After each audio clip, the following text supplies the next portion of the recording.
sense. Rose worked as a recruitment specialist, also known as a headhunter. The company had a specific person in mind, and Rose's job was to persuade him to accept the job offer. She tried her best, but he was being difficult, and it took a long time. Just when it seemed like she might fail for the first time in her career, he suddenly changed his mind and agreed to take the job. Now, we were headed to a party at his place. "Come on, Eddie, stop wasting time. We are going to be late." She came into the bathroom, looking frustrated. "Eddie, you aren't even dressed yet. Hurry up." She was dressed like we were going to a fancy event, while I was dressed nicely, but without a suit. "I am dressed. I was just fixing my hair. Please, give me a moment." She looked shocked. "You can't be serious. Please tell me you're joking." "Rose, you know how I feel about dressing up. I'm not going to wear something silly." "A silly outfit? Every man at the party will be in a suit. You'll look out of place." "So what if I do? It's just a party." "Eddie, please, just wear the suit. Stop trying to be different. You need to act your age. You aren't the rebel you think you are." Rose moved in closer. "Eddie, please wear the suit and shave, and I promise it will be worth it." I laughed lightly. "You already owe me for this. Don't forget you promised me a special night just for going to this party." She smiled playfully.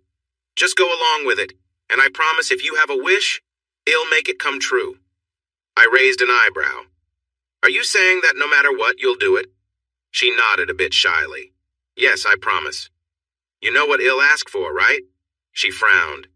"Yes, I know what you have in mind." I chuckled before agreeing. "All right, just give me a few minutes." "Thanks, love." She was almost out the door when I called after her. "Remember to remind me to grab some supplies on the way home." She winced at my joke but left the room. I smiled to myself. There was no way I was taking her offer seriously. I could see how upset she was, and I knew this meant a lot to her. So I made sure to look my best while getting ready. I put on the suit but decided to skip the tie. As I walked into the living room, she looked up from her phone and said, "Oh, thank goodness. But where's your tie?" "I'm sorry, but I'm not wearing a tie. I did put on the suit, though." She smiled and said, "Okay, thank you. But you know, if you're not wearing a tie, we might not need some things." I shrugged and replied, "That's fine with me." A playful smile appeared on her face. "Thank you, dear." I opened the car door for her, but she seemed worried as she adjusted her dress before fastening her seatbelt. "Eddie, we need to talk about the party tonight." After I closed the door and got into the driver's seat, I sighed. "What about it?" As I turned the key in the ignition and began to back down the driveway, she took a deep breath and said, "Eddie, Claire and Anthony are quite open about their relationships." I was startled and abruptly hit the brakes, making the car stop suddenly. "What did you say? Are they really open like that?" She nodded. "Yes, tonight is one of their gatherings." "So tonight is one of those parties?" She nodded again and I was left speechless. We had never discussed anything like this before. "What do you say in a situation like this?" I finally said, "I hope they understand that we won't be part of that." Just then I noticed a car horn blaring behind us. I realized we were blocking the road, so I moved over, parking partly on the curb to let the cars pass. They zoomed by, honking and expressing their frustration. Once the noise died down, I turned off the car and silence settled between us. After a moment, she smiled shyly, twirling her hair around her finger. "Well, I thought it might be interesting. When Claire and Anthony told me about it, I was nervous at first, but now I'm curious and wouldn't mind trying it out." I was taken aback. Leaning back in my seat, I said, "So you're telling me out of nowhere that you want to join this group? I think we should skip it. You're bringing this up at the last minute, and I don't have time to think it over." My answer is still no. She looked disappointed. "Please, it might be fun. We've both been so busy, and this could be a nice change." I struggled to find the right words to express my feelings, frustrated and feeling like I had been caught off guard. I firmly said, "The answer is still no." After what felt like a long pause, she asked, "Well, can we at least go and enjoy the party?" "We don't have to take part," she said, her voice shifting from disappointment to an excited tone. "But I must say, love, you might change your mind once you meet Claire. She's a very lovely woman." I thought about it for a bit, and after her pleading, I agreed. All right, Rose, but let me be clear. We're just here to watch the party, and that's it. Honestly, I am surprised you even thought of this. She looked a bit upset. Sorry, I should have mentioned it earlier so we could talk, but can we please keep an open mind? They are nice people. As we drove there, they talked about Tony and Claire, and I was tired of hearing their names by the time we arrived at a grand house.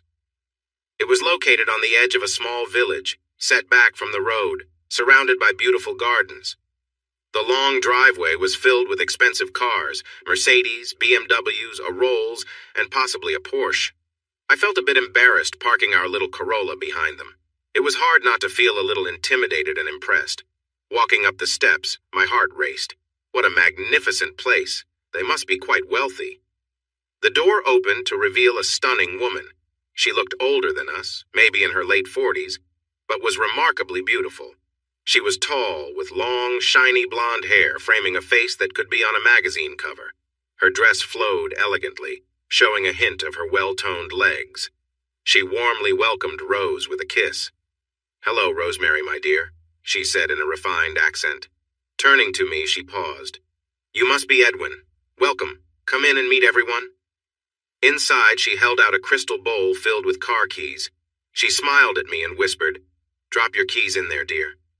I glanced at Rose, who playfully tried to take the keys from my hand, but I held on tight, saying, "Sorry, Claire, we're just here for the party, nothing more." Claire looked confused. "I don't understand." She sighed, glancing at Rose. "I'm sorry, but the gathering is only for our close friends. If you're not interested in joining us, I'm not sure we can welcome you." Rose took her arm. "Please, Claire. It's just that Eddie is a bit shy and caught off guard. I kind of surprised him at the last minute. We really want to come in. We promise we won't be any trouble, and once Eddie meets some folks, I hope he might change his mind." She looked at me with hope, but I didn't say anything. Claire thought about it for a bit before letting out a sigh. "Fine, but I have to say I feel a bit let down.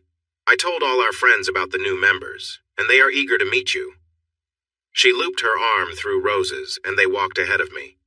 My mouth felt so dry, like I had swallowed sand. The house was amazing, an old country estate that had been fixed up.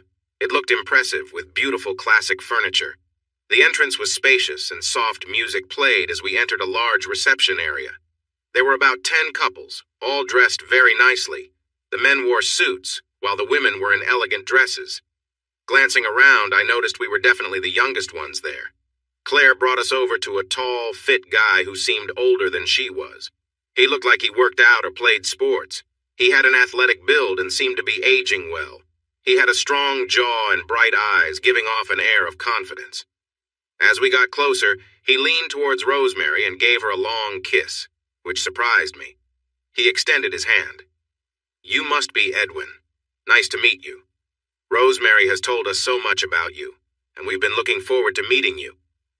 His handshake was strong, maybe too strong, and he looked directly at me as he spoke. He introduced me to the other men in the group. It felt strange. I could feel the women watching me. It made me uncomfortable, like I was on display. We had only been there for a short time, and I wanted to leave. From the moment we arrived, Claire took Rosemary's hand and pulled her away to meet the women, leaving me on my own. I headed to the bar and asked for a beer. The bartender leaned in and said, "Try the kitchen. No beer here, but a scotch might be nice." Shaking my head, I made my way to the kitchen. When I walked in, I was amazed. The place gleamed with shiny surfaces everywhere. I found some beers at the bottom, and after looking for a bottle opener, felt tempted to pop the cap off against the counter. Eventually, I found an opener. I returned to the party feeling more relaxed with my drink. I still felt out of place, though. The conversations were mostly about business and golf, neither of which interested me at all. I definitely felt out of place. Rose, on the other hand, was having a great time. I watched her laugh and chat with a group of women. She seemed right at home. I found a quiet spot and hoped for a chance to leave. Claire must have noticed me standing alone. "You seem a bit shy, don't you, dear?" I nodded. "Yes, I guess I am."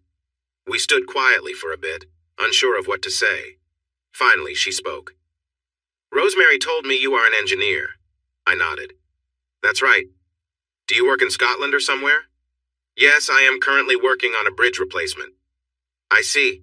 How long will you be there? Not sure. If we stay on schedule, maybe a couple more months. Rosemary said she misses you a lot. I've been away longer than usual for this project. As we talked, the band began to play. The dance floor quickly filled as couples moved to the music. Anthony picked Rose immediately, holding her close while they danced. His hug was a bit too close for what I thought was acceptable, but looking around, it seemed normal here. I couldn't wrap my head around the fact that everyone was here for something intimate. Claire sighed, took my hand, and spoke in an overly formal tone. Come on, dear, let's introduce you to the ladies. Ladies, I chuckled to myself. More like older women. Aside from Claire, she's probably the youngest one here. She led me to a group of women sipping champagne. I don't think my beer from a bottle made a good impression. As I looked around, I saw they were all in their late 40s, and most seemed a bit tired.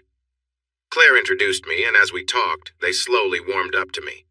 One of them, Karen, even asked me to dance. As we moved around, I noticed Rose still dancing with Anthony. Karen was shorter than me and had a fuller figure. I could feel her warmth as we danced. Her dress was made of a light fabric, and I tried to keep a little distance, but she clung on. She whispered in my ear, "This is your first time at one of Claire's parties, isn't it?" I nodded, and she smiled. "You look a bit nervous. Just relax and enjoy yourself." Ducky.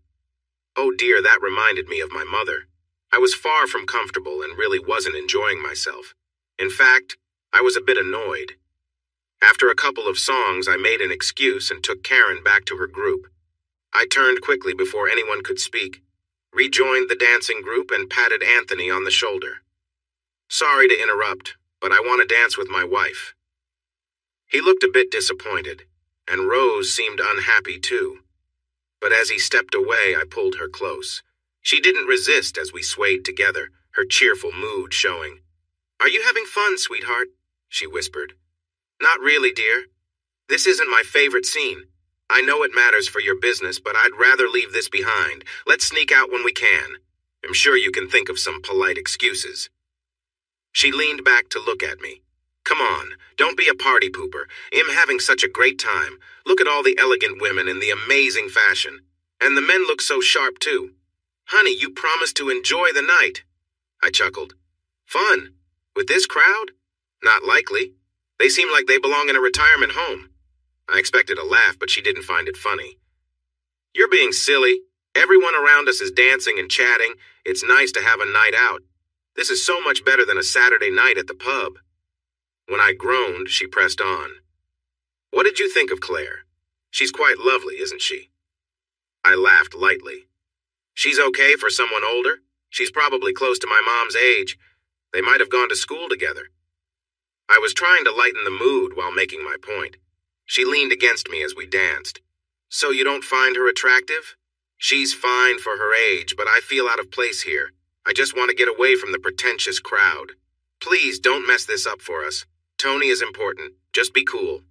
"Rose, listen to this music. I think it's from the 50s, just like these folks. It feels old and dull. I could get some CDs from the car to liven things up." She nudged me playfully. "Stop being grumpy. Some of these women might show you a few new things. Like playing Scrabble or bingo, maybe? Seriously, look around. Some of these women are stunning. Surely there's one here you find interesting. There's only one woman I want to be with, and she's in my arms right now. And soon, we'll be leaving together." Just then, a man tapped me on the shoulder. "Would you mind if I cut in?" I shook my head. "Sorry, friend, but yes, I would mind." He looked at me in surprise, as if he couldn't believe what he heard. I pulled Rose closer to me and led her away. She was upset. "That was really rude, Eddie. He just wanted to dance." "I'm sorry, but I'm not going to let go of the only beautiful woman in the room." Clearly annoyed, she stepped out of my arms and headed toward the bar to get drinks. While we were standing there, Anthony came up to us and asked Rose for another dance. "Shall we, my dear?" he said.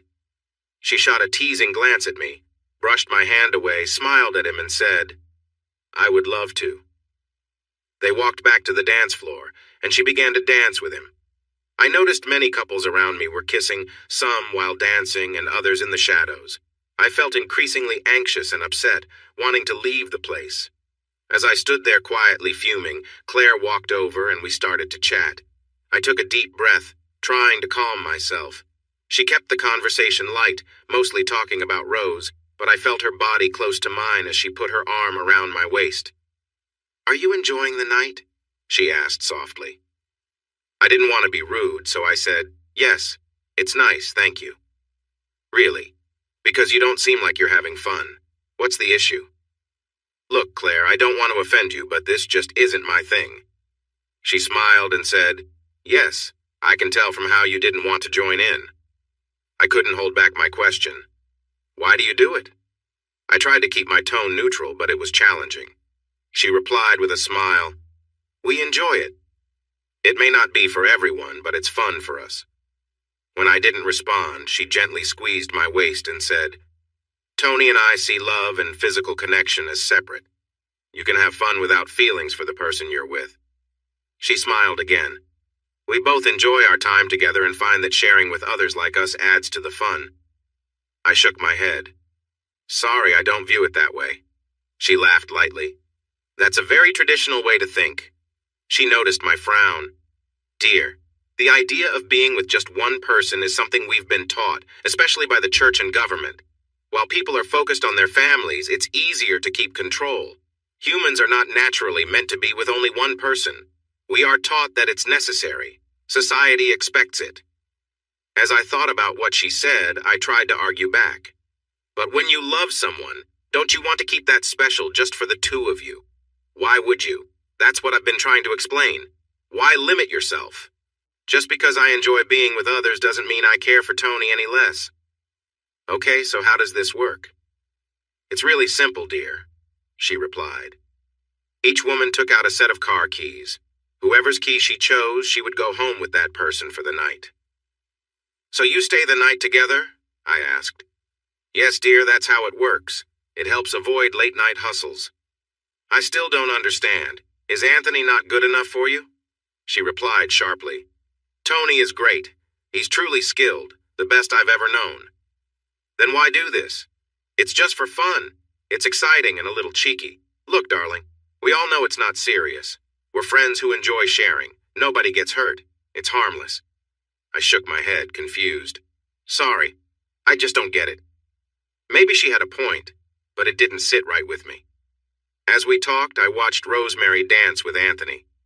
She leaned in closely, resting her head on his shoulder while his hand rested on her back. Claire commented, "They move well together, don't they? Would you like to dance?" I wanted to say no, but didn't want to hurt her feelings. So we joined the dancers. I held her lightly as we swayed. She cuddled in closer, and I looked over at Rosemary. Her eyes met mine, and she had a cheeky look as she leaned into Anthony. Claire held me tightly, whispering, "So, have I changed your mind? Would you like to stay and join in?" I tried to be polite. "No, I'm sorry, Claire, but we'll be leaving soon." She tried to pull me in closer, her body moving against mine. "You don't find me attractive?" "Of course I do, but we are both married and I don't share your views. I believe in sticking to one partner." After a few songs, Claire, unable to get me to engage more closely, became upset and excused herself to attend to the guests. I decided to step in and dance with Rosemary and Anthony. He looked uncomfortable, and Rosemary seemed annoyed. As we danced, she said, "Why aren't you with Claire? You looked like you were having fun." She had to prepare some food, and I didn't want to wear her out. You know how older people can be. She laughed a little. "You can be quite rude. Claire is a very attractive woman. For her age, I guess she's all right." When I noticed her frown, I added jokingly, "Your Uncle Jim would probably think she's quite lovely." "Your uncle?" she gasped in surprise. "Why are you being so mean?" "She's wonderful." "She'd definitely fit in at the local bingo hall," I joked. "Why are you being so disrespectful? Claire has been nothing but nice. Please don't ruin this for me." "Rose, she's nice enough, but come on, can we just leave now?" "Eddie, you promised to keep an open mind. Have you thought for even a moment that this could be a really fun night? Exciting and enjoyable?" "Rose, I'm not interested. Maybe if the people were our age, I would think differently. But look around. Honestly, how many of these guys would you actually want to date?" She leaned in closer. "I know they are a bit older, but honestly, there are a few I find appealing. Tony seems really charming. She hesitated. Eddie, what would you say if I wanted to stay and take part? I frowned as I answered. I've already told you. Let's make our excuses and go home. Upset, she said, Eddie, if you just gave them a chance and tried to be nice instead of making mean comments, you might actually find it enjoyable. Please, Rose, let's just go home. She continued, You know, Claire mentioned she would like to dance with you tonight. I looked over at Claire enjoying herself on the dance floor. That's sweet of her, but my answer is still no. I felt her relax a little. Why are you so against this? Mostly because I feel you weren't honest with me. If you had told me about this earlier, maybe my feelings would be different. Right now, I'm still upset. You waited until the last minute to mention it. She sighed. I said I was sorry. I know that wasn't fair. When Tony suggested this, it has just been on my mind. It's exciting. Well, if I had known, I might have felt the same. Right now, I feel a bit tricked, and that doesn't sit well with me. Are you saying that if we talked more about it, you might be open to it? I don't know, Rose. I haven't had a chance to think it through. She rested her head on my shoulder, and I said, What if you had to dance with someone like Jeffrey over there? Would you still be so excited? Jeffrey was a short, balding man I met earlier. She shivered a little. Honestly? Probably not. How many of these guys would you actually be interested in, or is it just about Tony? Honestly, most of these men are quite appealing. Some of the women may not be as attractive, but if I'm being truthful, Jeffrey is really the only one I wouldn't want to get involved with. Even he has some qualities, I suppose. If Claire is to be trusted, he seems to be quite caring. Well, if he wasn't good, why would his wife want to be with him? Come on, Eddie, stop being so negative. I've seen you looking at Claire. I think you like her. I won't deny she's nice for someone a bit older, but you can't be sure who you'll end up with. It's all random. Claire said she would let me choose first. She knows which keys belong to Tony, so I would pick those. I see. So this is all about you wanting to be with Tony? She stiffened slightly. I won't deny that. Hun, I tried to explain it to you. No, you really didn't. Just be honest for once tonight. Is this all a plan for you to be with Tony? Did you use that to get him to sign the contract? She looked surprised and hurt. No, it's not. This has nothing to do with the contract. Believe it or not, we became friends during this. He invited me, and when I said I didn't want to just be with someone I didn't know, he explained how things would go. So this was planned from the start? Yes, in a way. You get to be with the most attractive woman here tonight. Claire is really something special. You can't deny that you find her interesting. I don't deny it. She is very pretty, but I'm not doing this. I want to leave now. She sighed. All right, I will go and tell her the bad news. You know she will be disappointed. She likes you a lot. I shook my head as she went off to find Claire. I walked over to the bar for a drink. While I was standing there, Anthony came over. Would you like a whiskey, old friend? No thanks, I have to drive. He frowned. Well, why not stay the night? We have plenty of space. You could relax and enjoy yourself. No thanks. Rose just went to tell Claire we are leaving. He looked unhappy and walked away, mumbling to himself. A moment later, Claire came over and picked up a crystal bowl from the bar. She approached me with it. Would you like to join in, Edwin? I shook my head. No thanks, Claire. She looked displeased, but went to stand next to Anthony. The music stopped, and the chatter fell silent. Well, we have reached that part of the evening, ladies and gentlemen, Anthony announced. It's time for the draw. Rose, who had come over to stand beside me, whispered, What do you think, hun? Should we add our keys before they pick? Please do this one thing for me. I promise I will make it up to you. She gave me a quick kiss. You never know. You might even enjoy it. I shook my head and whispered, Not a chance. Her frown was so disapproving it was chilling.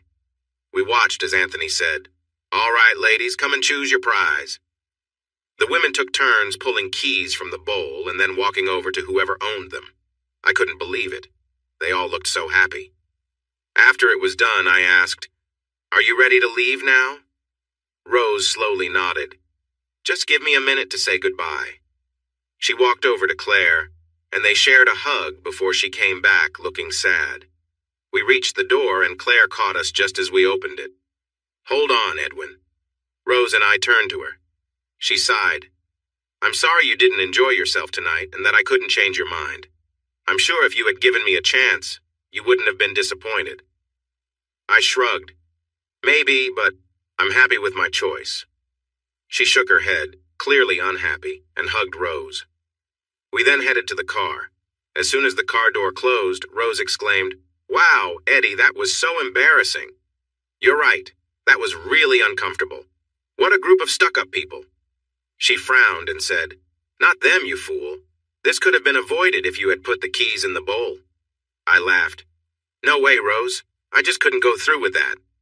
She replied, "Seriously, you can be a real piece of work sometimes." "Yeah, you might be right, but there's no way I was going to take just anyone home." "Come on, Eddie. It was just going to be something a little different, something exciting. It was just one night." "Rose, you know how I feel about these things. I told you about my dad and how his actions affected my life."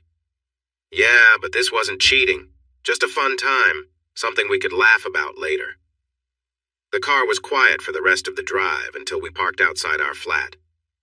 "Eddie, I wanted to join in tonight. I've been looking forward to it. Anthony is a handsome guy, and I wanted to see what it would be like."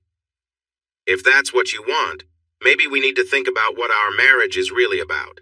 If that's what you want, maybe we should consider going our separate ways." She looked surprised. "What, that seems a bit extreme, don't you think?" "No, not really. From my point of view, we never talked about this." "You brought it up suddenly and I'm just supposed to agree? You can do whatever you want?" she complained as she searched her purse for the key. "All I said was I was interested. Why can't we at least talk about it?" I shrugged as she opened the door. "We can talk, Rose. I'm okay with discussing it, but I won't be pushed into something I don't want. Come on, no one was forcing you. I didn't see anyone twisting your arm. Sometimes you really frustrate me. I have my principles. Remember the promises we made at our wedding?" She scoffed. "What if one of the women at that party had been really attractive? What then?" "I don't know, because that didn't happen." "So you didn't get involved just because the women weren't your type?" "No, listen to me, Rose. I've never cheated on you and I never will. I don't look for other women."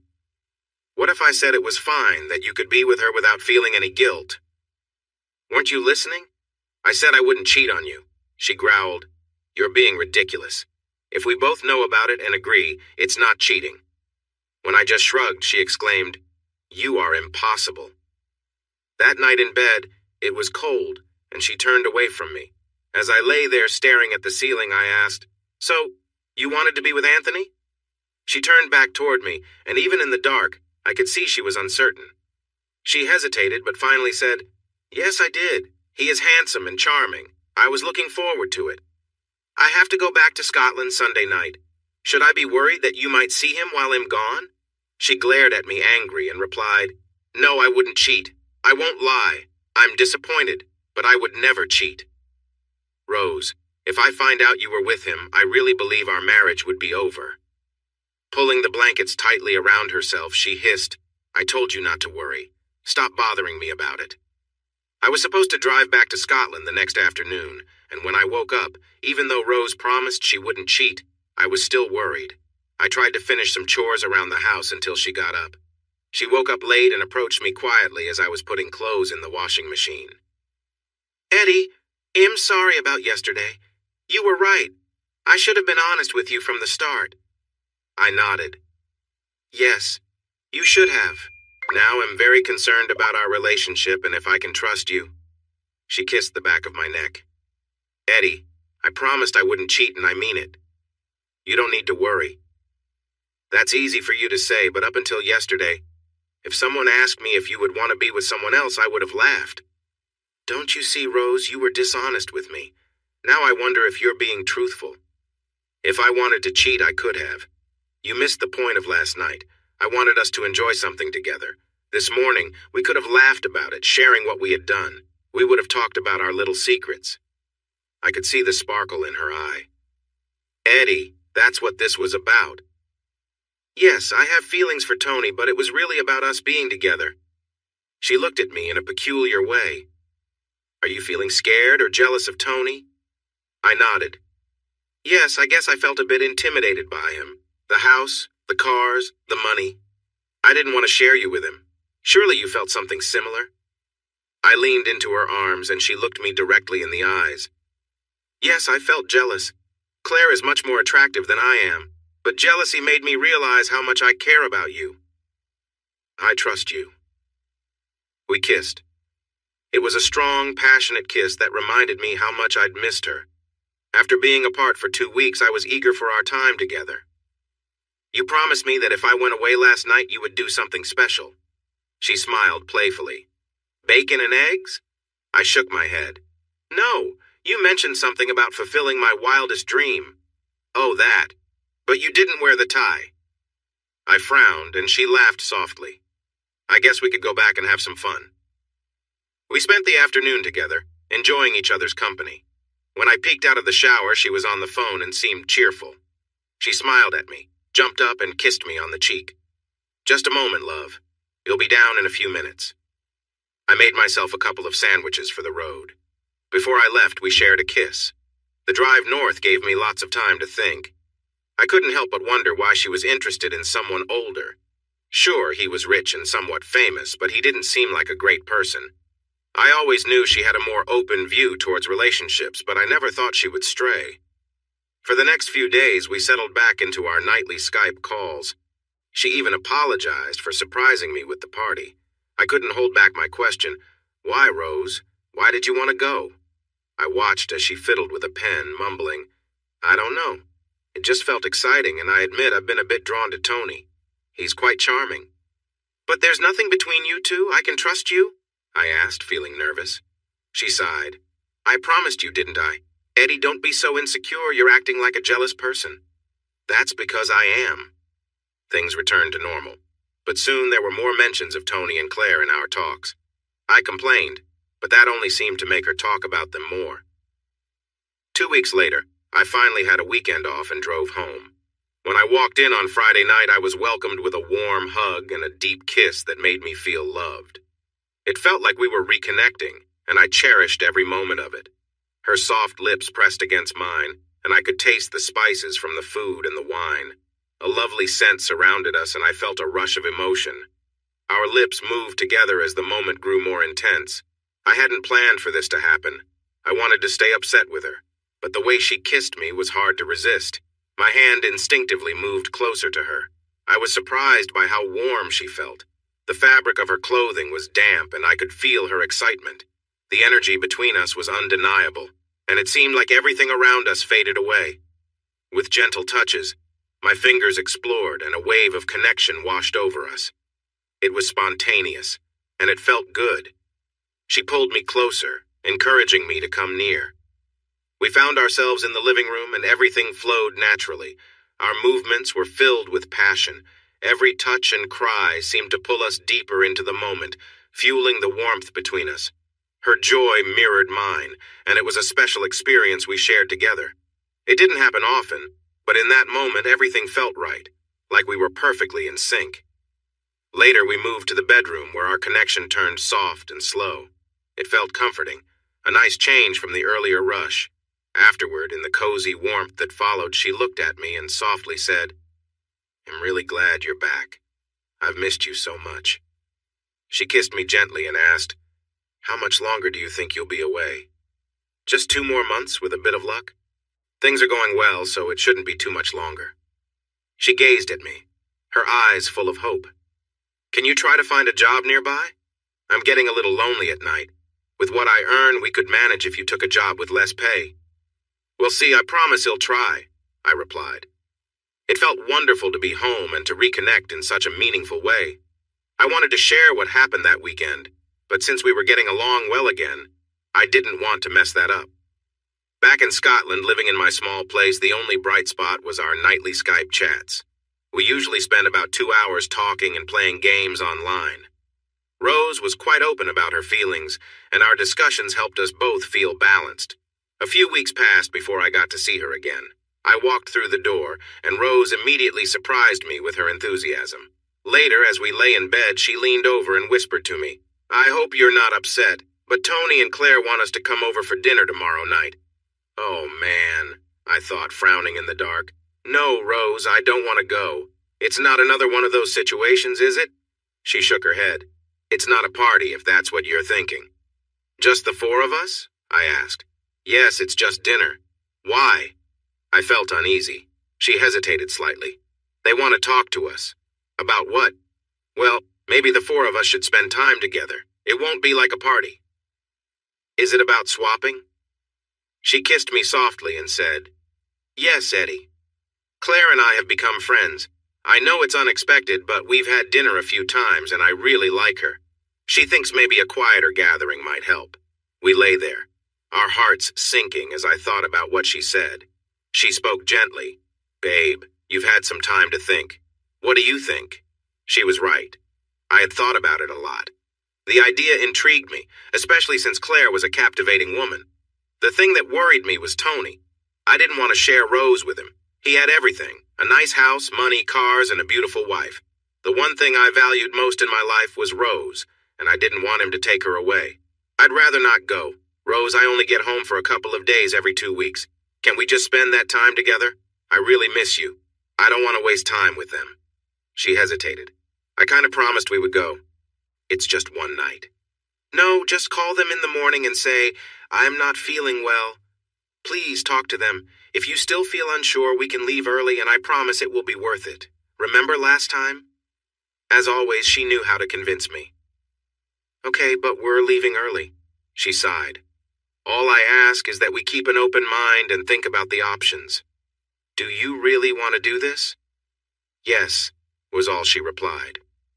It had been a long, tiring day, and the drive home had worn me out. I quietly drifted into a peaceful sleep, feeling a little anxious. I slept in late. When I finally woke up, the sun was bright, and I could hear music playing downstairs. Rose was busy with her Saturday morning cleaning. The music was lively, and she moved around, organizing and tidying up. When she saw me, she walked over with a cheerful smile. She leaned in and gave me a warm kiss. As she pulled away, she grinned and said, Good morning. You sure know how to sleep in? I shrugged and replied, Sorry, it was a long day. She kissed me again. Why don't you take a seat? I'll make us breakfast. We enjoyed breakfast together while she chatted about work and her parents. It was nice to catch up. I shared updates about my project, but I noticed her eyes drifting off. She wasn't really interested in the technical details. She preferred the funny stories and gossip. After breakfast, she mentioned wanting to go shopping. I need you to come with me, she said. I hesitated. Really? You usually prefer to shop alone. Why not take one of your friends? She smiled and said, Because I want to shop for you. For me? I asked, surprised. Yes. I want you to find something nice for tonight. You know you need a little help with your style. With a sigh, I agreed. Okay, let's go. And so we found ourselves moving from store to store. I was a simple jeans and shirt kind of guy, not really into fashion. Rose encouraged me to try on different shirts and pants. I found a couple of shirts I liked, but I was not comfortable in the pants. They just didn't feel right, and I didn't like how I looked in them. In the end, I bought a couple of new pairs of jeans and even a set of comfortable loafers. As we continued, we wandered into women's fashion stores. Rose tried on many dresses and skirts, always going for the latest styles. Some were quite different, with short lengths and unique designs. As we finished up shopping, she decided to check out the lingerie section. She pulled me into the fitting room as she tried on various bras, choosing delicate ones that looked lovely. Later, as we prepared for dinner, Rose took special care in selecting her outfit for the evening. Do you like it? She asked, her voice light and friendly. Yes, very nice. I look forward to taking it off when we come back later. She tilted her head. But do you think Tony will like it? I chuckled. He will never see it, so we don't need to worry. She bit her lip, thinking, Are you sure? Absolutely, she sighed. That makes me a bit sad. You said we would be open-minded. I am open-minded. I'm happy to talk about changes in the future. But tonight, it will just be me who gets to see your things. She walked over and gave me a gentle kiss. Arriving at Anthony and Claire's home felt a bit intimidating. It looked just like I remembered, even without the fancy cars in front. Claire met us at the door just like last time. She looked even more stunning, tall and graceful as she moved. Welcome, you two. Her eyes landed on me and she smiled. Oh, you look very nice tonight, Edwin. I nodded. Thank you. She turned to Rose and they exchanged a light kiss. You look amazing, truly lovely. Rose laughed and replied, Thank you, Claire. You look wonderful. She turned to me. Don't you think she looks fantastic, Eddie? I nodded. Yeah, very nice. She teased me gently. Oh, come on. You can say what you think. She looks fabulous, so say it. Let's not give him a hard time, Claire said playfully. We went inside to find Anthony at the bar. He noticed us and came over quickly. He embraced Rose and they shared a welcoming kiss. Welcome, Rose. You look especially lovely tonight. She returned his greeting. Thank you, Tony. He turned to me, extending his hand for a shake. Edwin, you look sharp as well. We shook hands and he asked, What would you like to drink? Claire spoke up. We'll have champagne, please. Rose nodded in agreement. He looked at me. And what about you? I'm enjoying a nice scotch. Want to try a bit? No thanks, Anthony. I'll have a beer if you have one. He nodded. Sure thing, but you're missing out. The scotch is great. I shook my head. I have to drive, so no thanks. He found me a beer and passed out the drinks. How about we move to the snug? He led us to a cozy room near the dining area. There were some snacks on the coffee table. Rose and I sat together on one sofa, while Anthony and Claire took the other. We faced each other, and there was a bit of an awkward silence. After a moment, Anthony asked, How's work going? I heard the bridge project is almost finished. I nodded, surprised he knew. Yes, the project is going well. Was it a repair or a replacement? Replacement, with the foundations already in place. He asked a few more questions about it, which took me off guard. When he noticed my confusion, he chuckled. I wasn't always a CEO. I started from nothing. I worked hard for this. That caught me by surprise. I think he saw my disbelief. Edwin, I didn't even go to college. I did that later in life. I began working on construction sites, driving trucks, and doing hard labor. I put in long hours to get where I am now. Claire chimed in. Yes, Edwin, we both come from Spring Hill. Neither of us had wealthy families. You don't need to explain anything to me, I replied. Actually, Edwin, would you mind if I called you Eddie? Claire asked softly. Eddie is fine. That's what most people call me. She nodded. Rose and I have become quite close. She told me you think we are stuck up. That hurt when I heard it. But you know what? You're right. We have worked hard to get here, and I guess we stick to our own friends now. When I didn't answer, she continued, Yes, it hurt that you see us that way. You don't have to worry. That was just my opinion, and I mentioned it in private. I shot a glance at Rose, who turned away. Tony got me another beer and refilled the girls' glasses. So how did you achieve all of this? I asked, tossing my arms to gesture at the house. We worked hard. Claire was a model and earned a lot of money. That was hard for a proud guy like me. She was doing so well while I was living in a tiny room. When we went out on a date, I shared my dream of starting my own company. She lent me some money.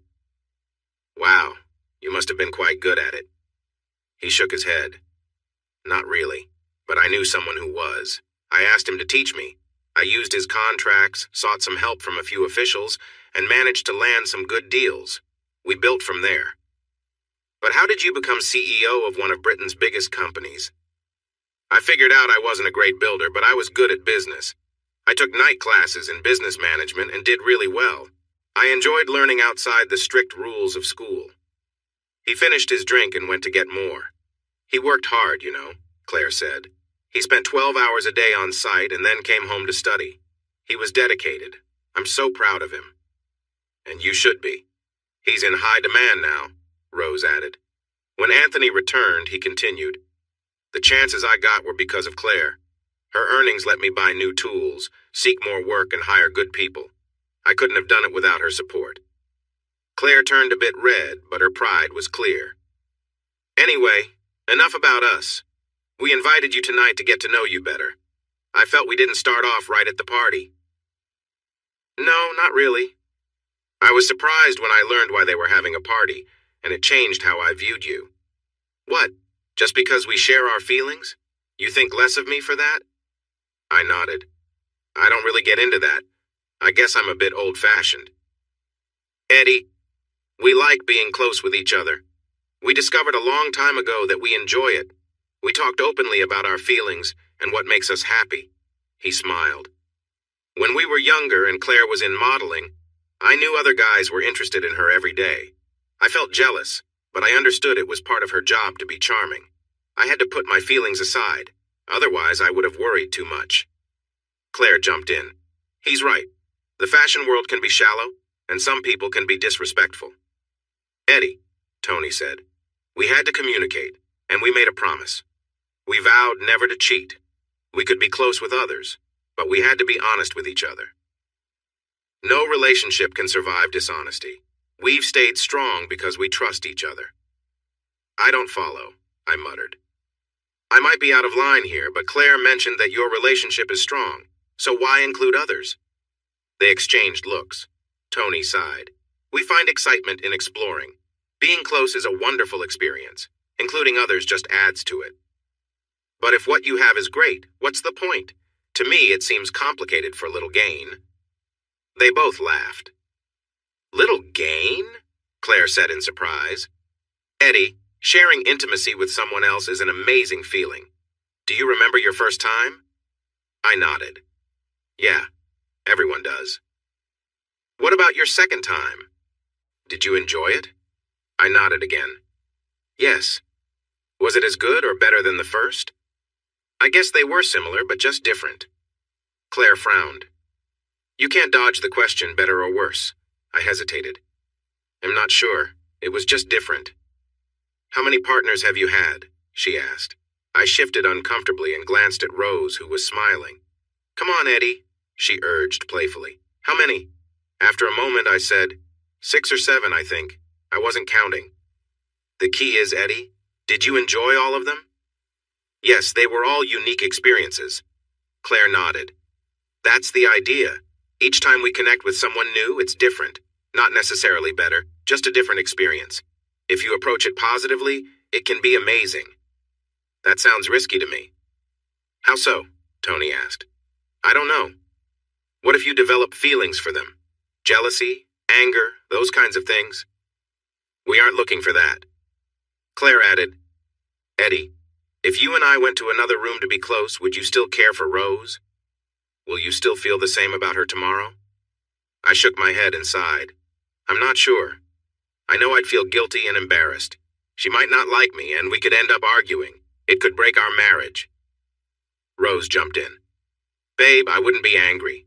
I would be excited. The idea makes me happy. I groaned. You say that now, but once it happens, it might feel different. There's no turning back after. Sweetheart, we're not children. We're adults. I believe in our marriage fully. We can handle anything together. But what if we can't? I asked. Do you want to risk that? Just then, the cook came in to say dinner was ready.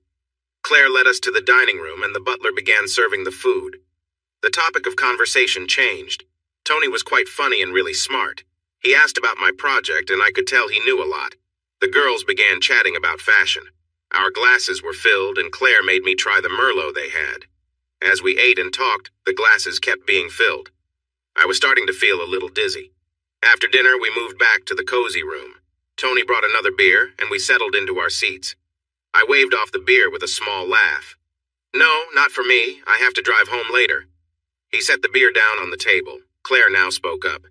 Eddie, we have spare rooms. You can stay the night. That way you can relax and enjoy the evening. Rose added, Yeah, it would be nice to take a break. Tony chimed in, Then we can try that new scotch. I have a brandy I think everyone would enjoy. Rose's eyes lit up. I'd love to try brandy. I've never had it before. He stood up. Let's get that right now. He went out to the bar. Claire repeated, Stay the night. I don't mean anything more than that. We have guest rooms. Come on, Eddie, Rose urged. It'll be fun to spend a night away. I realized I wasn't getting out of this. Tony came back with the brandy and offered a toast. Oh my goodness, this is wonderful, Rose exclaimed. She was right. It was quite nice. After another refill, I could see Rose was just as tipsy as I was. Claire clicked a remote, and soft music began to play from hidden speakers. "I've been rude," she said. "Would you like a tour of the house, Eddie?" Nervously, I replied, "Rose would probably want to, right, hun?" She nodded. "Yes, I'd like that." The girls left the room and Tony focused on me. "Eddie, my friend, I get your worries. I was a bundle of nerves when Claire was younger and modeling. I saw how some people could be." "Yeah, it must have been hard. The fashion world has its share of difficult people." He agreed. "That's true. The only thing that helped me was knowing she would come home to me every night. She loved me and always treated me kindly." "But was she seeing others?" I asked. "She admitted to a few occasions. She was honest with me. We discussed it. It's all about being truthful. She shared everything." "Didn't you ever feel hurt or upset?" I inquired. "Of course, it's hard not to feel those things. It's a natural reaction." He must have noticed my confusion. "Eddie, we are raised to feel that way. If you can let go of those feelings, life becomes much easier." He continued without giving me much time to think. "I love my car. If I lend it to my friend and he returns it in good shape, I don't love it any less." I chuckled. "Are you really comparing your wife to your car?" "No, that didn't come out right. I was just trying to make a point. If you spent time with Claire, it wouldn't change how I feel about her. All this jealousy is unnecessary. What if she enjoys her time with me more than with you?" He shrugged. "Then she has a good time. I'm not great at massages. If you give her a better one, I won't be upset." At that moment, the cheerful group of girls entered with big smiles. "It's nice to see you boys behaving," Claire said.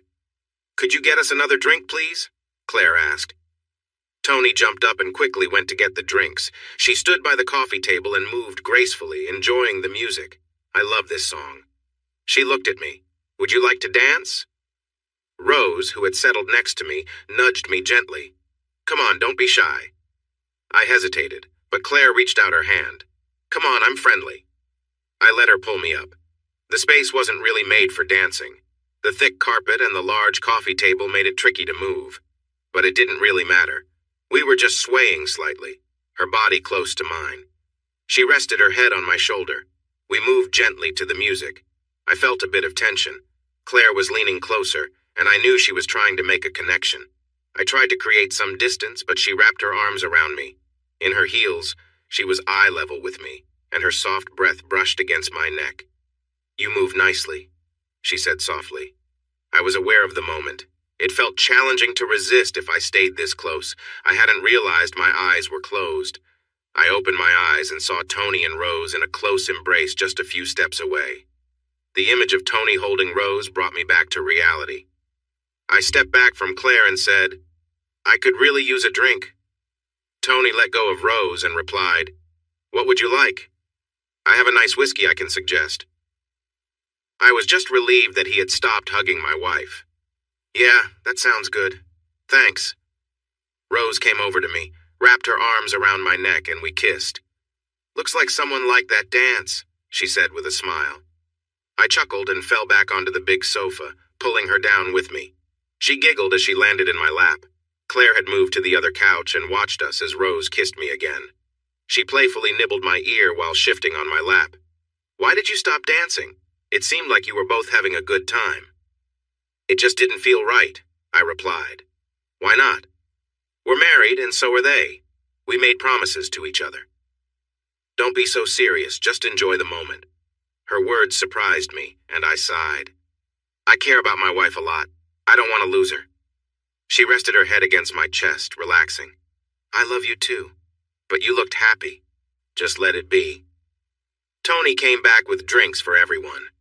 The mood shifted a bit. The conversation felt awkward. I said, "I think it's time to call a taxi. We didn't plan to stay the night." Rose groaned.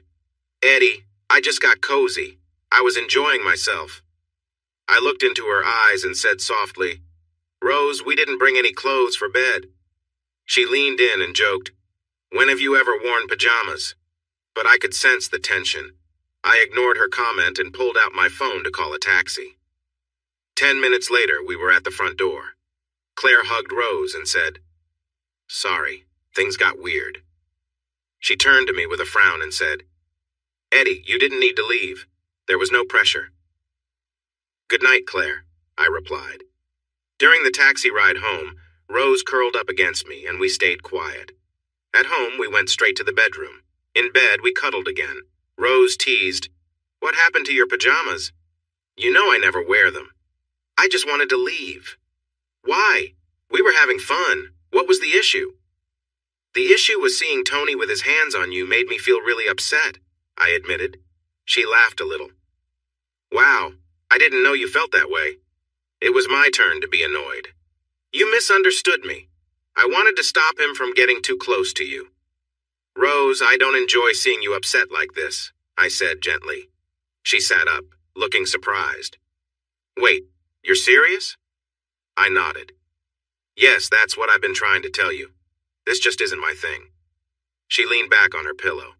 "No pressure, hon. We don't have to do anything." We relaxed together, shared some light kisses, and held each other close, letting the warmth of the moment speak for itself. Sunday came, and we spent it lazily, just lounging around the house. Eventually, I needed to go back to Tony's place to pick up my car, and Rose decided to come with me. When we pulled into Tony's driveway, I headed straight for my car. "What are you doing?" Rose asked. "Going home. What does it look like?" "We can't just leave. We should at least say hello." "Rose, I don't have much time. I really need to get home and pack." "We don't have to stay. It's just polite to say hi." With that, she turned, walked to the front door, and rang the bell. Tony opened the door, greeted her with a hug, and asked, "Are you coming in?" Rose looked back at me, but I shook my head. "We really have to go. I'm running late." She held my hand, trying to reassure me. "Eddie, we can go in and say hi. It's not that late."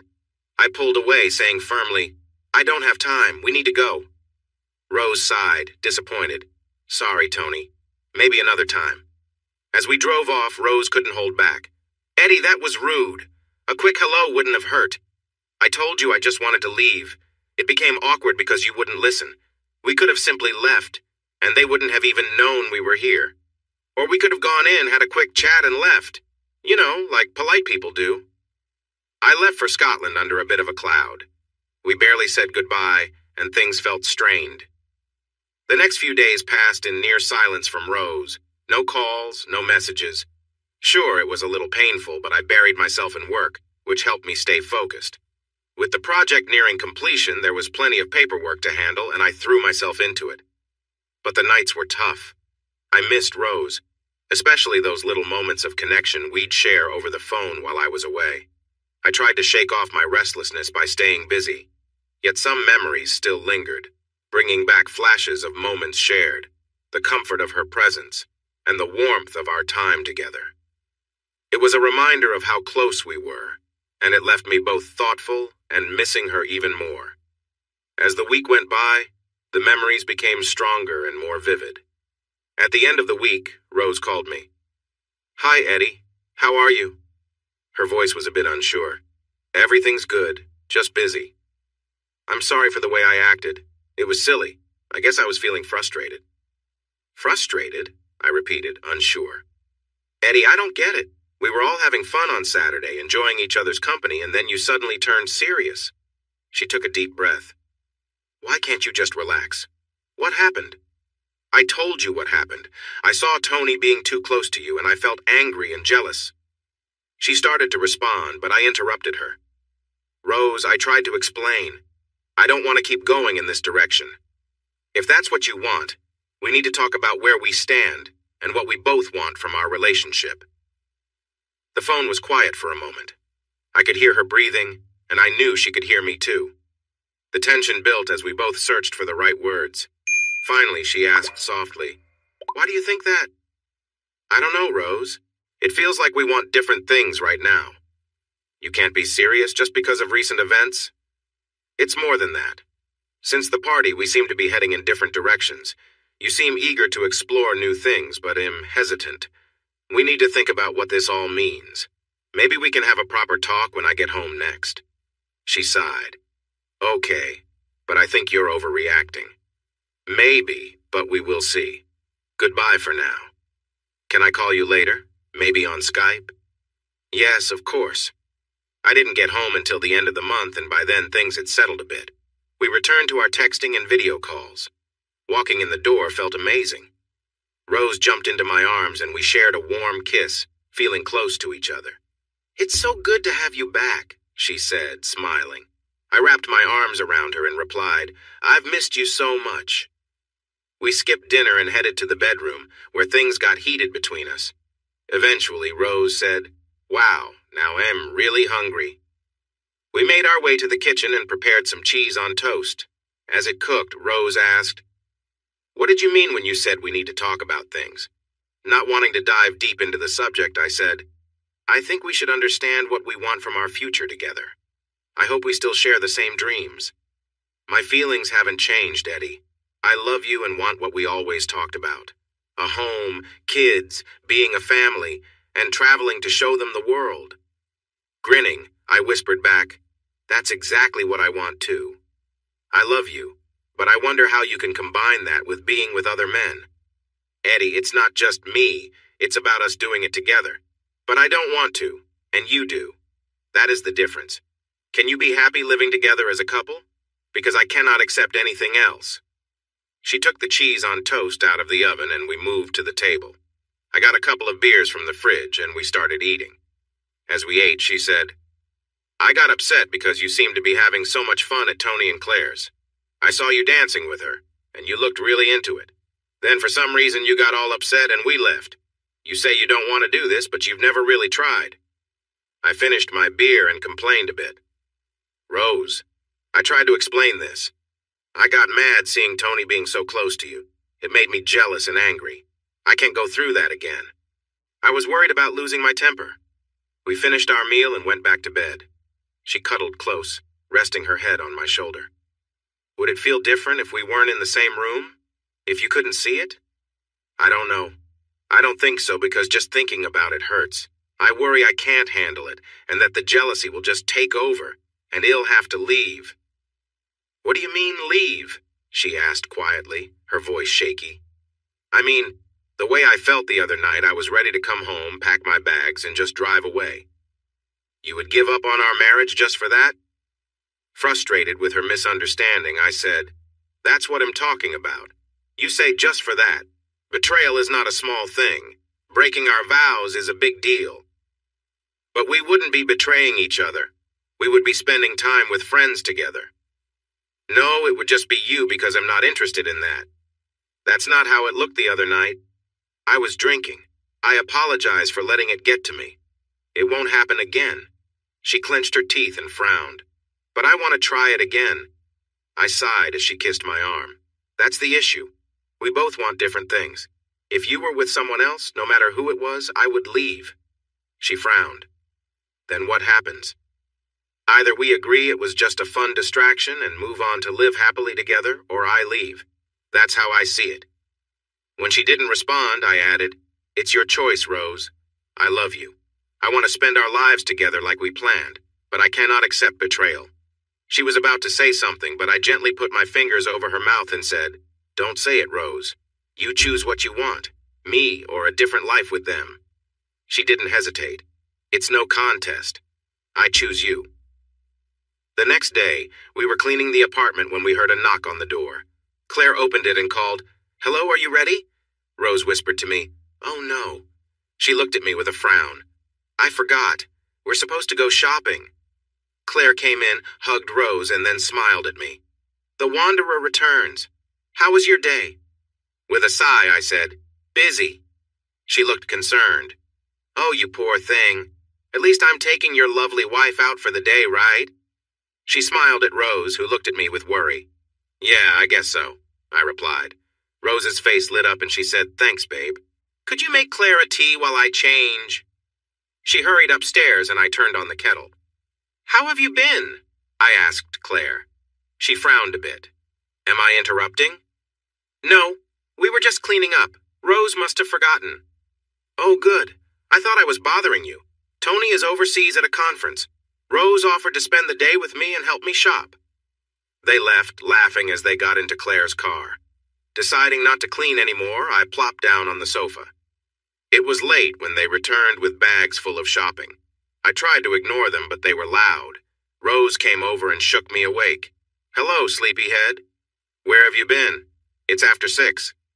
With giggles, she said, "Sorry, we lost track of time. We had a wonderful day." I sat up and asked, "What's for dinner?" She winced. "Sorry, we ate out. We called to see if you wanted to join us, but you didn't answer." I stood and stretched, going to the kitchen to check the fridge. Nothing looked good, so I shut the door and said, "I might go to the pub for something to eat."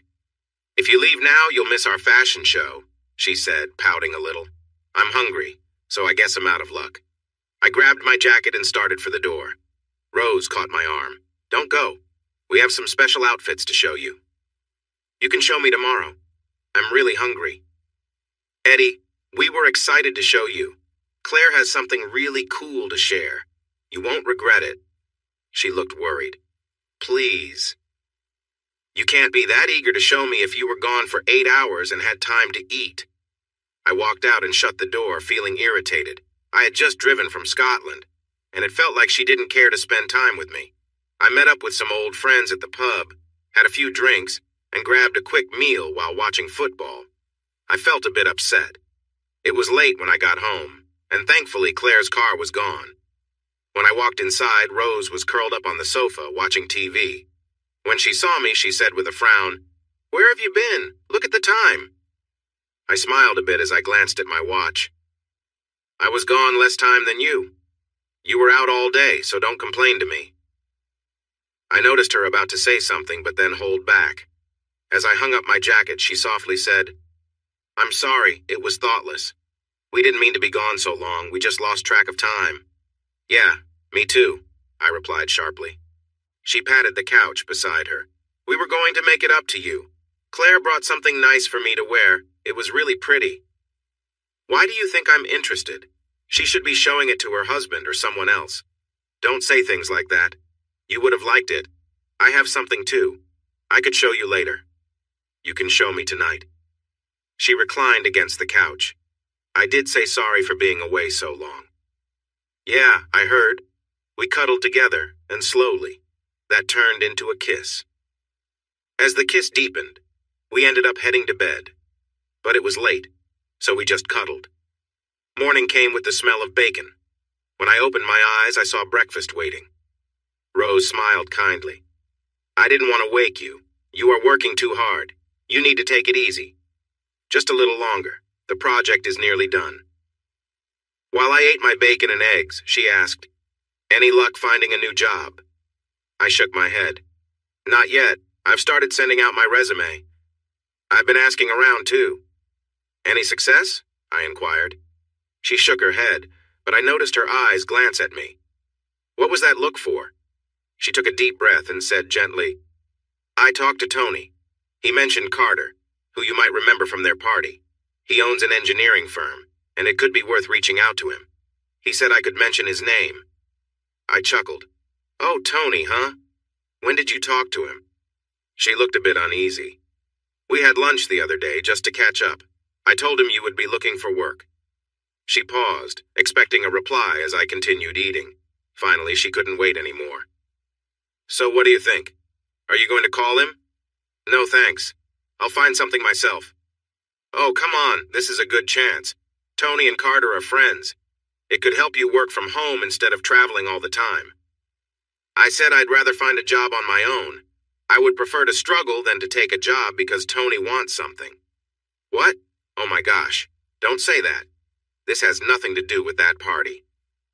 "Yeah, and if you had taken Carter's keys out of that bowl, would you have been with him?" "Come on, that's silly. Nothing happened." "Just answer the question. You wanted us to join in. I remember you trying to take the keys from my fingers so you could drop them in that bowl. Just tell me, if you had taken his keys out, would you have been with him?" She shrugged casually. "Yeah, I guess so." I nodded, finishing my breakfast. "You still want to go to those parties, don't you? Didn't you say that?" With a tired sigh, she murmured, "Yes." "So, at the next party, you could be with my boss. Is that right?" "Come on, Eddie. Nothing happened, and you said you didn't want to do it anyway. Don't miss a good chance because of something that never happened." "How often do you have lunch with Tony?" Frowning, she replied, "What? Oh, no. Don't make something out of that. We had lunch while I gave him a quick summary about the job process. We are friends, you know. Oh, don't worry, I know. Let's not forget he is interested in you, too. She sighed. I'm really tired of this. Have you finished? I nodded, and she picked up the tray and walked away. I showered and headed downstairs. Rose was doing the dishes. Eddie, you really need to calm down about this. I told you that if you don't want to swap, we won't. Tony is a friend and just wanted to help. He might be your friend, but to me he's just a guy who wants to be with my wife. She snapped. You really stress me out. Yeah, whatever. I caught up on my usual chores, did my laundry, and suggested we go out for lunch before I left. Things were tense between Rose and me for the next week, and I couldn't shake those thoughts of Claire from my mind. As the week wore on, I scolded myself. Eddie, you're being foolish. She's right. I could actually be with Claire. No need to imagine it. Towards the end of the week, I got a couple of job offers. One was in Wales, the other was in Southampton. The one in Wales was the better option, project leader on an old parking building's renovation. It came with board and lodging included. It would help us save for our first home, which we had both been saving hard for. I sent back an email with some questions, hoping I could negotiate a better deal. The next part was what I wasn't looking forward to, telling Rose. She firmly wanted me home, and there just weren't many good job options around. That night I had a few drinks to gather my courage before calling her. This week, our calls had been short and cold. Hi, Eddie, she said. Rose, I need to talk if you have a moment. Yeah, of course. What's going on? I have a job offer. I noticed she was hesitant. Okay, where is it? Cardiff. Oh no. Please tell me you're joking. No, I'm serious. I get a 2-week break after this job and then I'll start there. There was a pause before she asked, Have you signed anything? No, not yet. I'm trying to get them to improve the offer. Can you wait a week? Just give me a chance to find something closer? Rose, I've looked around. There are jobs, but they don't pay well. Just 1 week, please. That's all I'm asking. Reluctantly, I said, Okay, but if they push me to sign, I will. Just give me a chance, all right? Sure. So how's everything at home? Busy. I've been working a lot. Got a few big contracts going. Ever since I signed Tony, I've had some really important deals come through. It's amazing. That's great. Keep it up. What about you? Are you still finishing next Friday? Yes, he'll be home as planned. Over the next few days, Rose called me a lot with questions about jobs and my experience. She was clearly working hard. Meanwhile, I continued getting emails from Wales. They were becoming impatient with me. They came back with a better offer, which made me nervous. I didn't want to lose it. I called Rose. I just got a really good offer from Wales. I think I might sign it. It's too good to ignore. Come on. You promised me a week. Don't give in now. I have some potential offers coming in too. How's the pay? Better than the one in Wales. Plus, there's a signing bonus if you take it. Sure. Can you send it to me as soon as possible? When she didn't respond, I asked, Who is it with? Thompson's. What's the job? They're working on an old pump station. Your role would be to supervise the removal of equipment and the sale of it, along with the demolition of the site. It's a 24-month contract with a chance of extension if both sides are happy. Who are Thompson's? Can you give me some details so I can look them up? I can't share that yet. It's confidential. Come on, I'm your husband. You'll have to send it to me so I can sign. Babe, I can't reveal those details right now. I just need to finalize a few things first. Frustrated, I said, They're from Birmingham, right? Yes. I hung up without saying goodbye. I was upset and didn't like her playing with my career. I went online and searched for asset management and demolition companies called Thompson's in Birmingham. A couple appeared, but none seemed large enough for a job like this. I kept searching about the pump station. It canceled the job. It was a big opportunity and would have been a great project. I found some documents on the council's website. None of them mentioned a company named Thompson's. She had not been truthful with me. That left me wondering why. I waited for her to call later that night. When she did, she sounded cheerful. Hey, I have good news. They promised to send me a contract tomorrow morning. I should have it to you by 10. Who is? I asked. There was silence again. I said, "There is no Thompsons in line for that job.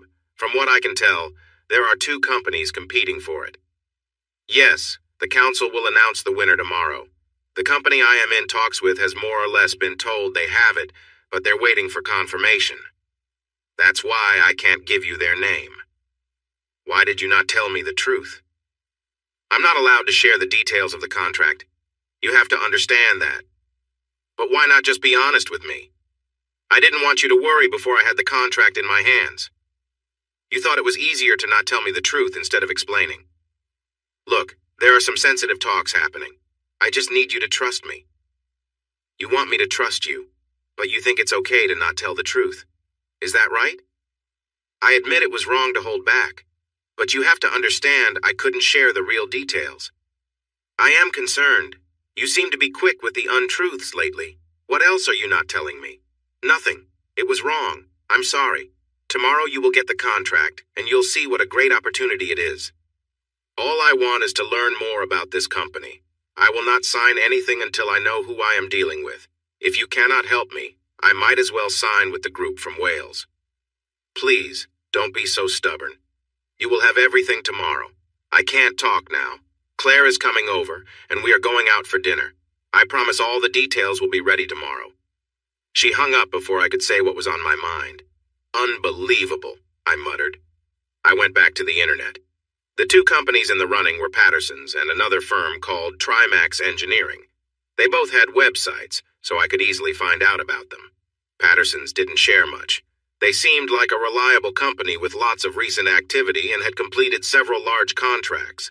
None of the directors' names were familiar to me. One thing that stood out was the list of endorsements. I hoped this was the company Rose was talking about.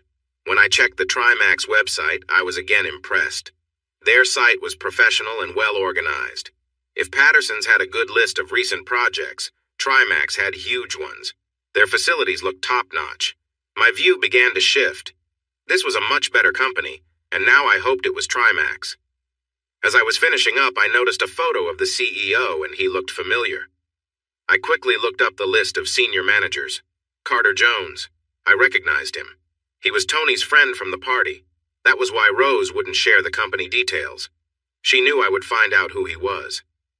Feeling angry and let down, I took a walk in the fresh air. What was I going to do? The idea of working from home appealed to me. Not only so Rose and I could be together, but also because I was tired of living in a cramped place, alone, and the long drives just to see her. On top of that, it annoyed me that she was still not being honest with me. It felt like she was trying to control the situation. Her sneaky approach really bothered me. How was I supposed to handle this? The next day was important. I decided not to call her. I wanted her to reach out to me. She did with a phone call. "Hi, babe. I've sent you a contract. Check your email. Everything you need to know is there. I'm so excited. Working from home will be great." I chuckled. "You seem really sure. What's the company called?" There was a pause before she replied. "The company is Trimax. They are a big deal and they are growing fast. Read the contract. The terms are fantastic." "Trimax, huh? Funny, I've never heard of them. Who is the leader?" Another hesitation came from her, and I waited for her answer, curious about what she would say. "I don't know the CEO's name. I've just talked to the project coordinator in HR. Please just read the contract. We don't have much time." After a moment, I said, "Now that I know who I'm dealing with, I'll do some research on them. I can't just work for anyone." She began to read off a list of projects they had completed. It seemed like she was looking at their website. "That's nice and all, but I need to know more about the company and its future. I need details." She sounded annoyed. "Eddie, trust me. Just read the contract. The salary is a 35% increase from what you're making now. It's a 2-year deal with a chance to renew. This could mean we could live together like a married couple again." "Yeah, I like that idea. I will look into it and get back to you tomorrow." "Tomorrow?" she exclaimed. "We are on a tight schedule. They want you to start right away. If we wait too long, we might lose this chance." "Ask them for another 10%. "Oh, come on, Eddie. This offer is a good one. It's already much more than your current job." "Yes, but it's less than what I'm being offered in Wales. I worked hard for those extra benefits. They are offering more than this." I heard her say, "Oh no," quietly away from the phone. Before she could respond, I retorted back firmly, "Remember, you are working with me, not for them. I want more. If they won't cooperate, at least I have another option lined up. Come on, you're not the only choice. Many people are interested. I talked to them for you. They're not just focused on you. I need another 10%, Rose." I ended the call. Looking over the contract, it seemed good. The pay was decent, and the idea of being at home was tempting. But I couldn't shake off her lies and how she disrespected me. I was clear that I didn't want to work for this guy. I didn't want to owe anything to Tony. I was also concerned about how easily she misled me. It made me question what else she wasn't telling the truth about. 10 minutes later, she called back. "So what do you think? It's a great contract, right?" "I'm not sure. I haven't read it yet. I'm just checking out the company. If you had shared the details yesterday, I could have finished this by now." There was silence for a moment before she asked, "So, what do you think?" "Rose, I'm busy. I'll finish my research before I look at the contract. Did you ask them about the pay?" "No, not yet. Listen, I don't think they'll offer more. Remember, we need them. They're not rushing to hire you. I need that 10%, Rose, and a bonus for performance would be nice too. See if you can get them on board with that." Before she could respond, I hung up. I sat thinking things over. I reviewed the two contracts. The one in Wales offered more money and had free accommodation, which meant I could save some. They also had performance bonuses based on certain goals, but it meant being away from home for a long time. I left Rose to consider things while I took care of some tasks I needed to finish. Later in the afternoon, I received another email from Rose. It had a new contract attached, and there was indeed a salary increase. However, now the pay would be based on performance with 20% at risk. About half an hour later, she called. "Did you get your new contract?" "Yes, I'm looking at it now." "What do you think?" "It seems okay, but they haven't really settled the salary. Just made part of it uncertain. I'm still researching the company. Fortunately, I know a couple of engineers there. I'm waiting to hear back from them to get some insights about the boss." The line was silent again when I muttered, "I think I recognize the boss, Jones. Where have I seen him before? Do you know him?" There was a moment of hesitation before she replied, "No, I haven't talked to him. I've been in touch with the project guy." Okay, but I'm sure I've met him before. I have a proposal. If they want me to take that 20% risk with my pay, it needs to increase by another 10%. I sent you the contract from Wales so you can compare. I have to go. Bye." It seemed her dishonesty had no limits. I thought Rose had reached out to Jones directly and used Tony to get to me. I could not accept working for him after what I knew. That night, Rose called again. She seemed upset and uneasy. "Eddie, I got them to raise the salary like you asked, but the more they give, the more risk there is. They're offering an extra 15%, but now 30% of it will depend on certain conditions. I can accept that. I need to see the details, though, and I need to have control over meeting those conditions. I won't agree to conditions tied to the whole company's success, just the parts I manage. The details are listed. I haven't looked closely at them. I'm not sure what to focus on. Send them to me, and I will review them. I just feel certain I know the CEO. I think I have met him before." After that call, the contract showed up in my email. It looked really good. Most of the conditions were personal, except for the one about safety, which was only 5%. It really was tempting. I went back to work and emailed my acceptance of the job in Wales. Rose tried to call several times that evening. I let all her calls go to voicemail. The next day was hectic. With only 2 days left until completion, everyone felt the pressure. Rose called early, sounding frantic. "Eddie, where have you been? I tried to reach you all night." "Sorry, Rose. I was talking about the Wales job. I decided to take it." "What?" she exclaimed. "Oh no, Eddie, why did you do that?" "I didn't have any other options. It was the only offer I had." "Oh, come on. What about the Trimax offer?" "That wasn't an option. Once I remembered where I knew the CEO from, I moved on." The line was quiet for a moment. Why didn't you tell me, Rose? I knew how you would react. Look, I talked to Tony. I interrupted her. You talk to him a lot, don't you? Don't be silly. He's helping me. When I mentioned that I was looking for a job for you, he offered to set up a meeting with Carter. When we met, Carter looked at your resume and was really impressed. He wanted you. That's strange because yesterday you said you didn't know him. Okay, you caught me. After you mentioned not wanting to work for someone who might have personal interests, I felt I couldn't tell you who it was. So you thought I would just sign without knowing who it was, and then I'd find out later when it was too late. No, I thought you would meet Carter and see that he's a nice guy, easy to talk to. He really is a good person, Eddie. Yeah, a nice guy who is doing this for his friends so he can be with my wife. No thanks, Rose. Eddie, please, this is a great opportunity. After meeting with Carter and Tony, it's clear this company is going to grow. You could be part of it from the start. Please don't miss out on this. I'd rather not be fooling myself, Rose. I like to work for people who are honest. How long until he would start treating me poorly because he thinks he can? Oh my goodness. Eddie, you're acting like a child. I haven't been with anyone. Carter is a decent man who wants you to work for him. It's too late. I have already signed. He'll be home in a few days, and then we can figure things out. Rose, I have to say, am really worried about our relationship. I clearly said I wouldn't work for that guy, and you went behind my back. You misled me, and now I am left wondering if our whole relationship is built on lies. Eddie, you're misunderstanding everything. I only said those things to show you that the contract was a good opportunity. Yeah, but how do I know you aren't lying now? Once you've not been honest, it creates doubt. Now I will always question if what you say is true. Honestly, I'm just trying to help. I'm tired of being alone. When something goes wrong, you're always away working. I handle everything while you're not here. All I wanted was a regular life. If you had been up front with me, I might have felt differently. Why didn't you tell me how much this bothered you? I didn't want to hold you back. I wanted you to have your dreams and go after what you wanted. I kept my feelings in because I knew your job was so important to you. There was silence on the line, filled with her quiet sobs. I'm sorry, Eddie. I messed up, but I just wanted you home.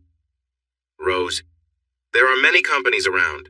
If I had known how strongly you felt, I could have easily looked for work elsewhere. Why did you choose him? Because Tony said it would be helpful for you. Carter is a good person who cares for his workers. I found out he was telling the truth. So you decided to mislead me? Yeah, I admit it. I made a mistake and I'm sorry. I should have been honest. Through her tears, she asked, Will you think it over? No, it's too late for that. I've already signed, and I can't change it now. The atmosphere shifted. I could feel her frustration. She was upset and hung up shortly after. There weren't any more calls leading up to the end of the contract. It took longer than I thought, and it was Sunday when I finally drove into our driveway. When I walked in, I found Rose on the phone. When she looked up and saw me, her expression changed. I heard her say, Okay, I'll call you later, bye. She stood up, walked over and kissed my cheek. It felt very cold. Normally it would have felt warm. Where have you been? The project took a bit longer than expected. Why didn't you call? I shrugged. Why didn't you? She flinched and walked into the kitchen. Would you like a cup of tea? She asked. Sure, that sounds nice. We sat at the table holding our warm cups. For a while, we didn't say anything. Rose finally spoke up. Can we talk, dear? Yes, I think it's a good idea. What happens next? She asked. I have a 2-week break and then I'm off to Cardiff. I'll use those 2 weeks to review the project documents. I'll start getting paid from Monday. She sighed. I meant, what about us? Okay, go ahead. I'm not sure what you're getting at. She turned her head slightly, unable to meet my gaze. I'm frustrated. I offered you a great job with a fantastic company, and you didn't take it. Our eyes met briefly as she said softly, Don't you want to live with me? Is living away from home what you prefer? I took a long sip of my tea and replied, I would love to be here. I care about you, and I'd much rather work locally. I'm tired of staying in hotels. Then why didn't you accept that job with Carter? I already explained my reasons. I really didn't want to work for him. She shook her head in disbelief. Honestly, I'm a good catch.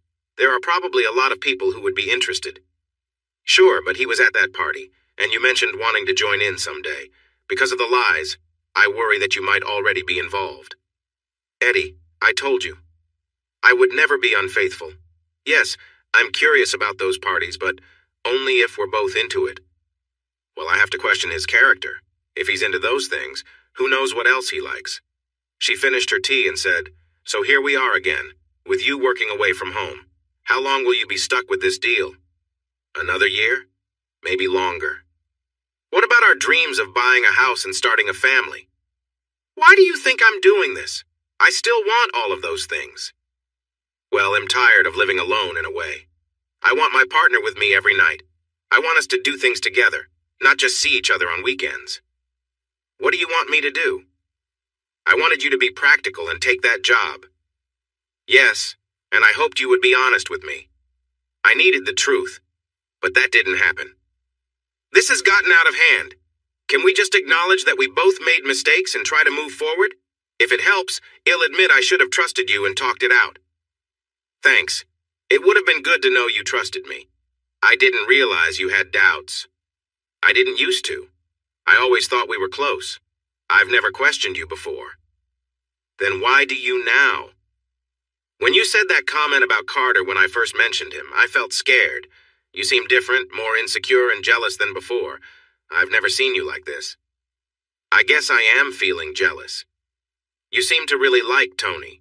You keep having meetings with him and discussing our private matters. Yes, I'm not happy about it. She flinched and looked a bit guilty. I don't have feelings for him. He has been very helpful and has been mentoring me. We have become good friends since we met. Oh, I know. It's just friendship. He hasn't said anything about coming back to the social gatherings? I noticed her cheeks turn red as she blushed. He did ask, but I told him you weren't interested and he hasn't brought it up since. But you are interested, right? Yes, but only if you want to. If not, then no. With him? What do you mean? Okay, is it him you want to be with or the gatherings? She looked unsure. The gatherings.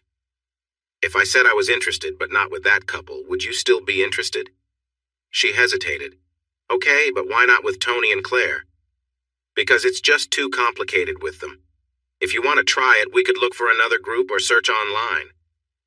I don't understand. You say you dislike the idea one moment, then you say you want to try. Can you make up your mind? I said I would try if we find a couple we both like. But you like Claire. You said that before. Yes, but I don't like him. If you're not interested, then we can skip it. She sighed. We have more important things to discuss. I want you to find a local job. I shrugged. I have already agreed to the job in Wales. I can't back out now. She stormed out, put on her coat, and headed for the door. I really dislike you right now. I can't believe you and that job. She slammed the front door as she left, visibly upset. I was in bed when she came home. I heard the front door open and the cabinets in the kitchen slamming as she searched for something. I rolled to my side of the bed, expecting her to come in. She didn't. I was woken up in the morning by her getting ready for work with a lot of noise. She didn't say goodbye and slammed the front door hard enough to rattle the whole house. The next day was similar. She slept on the sofa, and I stayed out of her way. On Wednesday, I got a big surprise. I was sitting on the sofa reading the newspaper when there was a knock at the door. Grumbling to myself, I went to see who it was. When I opened the door, I was shocked to see Tony. Morning, Edwin. Can I come in for a chat? What do you want, Tony? Just to talk, my friend. I nervously let him in. He walked around the small flat. Okay, what do you want? I asked. He pointed to the table. Can we sit down? We sat at the table. Eddie, I wanted to talk to you about the job at Trimax. I want to know why you turned it down. Sorry, Tony, but that's not your concern. I'm not sure why you think it's your business, but I want you to know that it's really not welcome. I'm here because Rose asked me to speak with you. She said you turned down the job because of the party and my connection with Carter. Feeling defensive, I said, I told you it's none of your concern, and I meant it. Edwin, Rose is worried about you. She doesn't like being alone for most of the time. I'm glad she confided in you. Maybe she could try talking to me directly next time. I believe she has already tried, but you weren't listening. Are you a counselor now? I snapped back. Edwin, I'm just trying to help. Rose cares about you. We're not friends, Tony. You want something more with my wife. That's all I really know about you. Oh, and I think you're a bit odd. He frowned. I didn't come here to be insulted. I don't like it, and I haven't insulted you. You may not see me as a friend, but I'm a friend of Rose's. I thought we could talk as adults. If he thought his words would sway me, he was mistaken. Just get to the point. Okay. Rose said you turned down the job with Carter because he was at our party and we are friends. Is that true? I nodded. Great. Why did you turn down the job? Let's talk about it. Honestly, the reason is that I think he offered me the job because of you. You wanted to help Rose by finding me a job, just so you can be close to her. He looked surprised, shaking his head. Edwin, yes, I asked Carter to look at your resume, but my only reason was to help a friend. Nothing more. I don't believe that. Taking a deep breath, he said, Carter has been my friend since we were in school. We've been through a lot together. He really is my best friend. That's good to know, I grumbled. Edwin, Carter has been with Claire many times, and I've been with his wife Karen just as many. We're still best friends, and we joke about it. Wow, that's quite a complex friendship. He shrugged. I'm friends with everyone in our circle. Claire has been with a few people outside of it, and I accept that. We're adults, and she can make her own choices. Don't you ever get angry about that? He laughed lightly, then wiped his mouth. Not really. When I was younger, I would get jealous, but I've learned that such feelings are pointless. I shook my head. Okay, so you don't care. I don't feel the same way. He nodded. I'm not trying to get you to join our group. I'm trying to say that just because Carter is my friend, it doesn't mean we can't have a professional relationship. It's too late. The job closed on Monday. He shook his head. The job hasn't been filled. When I told him I would talk to you, he said he would keep it open until tomorrow. So I would have you to thank for my new job, huh? I guess I could offer you Rose as a reward. Come on, that's not what I mean. I don't need to pay for anything. If I wanted to pursue Rose, I would have done it already. Sure, this is part of your plan. If I take the job, she will be grateful and might end up with you. Have you always been this paranoid? I'm not trying to pursue Rose. She is my friend and I want to help. I looked at your resume and I think you would be a perfect fit for Carter. He feels the same. I was nervously biting my lip when he continued, Look, Edwin, I like Rose, and strangely, I like you too. I've been lucky in my life. People helped me, and I'm proud of that. I don't want a job because you like my wife. I'm not afraid to say I find Rose attractive, but the job offer is not about that. You'll need to show that I haven't made a bad choice. You got the job offer based on your skills, not our friendship. We are not friends. Rose is upset. She saw a chance to help you get a job nearby to fix your relationship. If you turn it down, I worry for your marriage. It's too late. I think our marriage is over. She wasn't honest with me. He nodded. Yes, I told her my thoughts as well. Lying is never good. She made a mistake, Edwin. She apologized. Move on. Thanks for coming over, Tony. Let me show you out. He stood up and we went to the door. As I opened it, he asked, What should I tell Carter? I shrugged. As I said, I already accepted a job with Halswells in Wales. I have a signed contract. I need to honor that. He frowned. What if I can get them to take back their offer? I scowled and replied, I already signed. And I asked what if that contract was canceled? Would you take the job with Carter? I'm not sure. I sighed. This is so confusing, I can't figure out why you're doing this. He smiled kindly. His expression felt warm. I want to help a friend save her marriage. He left and I sank back onto the sofa. I tried to read, but nothing made sense. I couldn't concentrate or grasp anything. I really wanted that job. About an hour later, I got a call from Adam at Halswells. Eddie, I'm sorry to bring bad news, but we're retracting our job offer. We found someone else. What? I replied sharply. I have a contract. Yes, but we would like you to tear it up. No way, man. It's official now. Come on, there's no point in hiding it. I know you have another job offer. We're giving you a chance to leave. What if I decide to take it? We can't stop you. We'll respect your choice if that's what you want. I'd rather not, I said grumpily. He smiled kindly. Well, it's been nice not working with you. Good luck in the future. If things change, we'd be glad to work together again. Take care, my friend. I flopped back onto the sofa. What was I supposed to do now? There was no way I was calling that guy. I jumped online and started looking at job listings. I found several that were not nearly as good as the one I had just declined. I called a few of the companies. 2 were interested and set up interviews for the next day. Rose came home at her usual time, and she seemed to be in a better mood. She walked over to give me a kiss. Hi, sweetheart. Would you like some tea? I asked. She nodded, and I made the tea while she changed. Her change in mood was clearly because of Tony's visit, and that bothered me a little. She sat at the table in her casual clothes.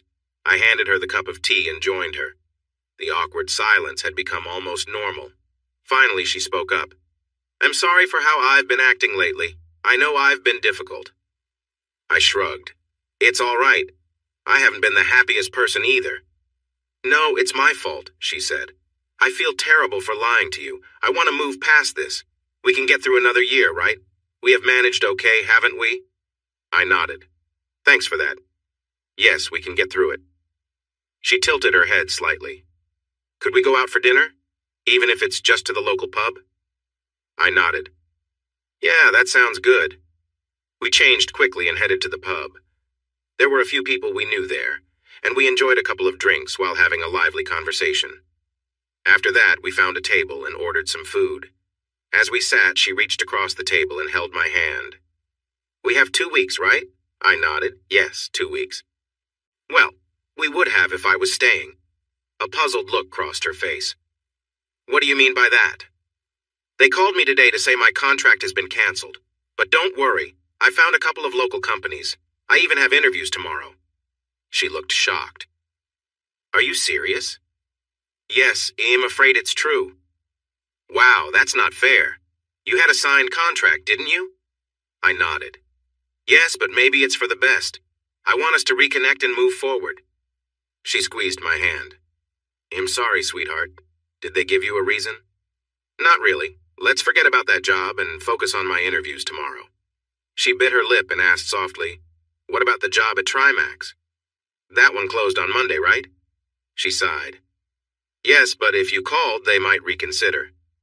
Assuming you were being honest, you said they were eager to move ahead, so I guess they've already found someone else. She nodded. Yes, they were in a hurry. Oh well. The food arrived and we started to eat. Eddie, could we try again? Let me help you find a job. I stopped looking after I contacted Trimax. Once I saw they were interested, I didn't look anywhere else. I chuckled with my mouth full of pork chop. Yeah, I would like that. The mood at the table changed right away. We laughed and joked about our past actions. It became clear that she didn't know about Tony's visit. Later that night, as we relaxed together, she rested her head on my shoulder. Do you think it would be a bad idea for me to call Trimax just in case? She asked. Kissing her gently, I replied, Can we please forget about Trimax and start fresh? I already have 2 interviews coming up. She sighed. Yes, okay, let's start over. The interviews went well, but the jobs were small and the pay wasn't good. In the back of my mind, I kept thinking about our wish to buy our own home. I watched the housing market closely, and it was disheartening to see prices keep rising. Taking one of these jobs would set us back and delay our search for a home.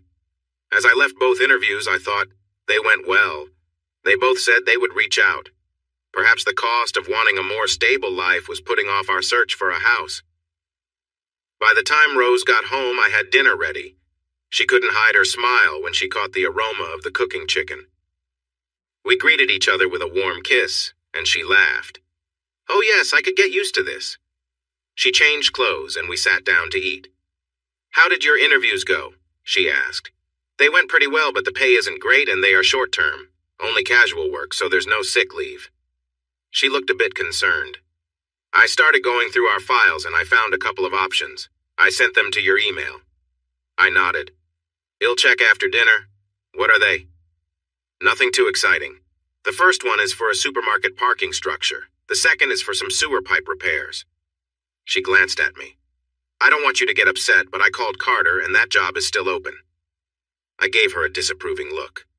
I thought we agreed to leave that behind. She flinched. Eddie, it's a good job. It has a future. Feeling frustrated, I said, no thanks. Rose, we talked about this. I want to find jobs based on my skills, not because my new boss has personal connections. She frowned. Can we stop saying that?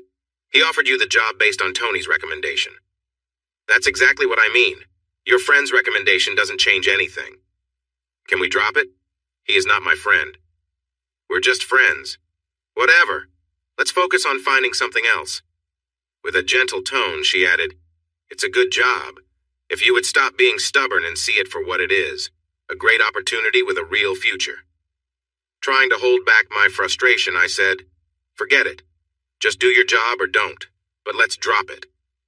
Fine, be difficult. If you end up working for a lesser company with bad conditions, it will be your own fault. I replied sharply, sounds good. If that happens, you can take great joy in saying, I told you so. She replied, oh, don't worry, I will. Yeah, I know. This conversation spoiled our quiet dinner, and an awkward silence filled the room. There was no intimate time that night, but she cuddled up to my back warmly. The next morning, I was back at the computer looking through job ads. I found one that caught my interest. After researching the company, it was clear they were new and focused on renovating city spaces. Their goal was to provide affordable housing for families in need. The job was appealing, managing the renovation of an old factory into apartments. It didn't promise a large salary, but it did sound intriguing. I quickly filled out an application. If I couldn't find a high-paying job, at least this was something I would enjoy. I applied for a few other jobs too, just in case. While scrolling through local news, Rose called. Hey, can we meet for lunch? Don't make excuses about being busy. You're probably just wasting time. I chuckled at her joke. I'm not busy, just applied for a few jobs. Where do you want to meet? How about KP's? It's near my office and you could have a drink if you want. Sounds good. I'll see you there at noon. I changed into some nice clothes and took a bus into town. I arrived a bit early, found a table, and ordered a drink. There were newspapers on the tables, so I picked one up and started reading. I didn't notice Rose come in. Suddenly, she leaned over my shoulder and kissed my cheek. When I turned around to return the gesture, I was surprised to see Tony and Carter standing next to her. My heart sank, realizing I had been tricked. I said, What's going on, Rose? She frowned. Don't overreact, they just want to talk. Tony reached out his hand. Hi, Edwin, how are you? I shook his hand. I'm fine. Carter did the same. They all sat down. So what is this? An intervention? Tony jumped in before Rose could respond. Edwin, we came to talk some sense into you. After I spoke with you, I called him. He agreed to keep the position open for you. He was waiting for your call. Rose was about to say something, but I interrupted her. I didn't call because I'm not interested. I have other good offers. Carter joined in. Edwin, I really want you to work with us at Trimax. After speaking with Tony, who had great things to say about you and reading your CV, I believe you would be a perfect fit for our team. You've gained a lot of experience at a young age, and I'm impressed. We want you on board. After taking a big sip of my drink, I responded firmly, I'm not interested in working at Trimax. If I were, I would have applied. I didn't, so that's the end of it. Rose protested, Eddie, please be reasonable. This offer is a good one. Stop worrying about your commission, Rose. I said no. Why would you pass up a good opportunity, Edwin? Tony asked. I prefer to earn my jobs. I work hard and have a good reputation. I want a job for those reasons, not because you have other motives. He frowned, clearly holding back a sharp reply. Edwin, we talked about this. The offer isn't based on anything wrong. Then why did you feel the need to recommend me to Carter? I referred you because Rose mentioned you were looking for a job. She gave me your CV and I passed it to Carter. Why? I pressed. Frowning, he replied, because Rose and I are friends. That's what friends do. I glanced at the menu the waiter had given me. He'll have the steak pie. What do you want, Rose? Frustrated, she sighed. I'm not hungry. Then why are we here? Because when I told Tony you were turning down Carter's offer, he thought meeting might help. And you didn't mention we would have company. I didn't say anything because I knew how you would react. If you could put aside your worries and see this as it is, you would realize it's a good job. I finished my drink and stood. I'm going to get a refill. Anyone else want something? Tony shook his head slowly while glancing at Carter, who was rolling his eyes. I made my way to the bar, took a sip of my beer, and checked back at the table. They were deep in discussion, leaning in closely. I returned as my food arrived. As I sat and picked up my utensils, Carter looked me in the eye. I think I might as well leave. You're not interested, right? When I shook my head, he huffed. It would have been better if you hadn't wasted my time. I replied sharply, I didn't waste your time. I didn't invite you here. I never applied to your company. He turned to Rose and said, I'm losing confidence, Rose. Please don't waste my time in the future. Then he walked away, and Tony shot me an angry look. You've messed things up there, old man. That's not the best way to build a good name. I didn't do anything wrong. I came here to have lunch with my wife, not to meet you or him. This isn't on me. You could have been nicer, thought it over. You already decided what you think, and that shows a closed mind. Maybe I thought too highly of you. Taking a long drink, I replied, Maybe you did. You weren't invited by me, and I don't want you here. Rose may think you are important, but I don't see it. He leaned closer. Edwin, I could help you if you gave me a chance. There's no reason to be unfriendly. While you're causing trouble in my marriage, I can choose how to respond. I would prefer you stay away from my wife. I don't like you following her around. Eddie, Rose shouted angrily. Stop it, you're acting crazy. Fine. Rose, you're fired. You'll find my own job. If you can't meet your client's needs, I don't know how you manage. Her expression changed, and she gasped. Tony shook his head. I think you'll go now. Good luck, Edwin. I hope things go well. He held out his hand, but I looked away. As he walked out, Rose snapped, You rude, thoughtless jerk. You were so disrespectful. They were trying to help you. They were trying to win you over. It had nothing to do with me. They don't even know me. This is all about them wanting your attention. She stood up, pushing her chair back, and leaned across the table, our faces close. You are such an idiot. Seriously, Eddie, you are jealous and insecure. As she turned to leave, she lightly touched my shoulder. I am so embarrassed by you. That was humiliating. They are successful business people who were trying to help. As she leaned on me, I muttered, Did you ever wonder why they would help a man they've met only once? I barely spoke to Carter. He doesn't know anything about me. They were doing it for my sake. Finally, you get it. They weren't really interested in me. By giving me a job, they got closer to you.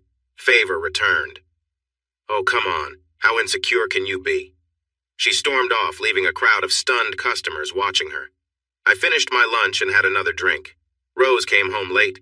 I hadn't made any dinner, but she didn't seem to mind. She went straight upstairs, ran a bath, and stayed there until bedtime. I watched a few movies and went to bed late. When I woke up, she was gone. That became our routine. On Friday, she walked in and snapped, Trimax filled that position, threw her bag down and went upstairs. Later, she came back dressed to go out and casually said, I'm going out for dinner with Claire. I didn't even look up. She left with just a loud bang of the front door. I decided I was tired of staying at home and headed to the pub. Luckily, I found some familiar faces, and one drink turned into another. Before long, I realized I was quite tipsy. I talked to a couple of women, just having fun without any serious intentions. One of them, Colleen, seemed to show interest and got a bit too close for comfort. Things started to feel serious quickly. I managed to escape to the restroom. When I returned, she had her back turned, so I quietly slipped out. The walk home helped clear my head. It gave me time to think about my marriage. Since Rose met Tony, she had changed so much. She used to be smart and lively, but now it was all about him. I constantly heard about Tony, and then Claire was added to the mix. In my mind, she was obsessed. I doubted she was with Claire. I suspected she was with Tony right now. She had probably already been with him, and it made me angry. When I got home, it was dark. She was probably off with that slimy guy. I stumbled up the stairs and turned on the light in the bedroom. Rose groaned. Turn off the light. Sorry, I didn't expect you to be here. Where else would I be? Oh, I don't know. Maybe with Tony or doing something else. You have to repay your debts somehow. Wow, you are really paranoid. Just so you know, I was with Claire. We went out for dinner. Why should I trust you? I just told you. Yeah, you've said a lot of things lately, and most of it feels like lies. Lies? What are you talking about? You convinced me to have lunch with you when you knew I didn't want to be with those two. She turned away in bed, pulling the blanket over herself. I'm done with this, Eddie. I stumbled around and changed before getting into bed. I was pulled from a deep sleep by loud noises. I opened my eyes to see Rose rummaging through the dresser and tossing things around. Ugh, I groaned and covered my head with the blanket. She eventually went downstairs, giving me a moment to adjust to the light coming in. I stretched out and wondered what had happened. How did we end up like this? I took a shower and then went downstairs. It was about 10:30, and the house was empty. There was a note from Rose on the table that said, "Gone shopping." I made myself a cup of tea and decided to take a walk. I stopped by a bakery for coffee and a croissant. I picked up a newspaper from the newsstand and wandered back home. Rose had come back and was busy with laundry and other chores. I ignored her and flopped onto the sofa with my newspaper. She moved around, making all kinds of noise. By dinner time, we had still not exchanged a single word. Things had blown up between us, and now we couldn't even look at each other, let alone talk. Tired of the silence, I put on my jacket and said, "I'm heading to the pub." "Yeah, go on, just leave," she snapped as I slammed the door behind me. The walk to the pub felt terrible. I regretted how things had turned sour, but I didn't know how to fix it. After a few drinks, some friends I had met the other night showed up, and we started chatting. The conversation turned into laughter, and soon we were having more drinks. Colleen, the woman I had talked to earlier, said, "There's a DJ playing nearby. Who's coming?" She looked at me with hope. "Why not?" "Yeah, I'm in," I called out. We all walked up the road to the King's Arms where the DJ was. As we entered, Colleen danced close to me, and soon we were sharing a kiss. In that moment, I felt frustrated and ignored by Rose. Here was this woman being affectionate, and I was feeling a rush of emotions. Don't get me wrong. Colleen wasn't the most glamorous person, but she was lively and friendly. We danced, we kissed, and I could feel myself getting swept away. She whispered in my ear, "Want to come back to my place?" "Sure," I said softly. We stepped outside into the cool night air, and suddenly things took a turn. Her boyfriend grabbed me roughly, shaking me. "I should teach you a lesson," he growled. "Hey, I didn't know she was with anyone," I tried to explain. He pushed me away. "Leave before things get messy." Colleen was crying in his arms. "Sorry, babe. We were just having fun." I backed away quickly, not wanting to get more involved. I didn't want any trouble. When I got home, the place was dark, just like the night before. She was in bed, and I quietly slipped under the sheets. "Oh my God, where have you been?" Rose asked sharply. "Just at the pub, nothing exciting." She leaned over, pressing her nose against my neck. "And who was that girl?" "I don't know what you mean." She turned on the light and tossed the blankets aside. "Hey, it's cold," I protested as I reached for the blankets. "What are you talking about? The bartender better not be the reason for these marks on your neck. Are you hiding something?" I rushed to the bathroom to collect myself. As I glanced in the mirror, I froze. I hadn't even noticed the marks. I sat on the edge of the bathtub, feeling overwhelmed. I didn't know how to explain, and I felt foolish. "What a mess I made," I whispered to myself. Rose was sitting up in bed, waiting for answers. "Okay, no more lies. Who was she?" "I'm sorry. It looks worse than it is." We went to the King's Arms where there was a DJ playing music. We danced, and a girl seemed really interested in me. Nothing serious happened, though. "You act all high and mighty, but you're out there having fun while I'm stuck here. You're a real piece of work," she said. "I'm sorry, but it was just dancing." She got a bit too excited. "Oh yeah? If I came home with marks on my neck, what would you think? You freak out when I have lunch with a friend, and you think I'm up to something." I tried to climb back into bed, but she snapped at me. "No way! You can sleep on the couch. I don't want to smell that girl's perfume all night." That made sense to me. My head hurt, and I didn't want to argue. I went to the lounge and fell asleep on the couch. The next day was a mess, as expected. We had a huge fight, and it felt like we were too far gone to fix things. I called her out for judging me when she was seeing Tony. She turned it back on me, accusing me of being with someone else. In the end, I packed my laptop, some papers, and my clothes into a couple of suitcases. As I drove away without a plan, I regretted not taking that job in Wales. I found a cheap hotel outside of town and settled in for the night. I was so tired. Fighting really takes it out of you. I fell asleep and woke up around 4 in the morning. Monday finally brought some good news. The job I interviewed for wanted me back for a meeting. I didn't hear from Rose. I got ready and headed to the office. It was Mark's company, and there was no fancy HR department. We talked about the job and his plans for it. He was really passionate about making a difference for people and had some great ideas. I was sold on the job and quickly signed the contract to start soon. I tried to call Rose that night, but she didn't want to talk. I paced around the small hotel room, getting more and more anxious. I couldn't stay in the room any longer. It was driving me nuts. I decided to take a walk. The area didn't feel safe. As I stepped outside, I heard shouting and commotion everywhere. Thankfully, I found a pub, got something to eat, and had a drink. The next day, I started my job. It was much better than being stuck in the hotel. The job was fantastic. Mark had put together a small team, and he was the architect and designer. He needed me for the civil work. We discussed plans for demolition, and as we walked around, Mark mentioned, "I find it frustrating that these old materials are too good to waste. I've tried to sell them, but there are no buyers. It takes too much time, and we don't have space to store it. I suggested that we rent a place for storage. No, that's too expensive. Any money we make would just go to storage and moving it. It's cheaper to just throw it away." As the day passed, I understood what he meant. There were some great building materials that were too good to waste. I began to think of a plan. About a year ago, I met a man who had a small piece of land outside of town. After talking for a bit, he told me I could keep some things at his place if I helped him with some work. Next, I found Mark in the office. "What if I take all the old junk for free? No dump fees or transport costs. I can handle it all." He smiled. "That would be perfect, but it shouldn't delay the project. It would be nice to see those materials put to good use." As we talked, he asked, "What will you do with them?" A few years back, I had a vision of building my own house. It was a dream, but I never got my wife to agree. Now that dream is coming back to me while working here. He gave me a hug. "That sounds wonderful." We made a great team, and it felt good to be appreciated. By the end of the week, I had cleared away the old bricks and large timber. I planned to remove the old roof slates next week. My life suddenly felt meaningful.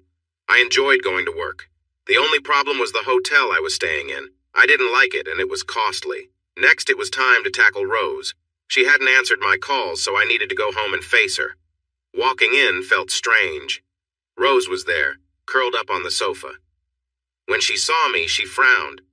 "What do you want?" "I want to talk and see if we can find some common ground and move past the anger." She sat up, and I settled next to her. "I'm sorry for what happened, Rose. I never crossed any lines with that girl. It was just some dancing and kissing." "Why should I believe you?" she shot back. "For the same reason you expect me to believe you." "Oh, that's rich coming from you. I told you I never did anything with Tony, yet you kept bringing it up. That's because you kept lying. You dragged me to that party, said you liked him, then went on lunch dates with him and expected me to just accept it." She started to cry, wiping her eyes. "I know I made mistakes, but I promise I never did anything." "Neither did I." She nodded. "Okay, so where do we go from here? How do we fix this?" "From my point of view, it's simple. I want you to stop spending time with Tony. No lunches or meetings. Then maybe we can get back to a normal life." "Why should I stop seeing Tony? He's my friend and mentor. He teaches me a lot about people and communication. He is really good at it. Also, Claire is my friend." Taking a deep breath, I answered, "Will you be okay with me seeing Colleen then?" "Who is Colleen?" "She's the one who gave me those marks on my neck." "Oh no, I am not okay with that." "So you can see your friend, but I can't see mine," she snapped back.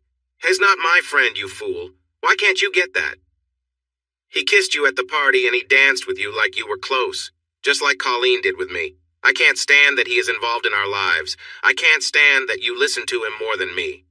She took my hand. That's not true. I don't do that. Yes, you do. You let him talk you into going to that party. He made you think that was what I needed, even though I said I wasn't interested. She sighed. Believe it or not, that was actually a good choice. You were just too unsure to see it. It might have been a good choice, but I told you I didn't want it. That should have mattered, but instead you listened to him. You set up that meeting. I'm sorry, but I thought I was helping. You asked me to find you a job. That one was a great fit for you. Okay, we're just going in circles. Can we move forward and try again? She let out a breath. I want to, but you have to learn to trust me. I do trust you. I just don't trust him. As long as you trust me, that's what matters. We leaned in, wrapped our arms around each other, and shared a soft kiss. Where have you been staying? In a lousy hotel. It's really bad. Well, go get your things. He'll prepare some dinner while you're out. As I stood up, she sighed. Then I guess we should think about finding you a job. When I got back, she had dinner ready. While we ate, I said with pride, No need to look for a job. I started working with a new company. She asked who, and I explained the project. The look on her face showed how upset she was. Wow, you turned down a great job to work for a company with no experience. I will never understand you. Why do you think they aren't good?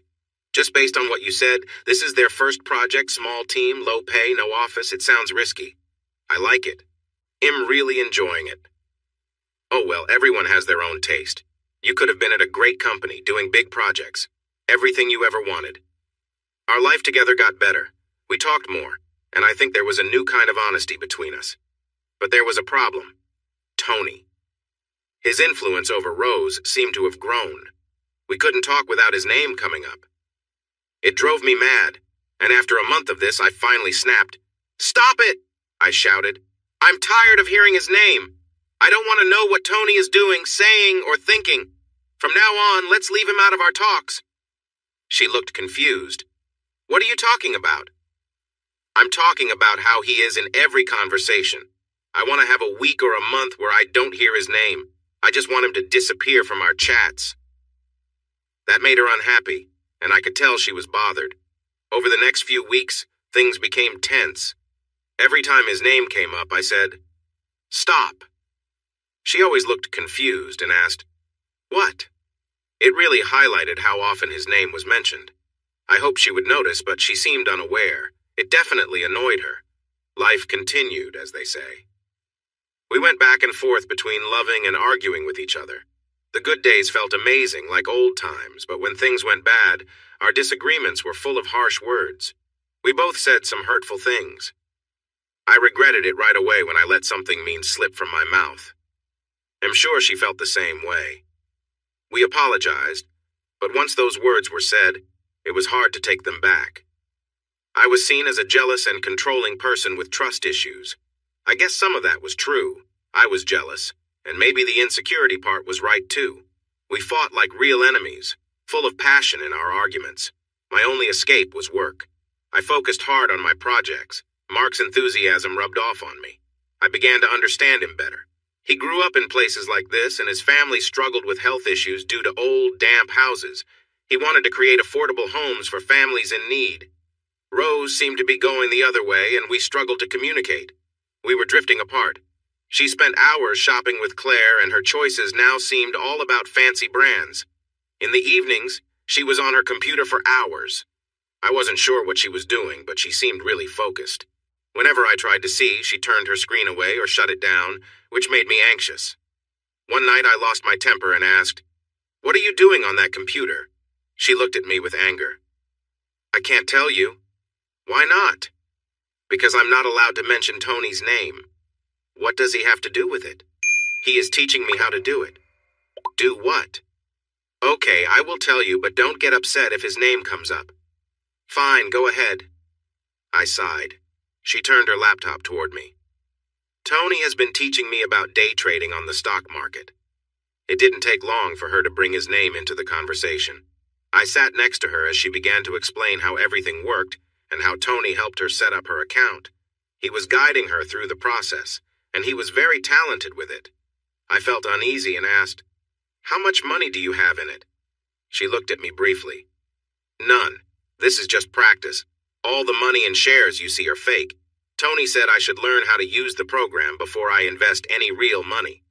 Worried, I asked, "So when will you start trading for real?" "When I feel confident using the program." "How often do you see or talk to him about it?" With a hint of guilt, she replied, "Every day. Sometimes it's just a call or messaging. But every day. I'm still learning." I couldn't hide my frustration. "I asked you to create some distance between you two, and it seems like you have done the opposite. How is that fair?" "Eddie, I can't help your insecurities. You don't trust me, and it's really hard for me. Your jealousy is overwhelming." I didn't want to argue, so I stayed quiet. She tried to soften her tone. "Babe, if you could let go of this negativity, you'd see how generous Tony is being. He's helping me learn how to improve our finances." I held back my angry reply. She continued softly, "Look, with you taking that job, our income has dropped by almost 30%. If we want to buy that house we've always wanted, we need to earn more." That stung, especially since it felt like she was blaming me for not taking a different job. I decided to take a calmer approach. "Well, we need to talk before you put any money into this. I remember reading that you should only invest what you can afford to lose." She nodded. "I was going to talk to you. I'd like to start with a small amount, maybe 10,000 pounds. "What do you think?" I felt shocked. 10,000? How about 1,000? She sighed, looking disappointed. "You really don't believe in me, do you? Look at it from my side. This is the first time I'm hearing about any of this, and now you want to risk a big part of our savings." She turned back to the screen. "Okay, I understand. Let me show you what I've been doing." I leaned in and she showed me her practice account.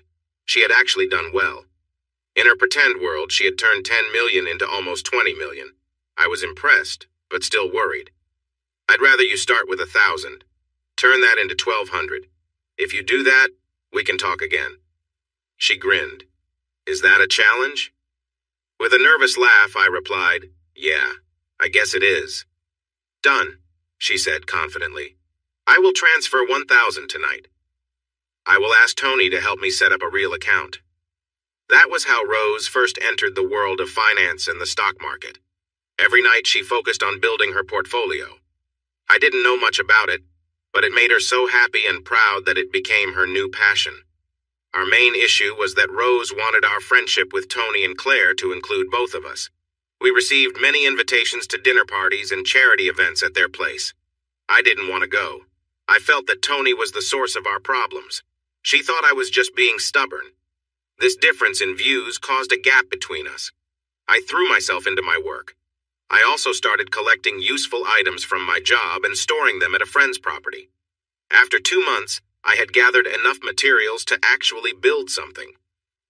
Mark and I became close friends, more than just co-workers. We discovered many common interests.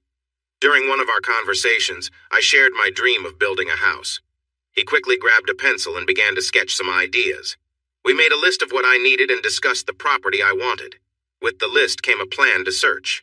I wanted a country property, not a suburban neighborhood.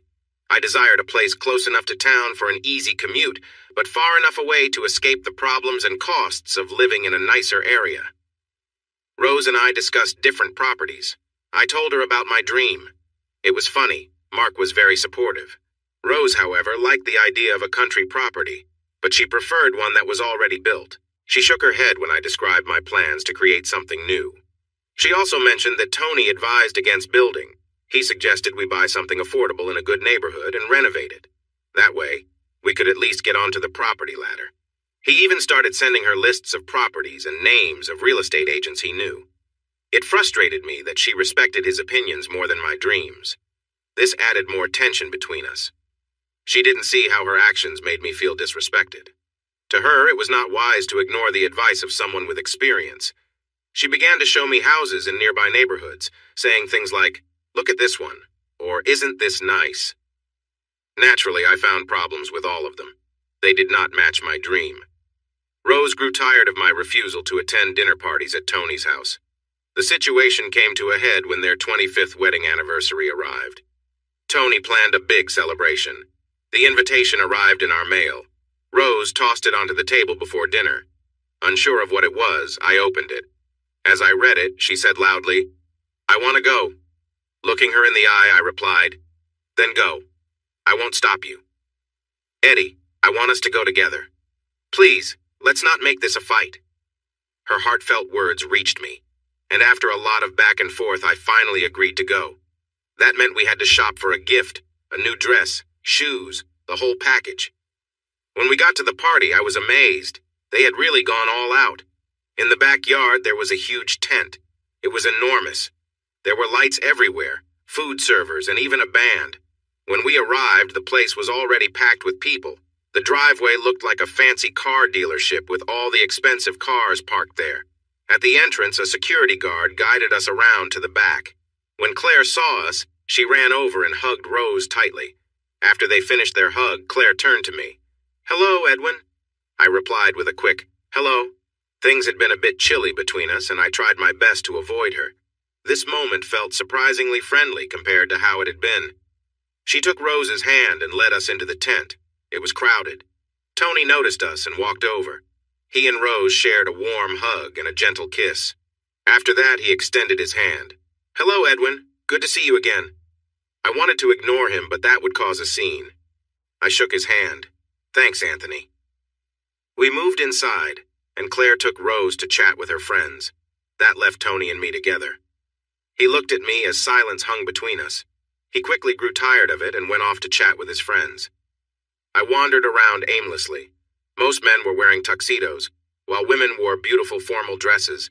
I spotted Carter in a group, and as soon as he saw me, he turned away. That bridge was clearly burned. I found one guy standing alone, looking just as out of place as I felt. I approached him and said hello. It turned out he was a farmer nearby. He was friendly, and we easily struck up a conversation. He shared stories about his farm, and I enjoyed listening. He had a strong accent, not at all uptight. He introduced me to his wife, Beth. As we talked, I shared what I did for work. He listened and nodded.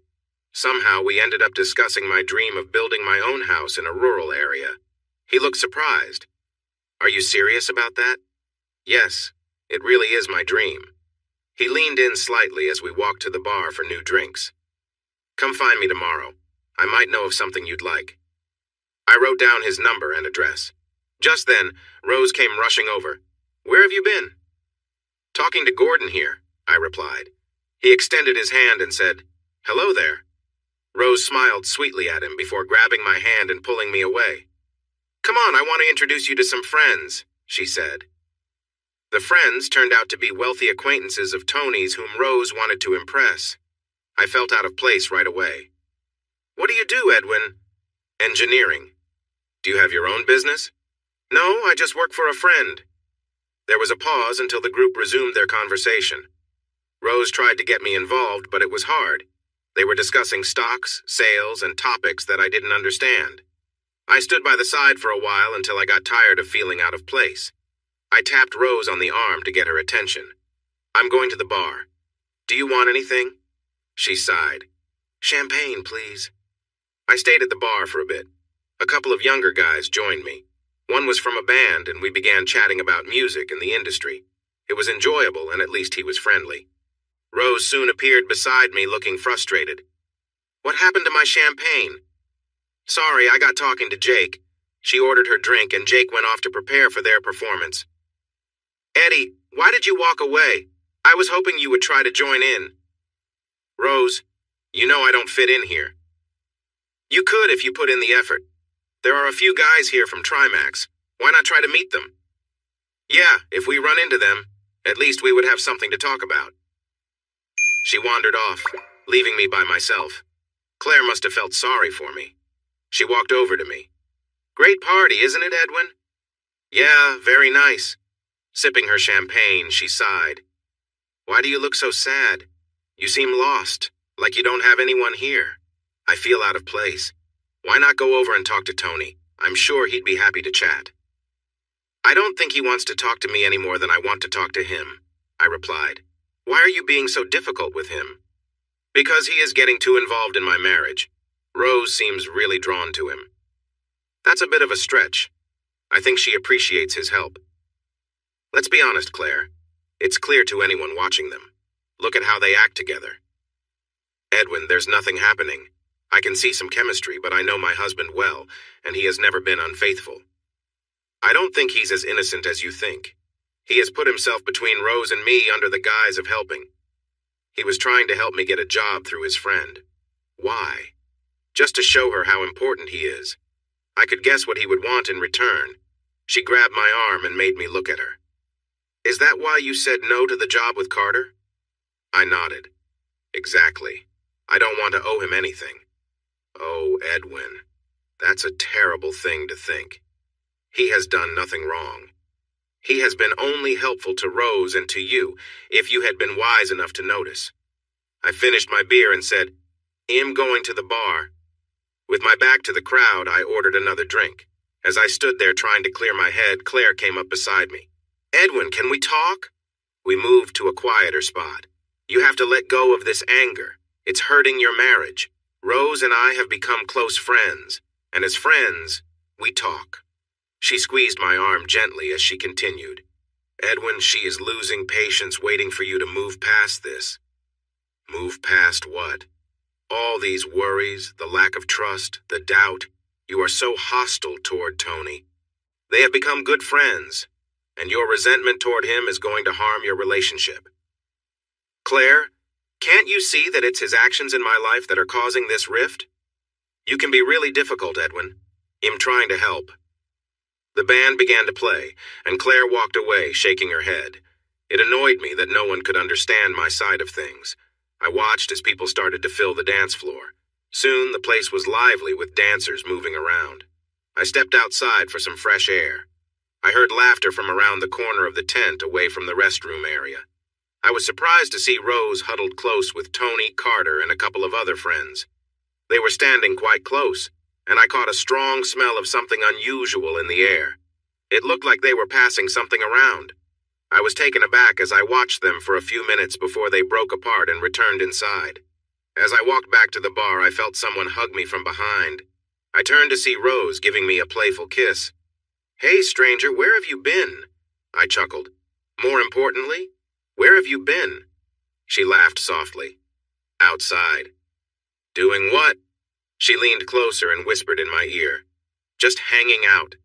When I looked puzzled, she asked, Surprised? I shook my head. Nothing surprises me anymore. She pulled something from her pocket. Lincoln gave me this. Do you want to share?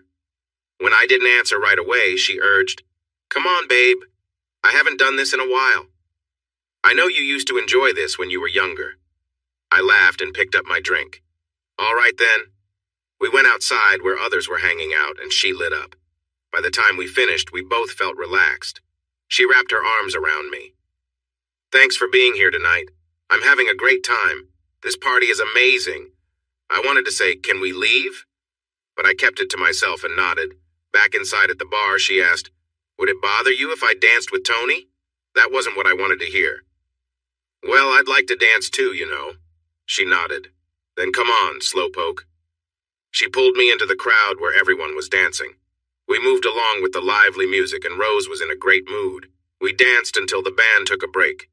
When we returned to the bar, Claire joined us. It's nice to see you two having fun. Rose jumped into her arms and they shared an enthusiastic hug. Thanks for inviting us, Claire. This is the best party. We got our drinks, and Claire and Rose chatted happily. Tony came over and was welcomed as Claire wrapped her arm around him. They talked easily while Tony ordered something from the bartender. I didn't catch what he said, but after getting his drink, he handed me a glass. Edwin, my friend, this is the finest whiskey I have.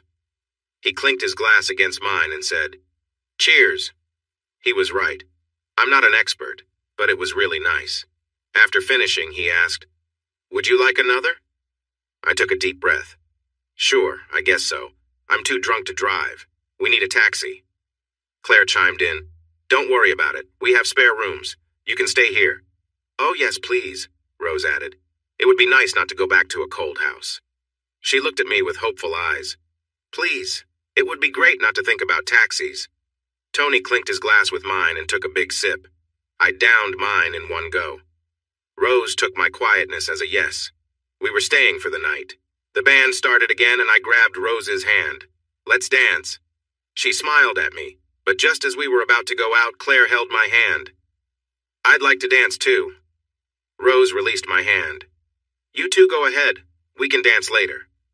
Claire pulled me out and we joined the rhythm of the music. Most of the songs were from the 60s and 70s. After a few upbeat songs, the mood shifted, and we suddenly found ourselves in a slow song. Claire didn't hesitate. She moved into my arms.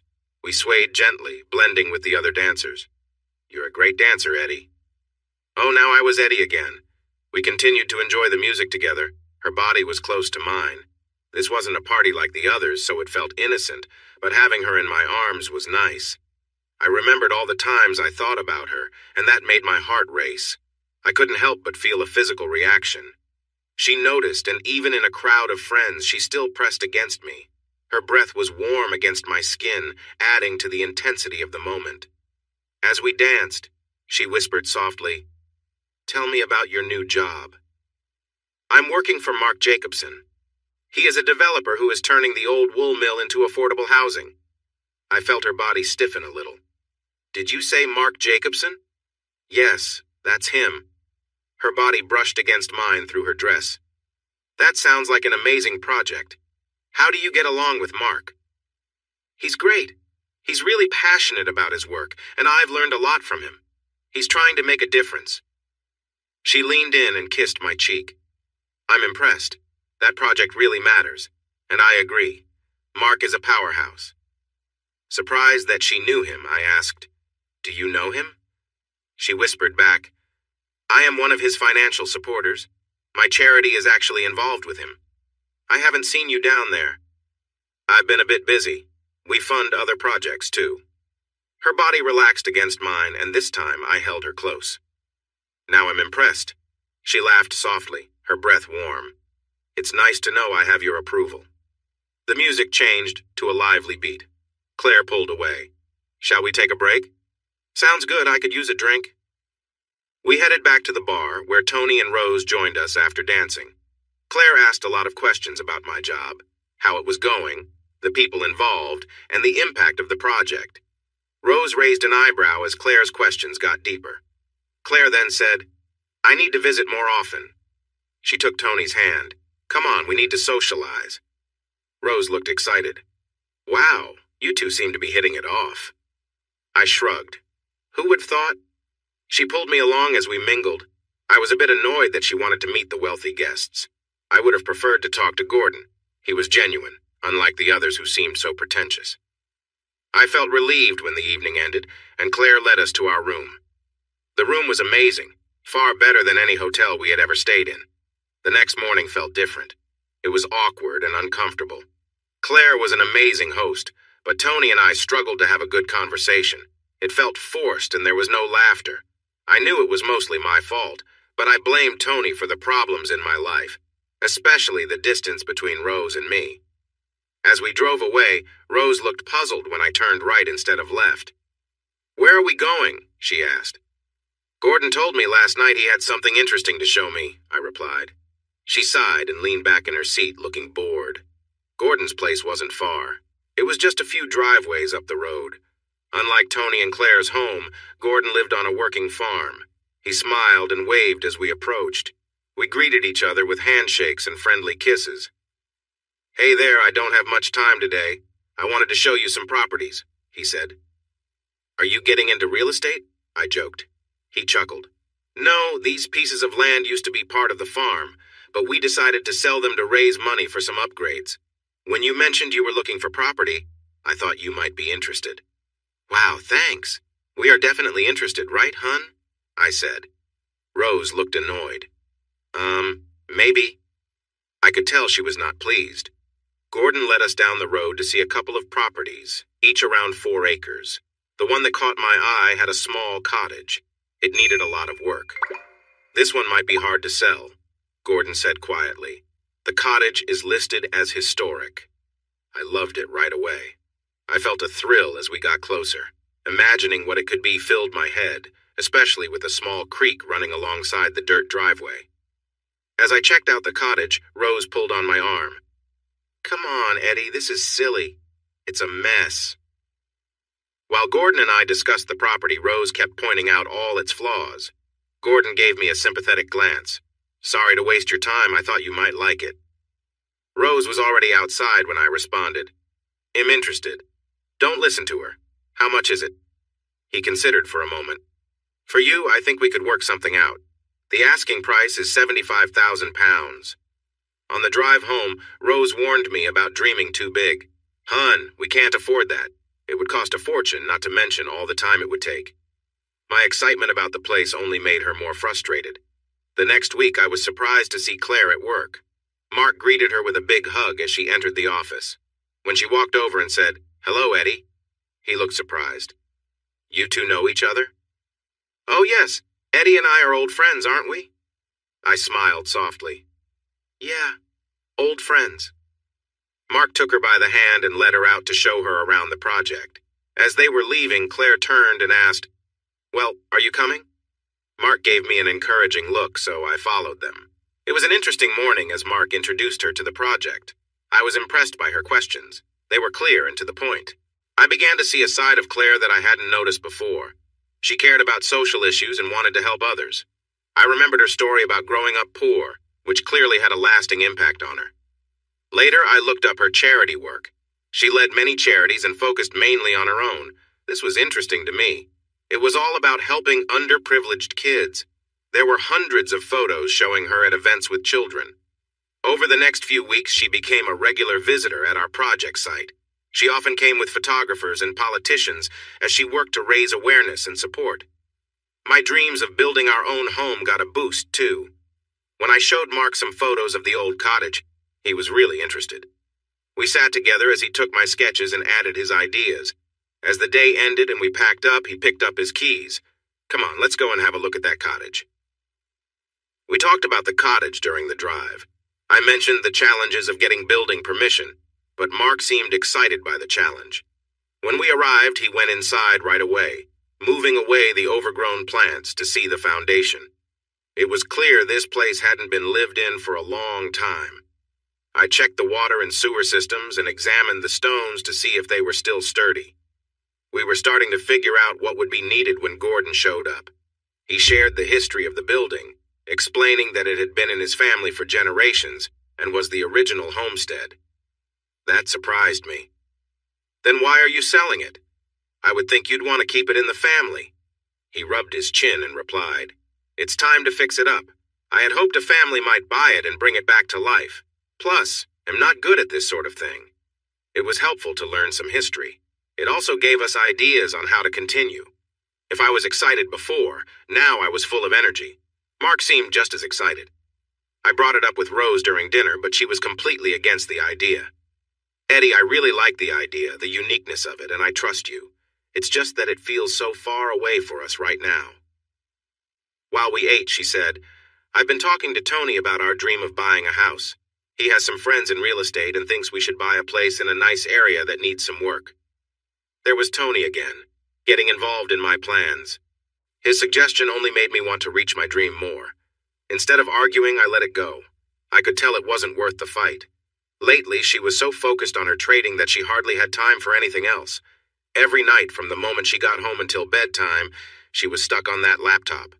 I admired her dedication, but I missed our time together, the chats, the laughs, and the silly shows we used to watch on TV. Then, a few days later, my hopes got a lift when Mark brought in the plans for our cottage. They were amazing. As we laid them out on the desk and he walked me through them, I was really impressed with his ideas. "These are fantastic," I said. But then I added sadly, "I can't pay for them." He laughed. "They're a gift. I really want to see that cottage fixed up and we're friends, right?" I pulled him into a friendly hug. "Yes, we definitely are." With the drawings in hand, I went to the bank to explore options. I was shown into a small office and met with the loans manager. We talked about the property and my dreams. When he looked up the property details, he saw the listing and took a deep breath. We discussed the next steps, starting with getting permission from the local council and National Heritage. As we talked about my finances, he checked our account. He looked up from his screen with a strange expression. How much do you have in your account, Edwin? About 30,000 pounds, I think. He turned the screen so I could see. The balance showed only 1,500 pounds. That can't be right. He checked the history and told me that 32,000 pounds had been taken out 2 weeks ago. I was shocked. It had to be Rose and that trading scheme of hers. When I got home, she was, as usual, on the computer. "What have you done?" I exclaimed. She looked up, surprised. "What do you mean?" "I mean the money in our account. It's gone." She sighed casually. "Don't worry, sweetheart. I transferred it to boost my trading." "And when were you going to tell me?" "We talked about it. You said once I made 1,200 pounds we could move forward. On that initial investment, I made 2,000 pounds. I am really starting to understand things. And with Tony's help, I see a way to make us some good money." "I never said you could spend all of our savings. Relax, it's going to be worth it. We can make a lot of money." "Not if you spend every penny. I wanted you to take out 3,000, not everything. I need that money back." She shot me a cold look. "We've talked about buying a house. This could help us get there faster. If this works like my first plan did, we could have 100,000 in 6 months." Angry, I replied.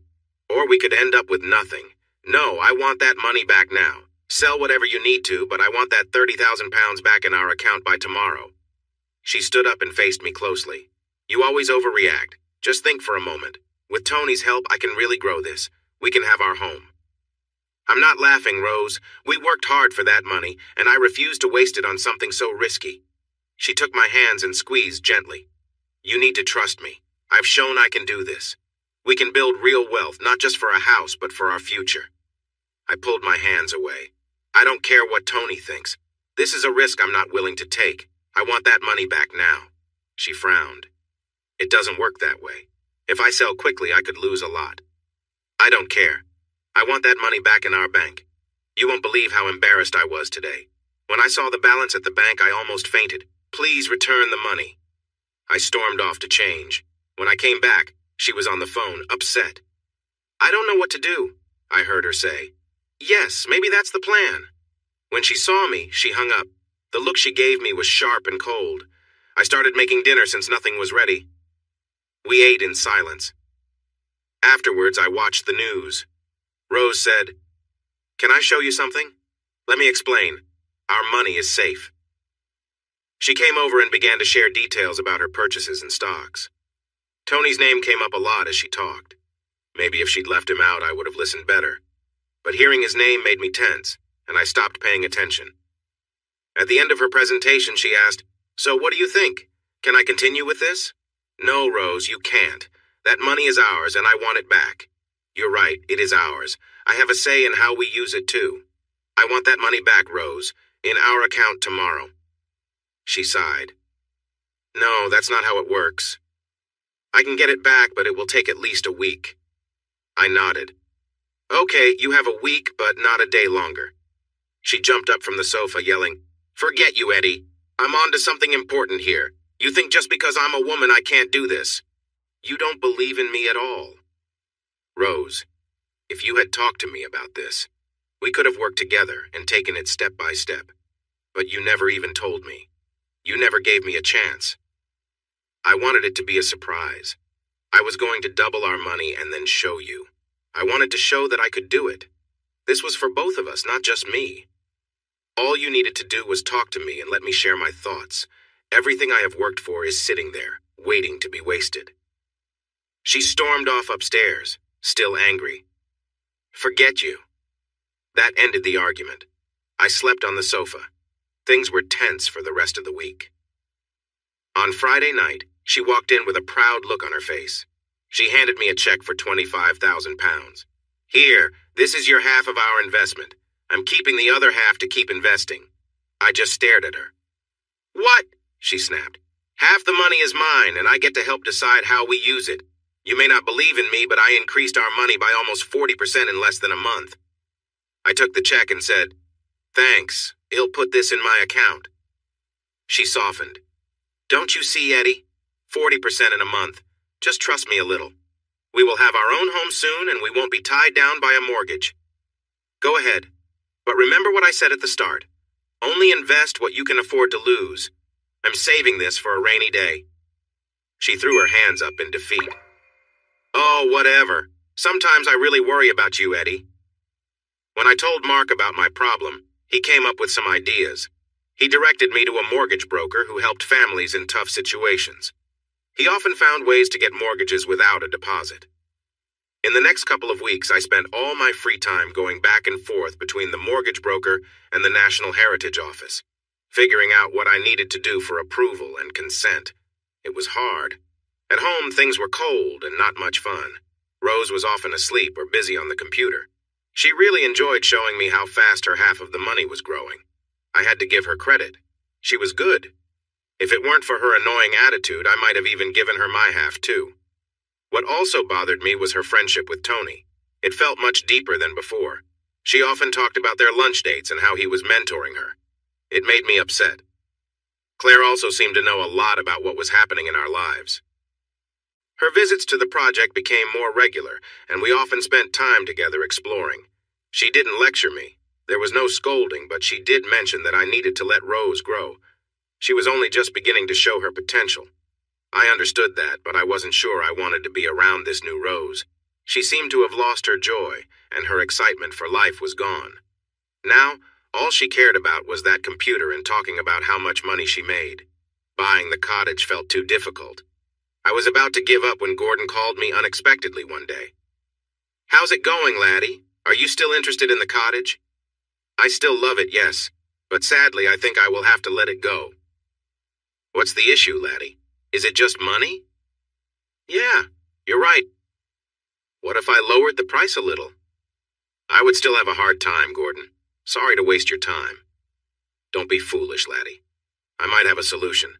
How about I keep 25% in the property? That would be a separate loan you can pay back. No need for the bank or anyone else to know. What? Wow, Gordon, that would be amazing, but you don't really know me.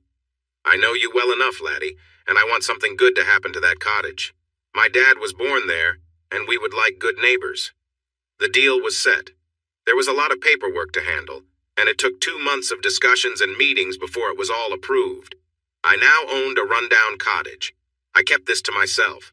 If Rose thought it was okay to have secrets, then this would be mine. I planned to surprise her. The first step was to move the building materials I had saved from the project to the site.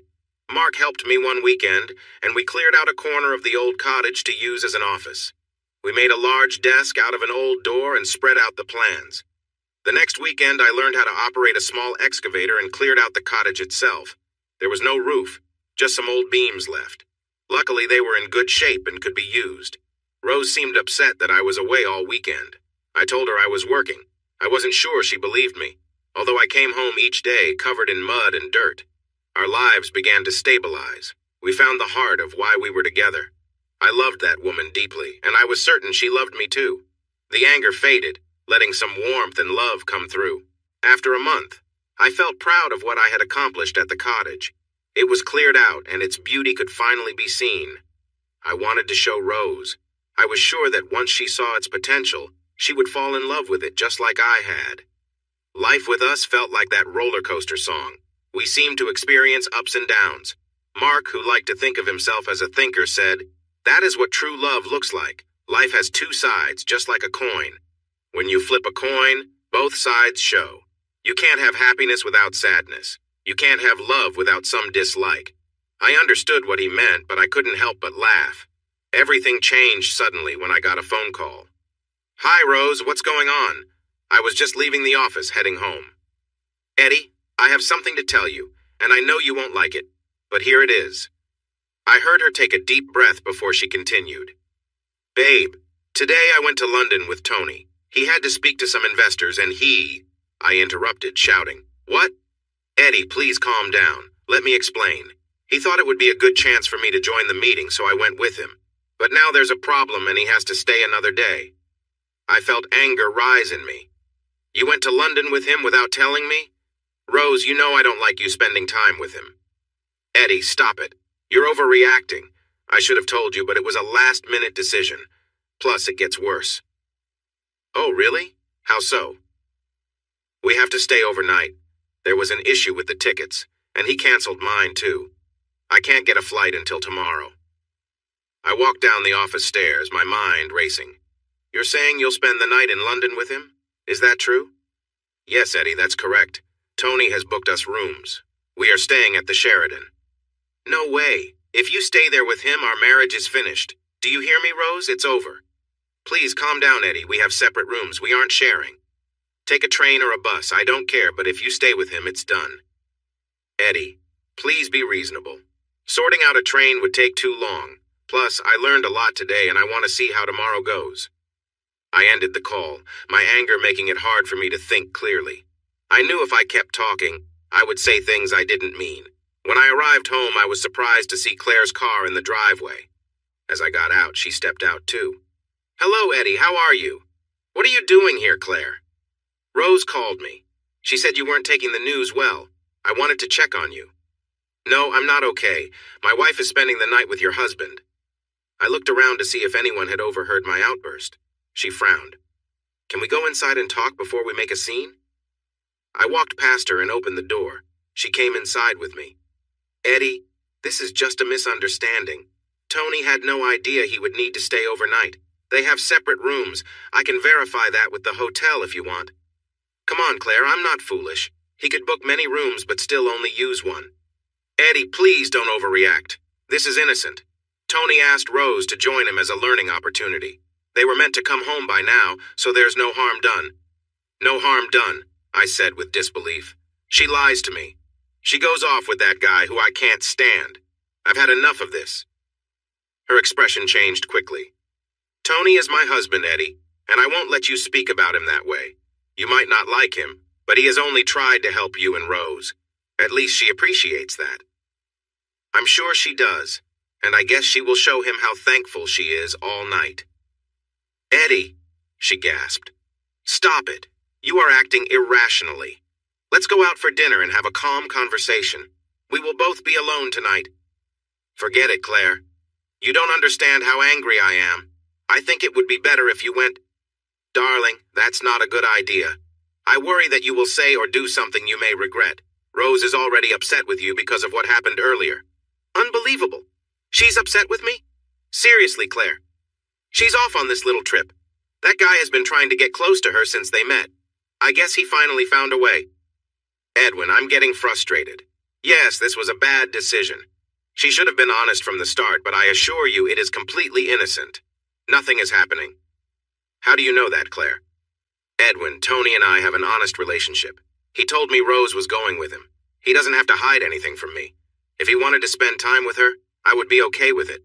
Whether you believe me or not doesn't matter. I may have my flaws, but I am not a liar. Her words barely calmed my troubled feelings. I felt so tense inside that I could feel it as I rubbed my stomach. Claire, I don't care what you say. I have my own views on what is happening. Even if they aren't doing anything wrong, I would still be upset. She lied to me again.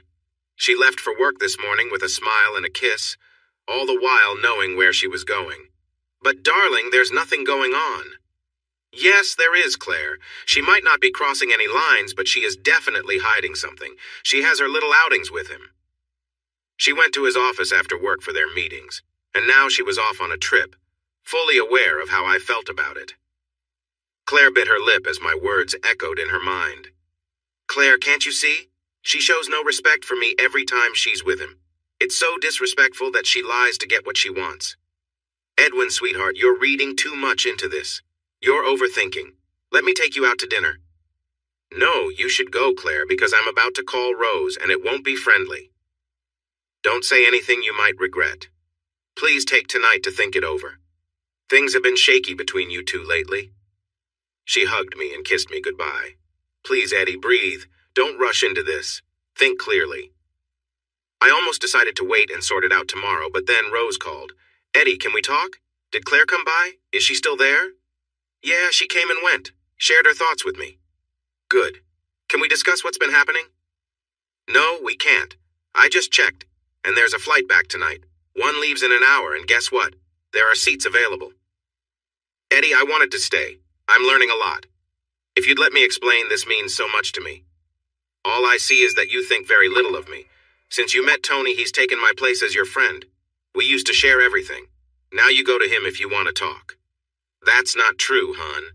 Yes, it is, Rose. You've lost respect for me. You lie to me often. You know exactly how I would react. When you left for work this morning, you kissed me and said, "I will see you tonight." That's because we thought we'd be back today. And if that had been true, I would have never known. Somehow you feel that's okay. What I don't know won't hurt me. Eddie, if you could just let go of your dislike for Tony, I wouldn't have to lie. I could be honest. Rose, it feels like our marriage is over. I refuse to play a small role. If Tony wants to be the main character, then he can have it. Have a nice night. I hope he is what you expect. I hung up before she could respond. It was strange. I had fought hard to keep them apart and to hold on to her. Now, I had chosen to focus on my own life. I felt lighter. The anger faded away. My mind cleared and I felt more focused. I didn't want to cook, so I went to the pub for some food and a drink. It was late when I returned home. As I lay in bed, I began to think. Okay, deciding our marriage was over was easy. Figuring out how to move on was the challenging part. I had a house and a mortgage, but I couldn't afford to live there alone. Lately, I had been leaving all the bills for Rose. She never said anything about it. Moving out seemed like the only choice. As I lay in bed, my phone rang. Eddie, can we talk now? Looking at the time, I saw it was 11. Wow, that must have been quick. I can't believe he is not as great as he thinks. Eddie, she said with a tired sigh, I'm in my own bed, nothing is happening. Rose, I don't trust what you're saying right now. He could be right there laughing at me. Oh, come on, Eddie, you're being silly. I made a mistake. I should have told you the truth. Yes, you should. This isn't the first time you've apologized for this. Look, I've made a choice. We need to separate. This isn't working for me. Eddie, that's just foolish. We can get through this. I know you don't mean it. You're just upset. No, Rose. I'm serious. I can't keep living like this. I need to be with someone who values me and my opinions. That's not happening with you. Eddie, please don't let your jealousy ruin what we have.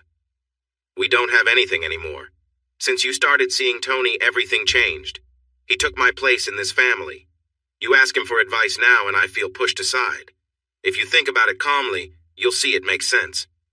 It doesn't make sense. Eddie, I think you need to talk to someone. You didn't like Tony from the beginning and that jealousy is clouding your judgment. You need support. So you don't think you've done anything wrong? I've made mistakes and am not hiding from that. But talking to you has been impossible. I can't even share my success with you. Do you know how much I've earned? No, because I can't talk to you about it. Goodbye, Rose. Have a good night. I hope it's worth it. Morning came quickly, and I woke up feeling refreshed. I packed up everything I could. Clothes, my computer, and personal things, trying to fit as much as I could into my car. I didn't know where I was going, but I wouldn't stay there any longer. At work, Mark noticed I was not myself. I could feel it too. My mind was scattered, and I snapped at everyone. Eddie, what's going on? Trouble at home? He asked. Yeah, I left her. I'm tired of all the drama. He nodded. What are you going to do now? I shrug. I don't know, my friend. I feel overwhelmed. As always, he pulled me into a hug. It wasn't the most masculine gesture, but it made me feel better. It was strange how just having someone listen to my troubles helped me calm down. He made us both a cup of tea, and we walked around the site. When we reached one of the large storerooms, he stopped and walked inside. What do you think, Eddie? We could easily turn this into a nice little space for you to stay in. I was surprised by his kindness and asked, Are you sure? Absolutely. It's better than sleeping in the car. If we do it right, you could be living here in a couple of weeks. His clear thinking made sense to me. He got a few guys to help me, and he even joined in. By night, we had a bedroom ready. I could use other areas for showers and cooking. Rose called me as soon as she got home. She realized I had moved out. The call started off poorly. She called me foolish, said I was overreacting and that I was running away. I listened to her harsh words one after another. In the end, she was tired and crying. Eddie, this won't fix anything. Funny, I feel better now than I have in months. Where are you staying? That's not your concern. Are you seeing someone else? Is that what this is about? No, Rose, there isn't anyone else. I'm just tired of fighting all the time. You must feel the same. Take some time tonight and think about it. All we do now is argue. Eddie, did you think about my idea of counseling? No. Honestly, I don't think I've done anything wrong. I haven't lied or tricked you. I've been truthful and acted properly. There were some tears before she hung up, frustrated. Over the next few days, Mark and I spent time at the cottage. We used Gordon's excavator to dig out new foundations, built some frames, and I ordered the concrete truck for Saturday. On Friday, Claire came to talk to Mark and visit the site. She acknowledged me, but it felt cold, and she referred to me as Edwin again. Mark noticed the change. For the first time, I felt his anger. Eddie, don't let this affect the project. I need you to keep things professional. Don't involve Claire in your issues. I didn't know how to respond and just stared at him. He came over and put a reassuring hand on my shoulder. Sorry to be so direct, but I can tell Claire is a bit uneasy right now. I don't need any drama. I'm on your side, but please keep your distance while she's here, okay? I nodded. Sure, I didn't mean to cause any trouble. I know, but she's upset with you, so just give her some space. Got it. No problem. Gordon helped me out in another way. I wanted to do the stonework repairs myself, but I had no experience and felt stuck. Gordon knew a retired stonemason in the area who worked on the side and charged fair prices. Over the weekend, I started working with him. It was tough and slow work. We first had to gather all the broken stones and reuse them. Sorting and arranging them seemed to take forever. Bit by bit, the front wall took shape over the weekend. Jack, the old mason, was fun to work with. We shared some laughs as he taught me how to lay stone and mix lime mortar, which is a skill in itself.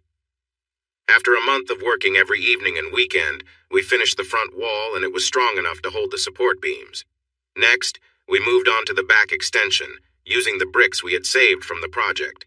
Again, Jack was the expert, and I was learning. The work was hard, but it felt good. It helped me forget about my personal life. I expected Rose to reach out to me, to ask for forgiveness like she had before, but there was nothing. I felt a bit let down. Didn't she care? I shouldn't have been surprised. She had what she wanted, her freedom. I did what Mark asked. Whenever Claire showed up, I slipped out the back. The project was going well. We were ahead of schedule and had sold 2 units. Families moved in, and Claire arrived with her team of reporters to cover the project. I tried to stay out of sight, but Mark pulled me in. No matter how much I tried to avoid her, Claire caught me in a corner. Hello, Edwin. Have you been avoiding me? Yeah, that's what I've been trying to do. She looked at me curiously. Why? Because Mark asked me to. He's worried I might say something that would upset you. I'm sorry. I've been unfair. When are you going to talk to Rose? She is really upset. No, I don't plan to. She got what she wanted, freedom to see whoever she chooses. Oh, come on. She isn't with anyone. She works and then stays home alone. She hasn't talked to Tony in 2 weeks. Maybe I should have left earlier. If I'd known that would break them up, I could have saved our marriage. You seem really unsure of yourself. With all your intelligence, Edwin, it's surprising. Claire, I can't deal with her behavior. The lying was bound to lead to this. I agree, the lying was wrong. I tried to get her to tell you the truth about Tony, but she refused and begged me not to tell you. I'm sorry for my part in that. I nodded, accepting her apology. Thanks for that. What else is there to do? You could talk to her. This doesn't have to be the end. She made mistakes and so did you. Wait a second. What mistakes did I make? You were too stubborn. You made her so scared of sharing her feelings that she stopped talking to you. She really wanted to, but fear held her back. Why? I've never hurt her or done anything wrong. You haven't hurt her, but there's been tension between you. By always criticizing her friendship with Tony, she felt like you were trying to control her. It actually brought her and Tony closer together. Your harsh comments made her think you wanted to keep her from him. That's nonsense. I didn't like Tony from the start. I saw through him. He liked her, and I knew he wouldn't give up. I noticed she was getting uneasy. Eddie, you're mistaken. Yes, Tony liked her, but he was always respectful. He never crossed the line. I see it differently. Why would you invite a coworker to a party if it wasn't to get closer to her? I never lied to you. Tony likes Rose and he hoped something might come from that invitation. I met Rose before the party and it was clear she was interested too. We didn't know you back then. As I sulked and kicked at imaginary stones, she continued. Rose thought you would enjoy the party. She mentioned that you had brought it up before. That was when we were still dating. Yes, I said I might be interested, but we weren't serious. She made a mistake. After the party, she felt bad about how things turned out. We discussed future plans, and she said it would depend on you. Then why didn't she just let it go? Why did she keep bringing it up? Because she wanted to explore it. She felt attracted to Tony, and he felt the same way. Surely you've met women who caught your eye since you've been married? Yes, I have, but I've never thought about being unfaithful. Too late I saw her flinch. She expected me to mention her. Claire, that night we danced. I can't deny I was drawn to you. You're a beautiful woman, and any man would notice you. But I'm married. I'm not here to debate our lifestyle. I just want you to call Rose and work things out. She loves you, Eddie, and I see that same love in you. Please talk to her. That's all I'm asking. Mark arrived with the film crew, and they went off to finish their interview. I thought about calling her. Honestly, I missed her. We often throw around the word love, but it means something special when it's real. Rose and I shared a true connection. We were friends first, and that bond continued even after we got married. I wanted her to succeed and be happy. It didn't surprise me that she was successful in share trading. She studied business at university and got into recruitment because a friend pulled her in and the pay was good. Even so, I felt too angry to call. Love can bring strong feelings, both good and bad, and right now, I was stuck in the bad part. I focused on the building project instead. One of the main parts of the house was going to be a long steel beam. I was going to build it myself from pieces I rescued from a previous job. Alone, the steel sections wouldn't hold up, but together, they would manage easily. Mark made the designs, using a truss system that connected the main spans with triangular frames at 35-degree angles. This design let us use smaller steel, which made it lighter and easier to work with. We planned to show the truss structure as a feature in the big living area, aiming for an open concept without any heavy columns. My welding skills would be really tested. I learned to weld in my first year after university while working. My boss was so impressed that he sent me to night classes. I learned more on the job, but the classes did give me a certificate. Mark was also impressed because the welds needed to look good, since they would be visible. When it was time to put up the beams, I asked Gordon if we could use the forks on his tractor. He was friendly and came to help. When he saw the beams, he nodded and said, "Who did your welding, laddie?" "That was me. I learned a while back." He got off his tractor to inspect them more closely. "These are really good for an engineer." I took his compliment with grace. With the three of us working together, we got the beams in place. Gordon stood by us, admiring the result. "Laddie, how about making some of these for my new barn?" he asked. I nodded. "Sure, but I'm pretty busy right now." "What if I pay you?" he responded. I laughed. It was kind of him, but he had already helped me a lot. "Listen, I'm happy to pay you. Let me show you my new barn and I'll explain." We walked over and he proudly showed us his new barn. It was set off to the side of his driveway and parking area. The issue with his kit-set design was that it required posts placed 3 meters apart, which limited its use. Mark and I quickly did some calculations, and he soon had a sketch ready. Gordon brought out some of his homemade beer, and his wife followed with sandwiches. The beer was strong but easy to drink. We enjoyed it while discussing the construction plans. Our design would allow the entire 20-meter-wide barn roof to be held up only by the trusses. No support posts would be needed. "Okay, how much?" Gordon asked. "You buy the materials and I'll do the work for free." "No, my friend, that's not how this works. I appreciate your kindness, but I want to pay you." Mark winked at me. "How about I get the steel and we build it together? It'll cost you 10,000 pounds. Gordon offered his hand and we shook on it. This meant I would be away from my home until I finished at Gordon's place, but it would help me earn some money for my own project. Gordon was traditional. His wife made sure I was well fed, and he was proud of his homemade beer. We grew closer while working side by side. When we finished, He was really pleased with the results and planned to celebrate with a barn-raising party. In the week before the party, Claire approached me at the project site. "Eddie, you might not remember Gordon from our anniversary party. He's one of our neighbors." When I shrugged, she added, "Anyway, he is having a barn-raising party on Sunday, and we have been invited." I nodded. "Sounds great. I hope you enjoy it." She hesitated. "Rose has been feeling down and needs company. I'm going to invite her, but she said she wouldn't go alone." "Could you come with her?" I chuckled. "You want me to go to a party with Rose?" "Yes," she said firmly. "Eddie, she needs to get out, and it's a chance for you two to talk. And distract everyone else. No, I expect you to behave well. If you don't, I'll tell Mark." Just then, Mark walked in. "Did I hear my name?" he said playfully. Claire explained the situation, and Mark gave me a puzzled look, but quickly agreed with Claire. "I think you should go. You could use a break, and it would be good for you and Rose, even if it's just to find some closure." When he said that, Claire shot him a fierce look. Mark was determined, and it was clear Claire wasn't going to drop it. In the end, I agreed. "Great," she said cheerfully. "We'll take Rose with us. He'll send you Gordon's address." "Can Mark come too?" I asked. She regarded us both with curiosity, but replied casually, "Fine, but no funny business." Mark and I shared a laugh after she left. I found it odd that she didn't know about what I had been doing in her backyard. Still, I sensed that at her anniversary party, she and Gordon were more like acquaintances than close friends. She probably didn't mingle with regular farmers. After getting to know Gordon, I could imagine what his party would be like. It would be in the new barn, and everyone would need to wear gumboots.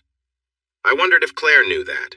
She would likely arrive dressed for a fancy event, just like she did for site visits. I brought an extra pair of gumboots for Rose, just in case. As Sunday approached, I wondered if Rose would actually come. She hadn't tried to reach out, which seemed unusual. That wasn't the Rose I knew. I stopped at the cottage to do some work before heading to the party, which was set to start at 11. Mark arrived at the cottage and helped me for a bit. We both watched cars driving up to Gordon's place and decided to wait for a grand entrance. Everyone was gathered in the barn. There was a big spit ready in one corner, and Gordon was keeping an eye on it. The crowd was mostly farmers, which made Claire, Tony, and surprisingly, Rose stand out.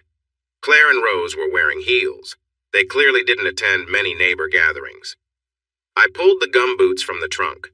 I also found a pair of her jeans in one of my bags. As we walked over to their group, Rose looked nervous. Her body language showed it. She had her hands behind her back and was kicking at the ground, staring intently at it. When we got close, Claire greeted us with hugs and kisses. Mark and Tony shook hands, but I chose to skip Tony's gesture.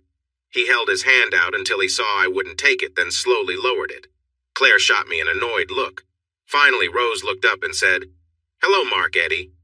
She hugged Mark, and I handed her the gumboots and jeans. "You might like these better." She smiled and said softly, "Thank you. I'll go change." Claire frowned. "What about mine?" Gordon spotted us and waddled over. "About time. What took you all so long?"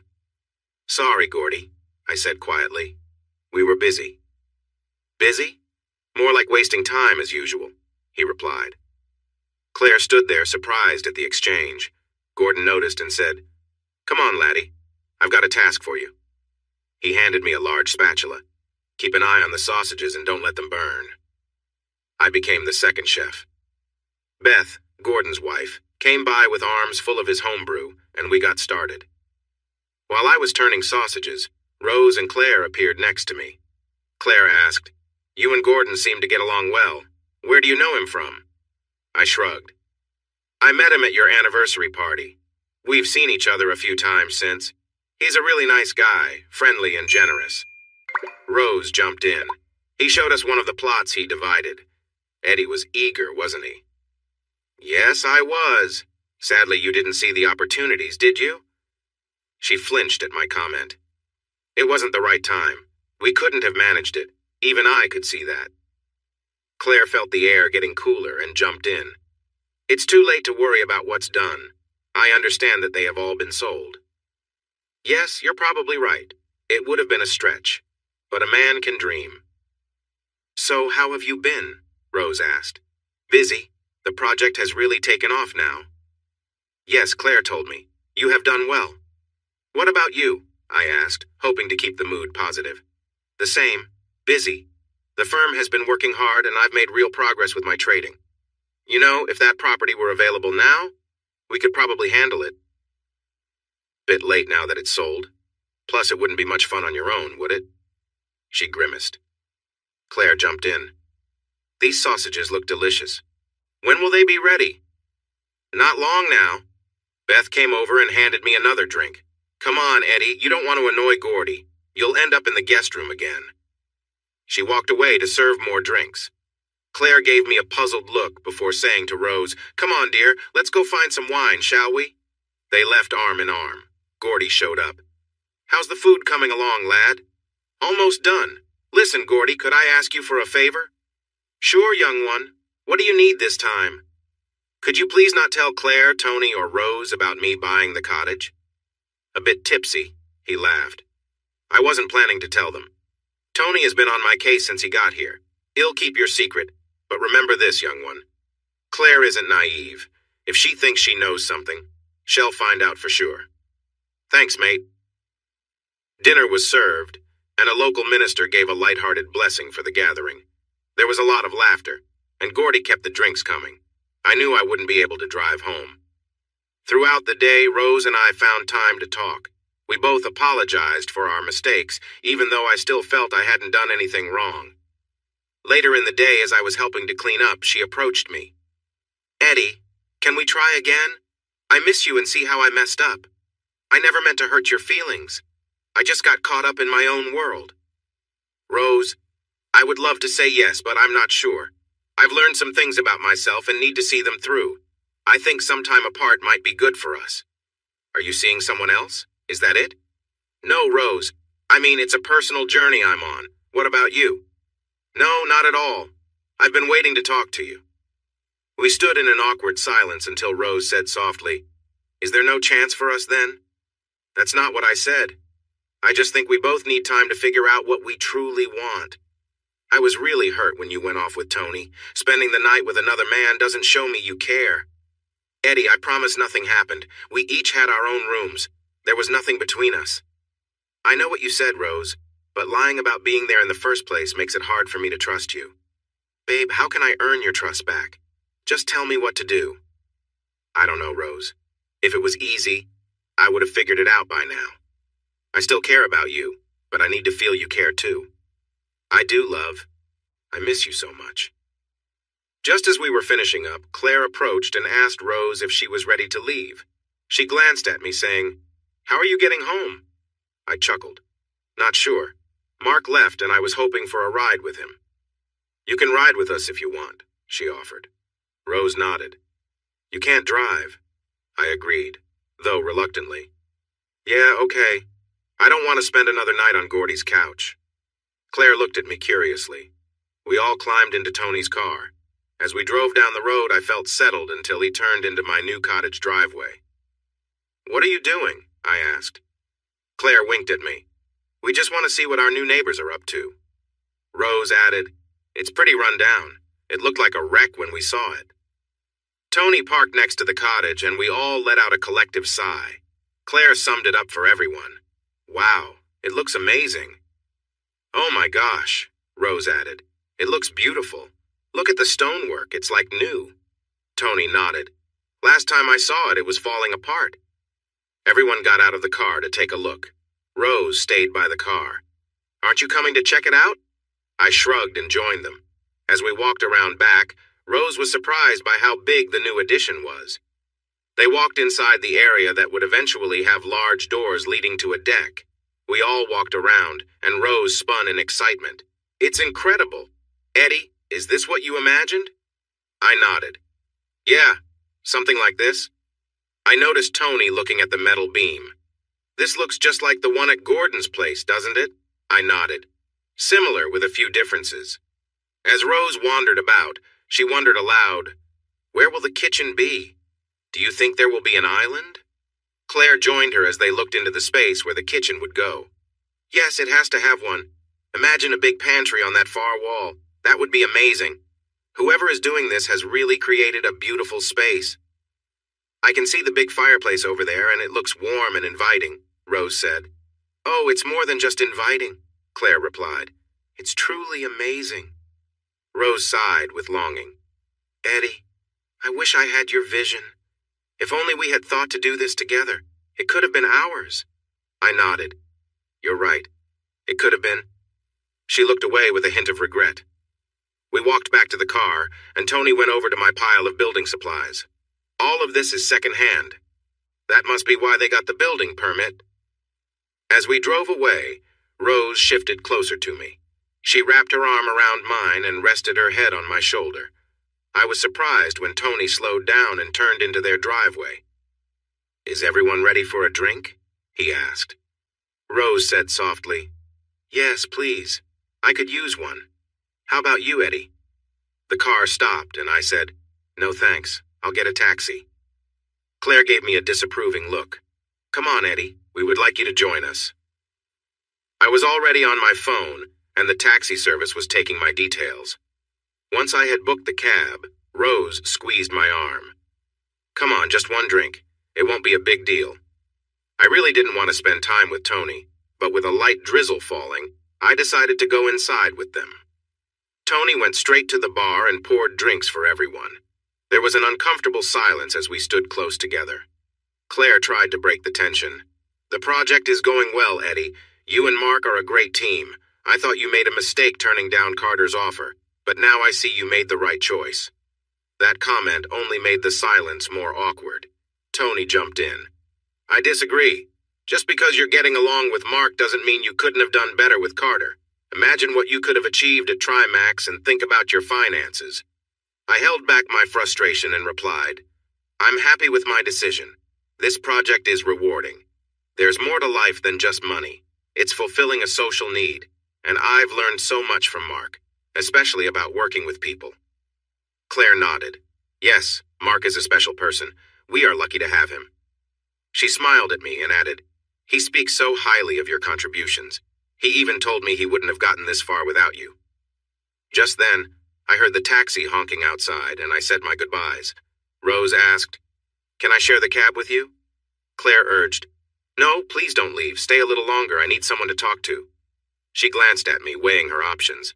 Finally, she sighed and said, Okay, maybe just one more.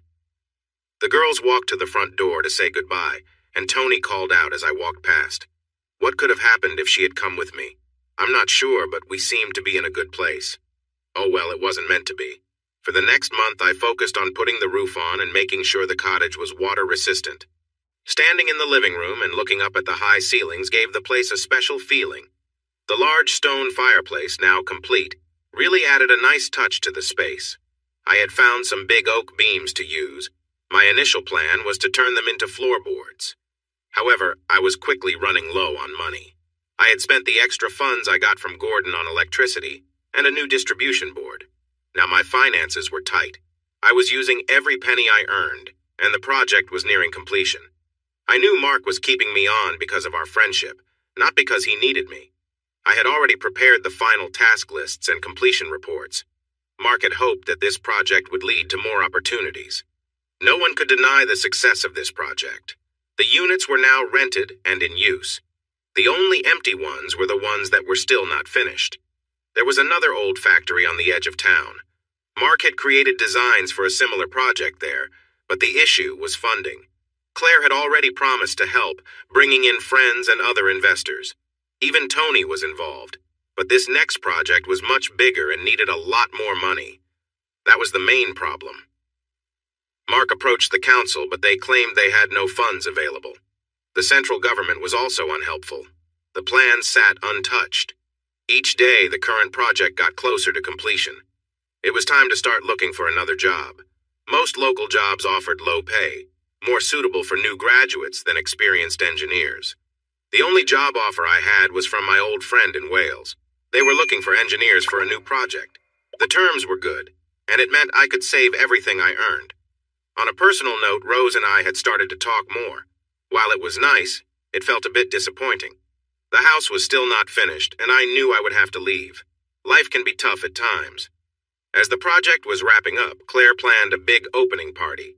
There would be celebrities, politicians, and local officials. It was going to be quite the event. On the night of the party, Claire was proud to show everyone around the building, interviewing tenants and promoting it all. She invited every celebrity she knew, hoping to attract enough funding for the next project. I had never seen so many famous people gathered in one place. Claire, also trying to play matchmaker, invited Rose. Since Gordy's barn party, we had started talking more. It began slowly, but at least we were communicating. During the opening ceremony, we spent a good amount of time talking together. In the weeks before, we had begun discussing the idea of returning home and trying to work through our problems. However, I was still hesitant, and I could feel her frustration with my inability to commit. There were many reasons for my hesitation. It wasn't just about the lies and disrespect. I still hadn't told her that I owned the cottage. Going back home would mean no more late nights there. Her irritation became clear in our recent conversations, turning our friendly chats into strained and uncomfortable exchanges. The party, which should have been a good opportunity to talk, ended up being quite different. Upset by my lack of commitment, Rose decided to cope with her emotions through a few drinks. She drank a bit too much and became confrontational. This was frustrating for me, as I tried to stay calm. As the evening went on, I noticed she was getting quite close to one of the celebrity guests. I recognized him as an actor, not extremely famous but well known from a popular soap opera. He seemed very interested in Rose and was giving her a lot of attention. In her tipsy state and feeling annoyed with me, she enjoyed the spotlight. They were leaning in close, laughing together, and she made sure I noticed.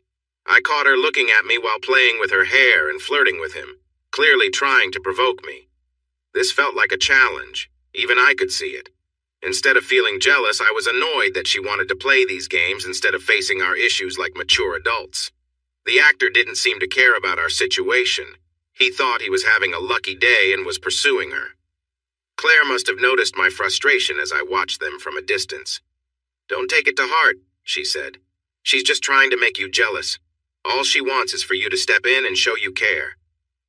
"I'm not playing those childish games," I replied. She hugged me. "She's been getting frustrated. All she wants is her husband back. She wants you to come home. You must feel that too. From what she said, you've been getting along better." "I do want to, but I'm not sure. I feel uncertain about whether we're truly ready. She has lied to me before. She understands that, which is why she has been patient. But if you think there's even a small chance, now is the time to act. Wait too long and you'll just confuse her. She's wondering what is going on. If she doesn't see any signs that you want the same things, she may consider moving on." That really surprised me. If that's how she feels, maybe that's the best thing. Honestly, I don't want to go through all this drama again. I was pulled away to answer some questions from politicians. It was quite a while before I saw Rose again, and she seemed to have had too much to drink. She came over and bewildered me with her words. "Sorry, I have to go. Martin is taking me to dinner." Trying to hide my annoyance, I replied, "Have a good time. Maybe it'll go well for you." Seeing my lack of interest, she smiled oddly. "Oh, it's more than just luck." "Good for you. Enjoy yourself." She reached for my arm. "Eddie, don't be like this. It doesn't have to be this way. We could leave together." Her voice sounded whiny, and her words were a bit jumbled. "What? Disappoint your friend? You clearly want to be with him more than me." I turned away to tell Mark I was leaving. I nearly reached my car when Claire caught up to me. She shouted as she hurried behind me in her heels. "Eddie, stop!" I paused for her to catch her breath. "Eddie, what are you doing?"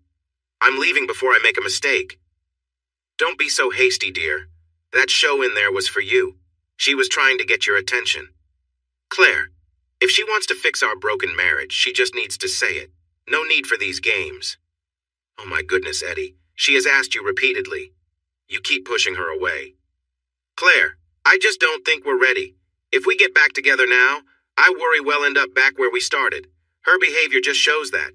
She thinks it's fine to play these silly games, or maybe she still wants that open marriage idea."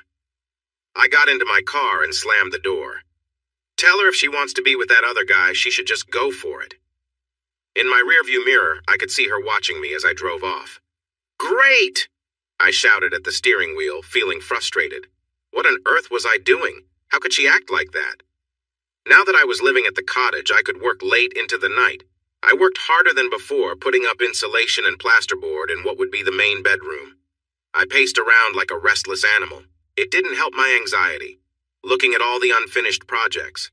I was out of money and ideas, and each incomplete task felt like a reflection of my life.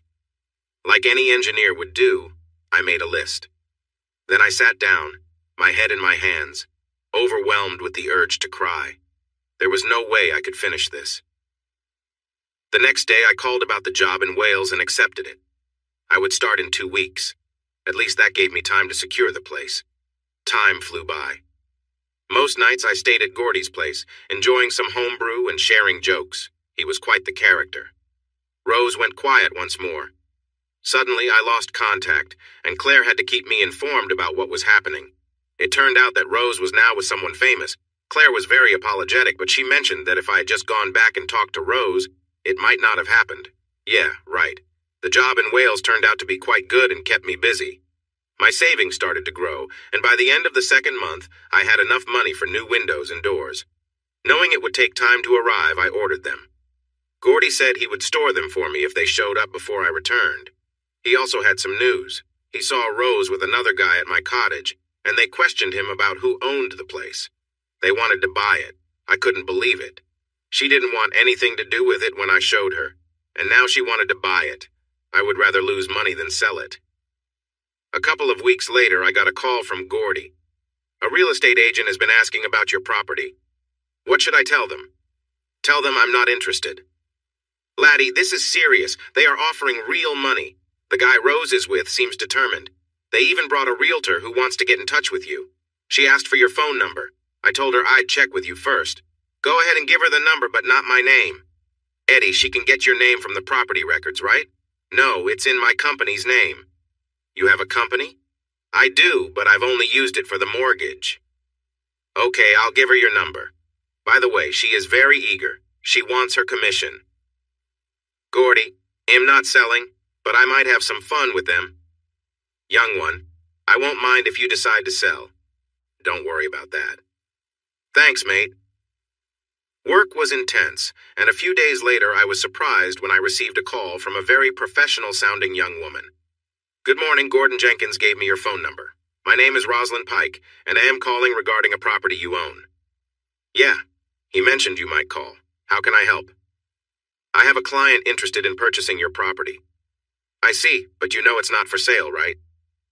I'm aware it isn't listed, but a friend hinted that you might need some financial help. She thought this could be a good opportunity for you. I laughed, trying to sound relaxed. I'm not sure where you got that idea, but I'm doing just fine financially. Then why is the place all boarded up? Because I had to leave for work. I will finish when I get back. I don't mean to be pushy, but I can see that the cottage looks closed up. It seems you have no plans to finish the house. I am a busy man, Mrs. Pike. Miss, she corrected me. Okay, Miss Pike. Here's the deal. Everything is for sale at the right price. Make me an offer I can't refuse. All right? Her tone brightened, sensing a potential deal. I know you paid about £75,000 almost a year ago.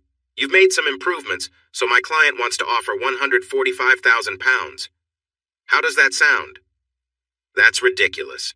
Tell your client that if he wants to make a serious offer, he can call me.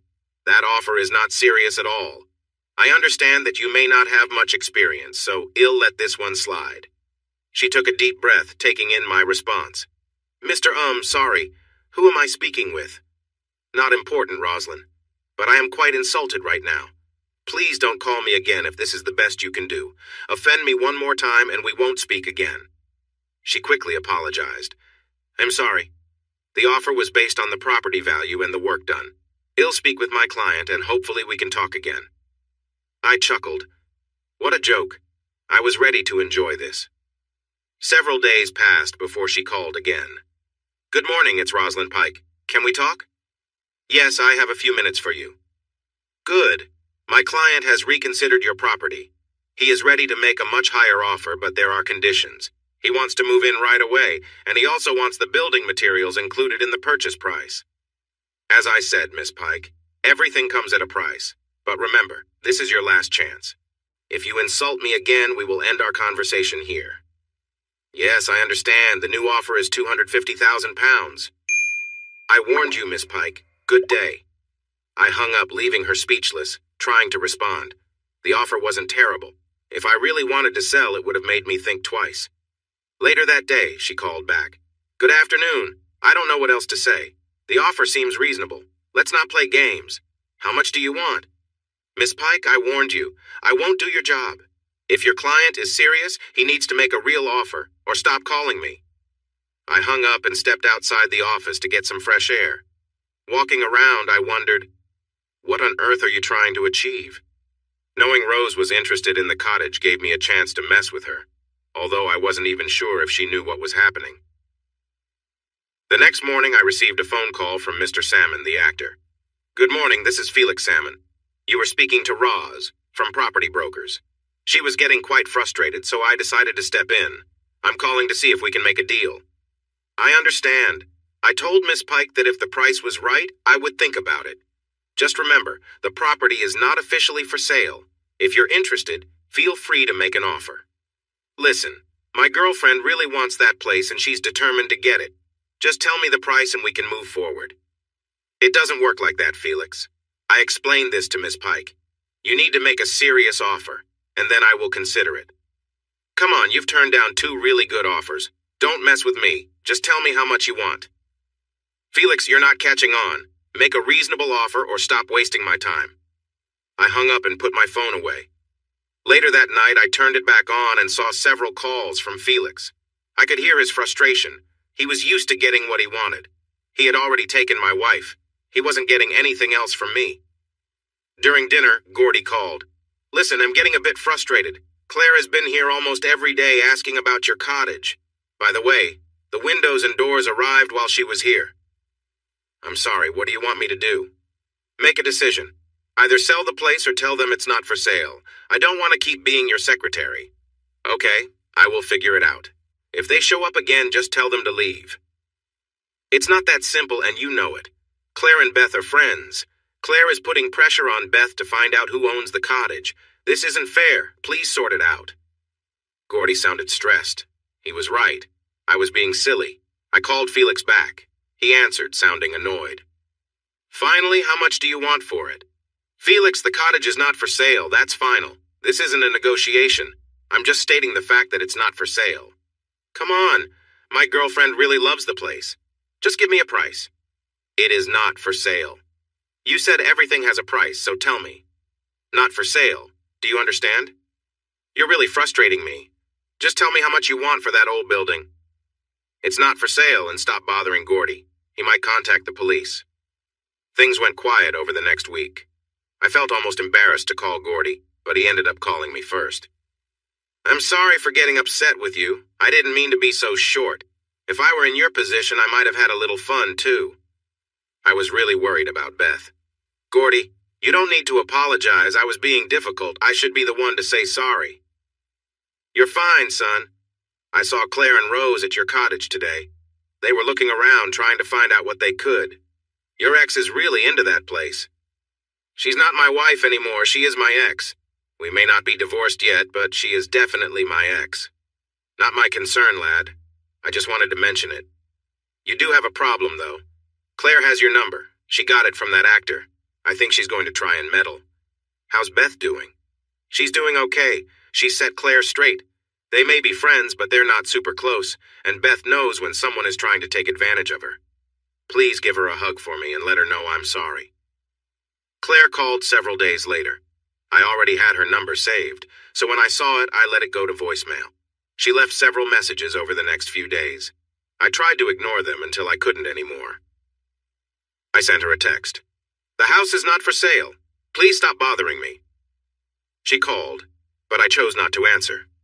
She tried many times over the next month, always at odd times. I think she was hoping to catch me off guard. When my time in Cardiff was over and I had some money saved, I went back. Gordy was waiting with a couple of drinks, and Beth brought out some stew. It was a pleasant summer evening, and we sat outside by the barn, enjoying our drinks. What are your plans, lad? I have saved enough to almost finish the cottage.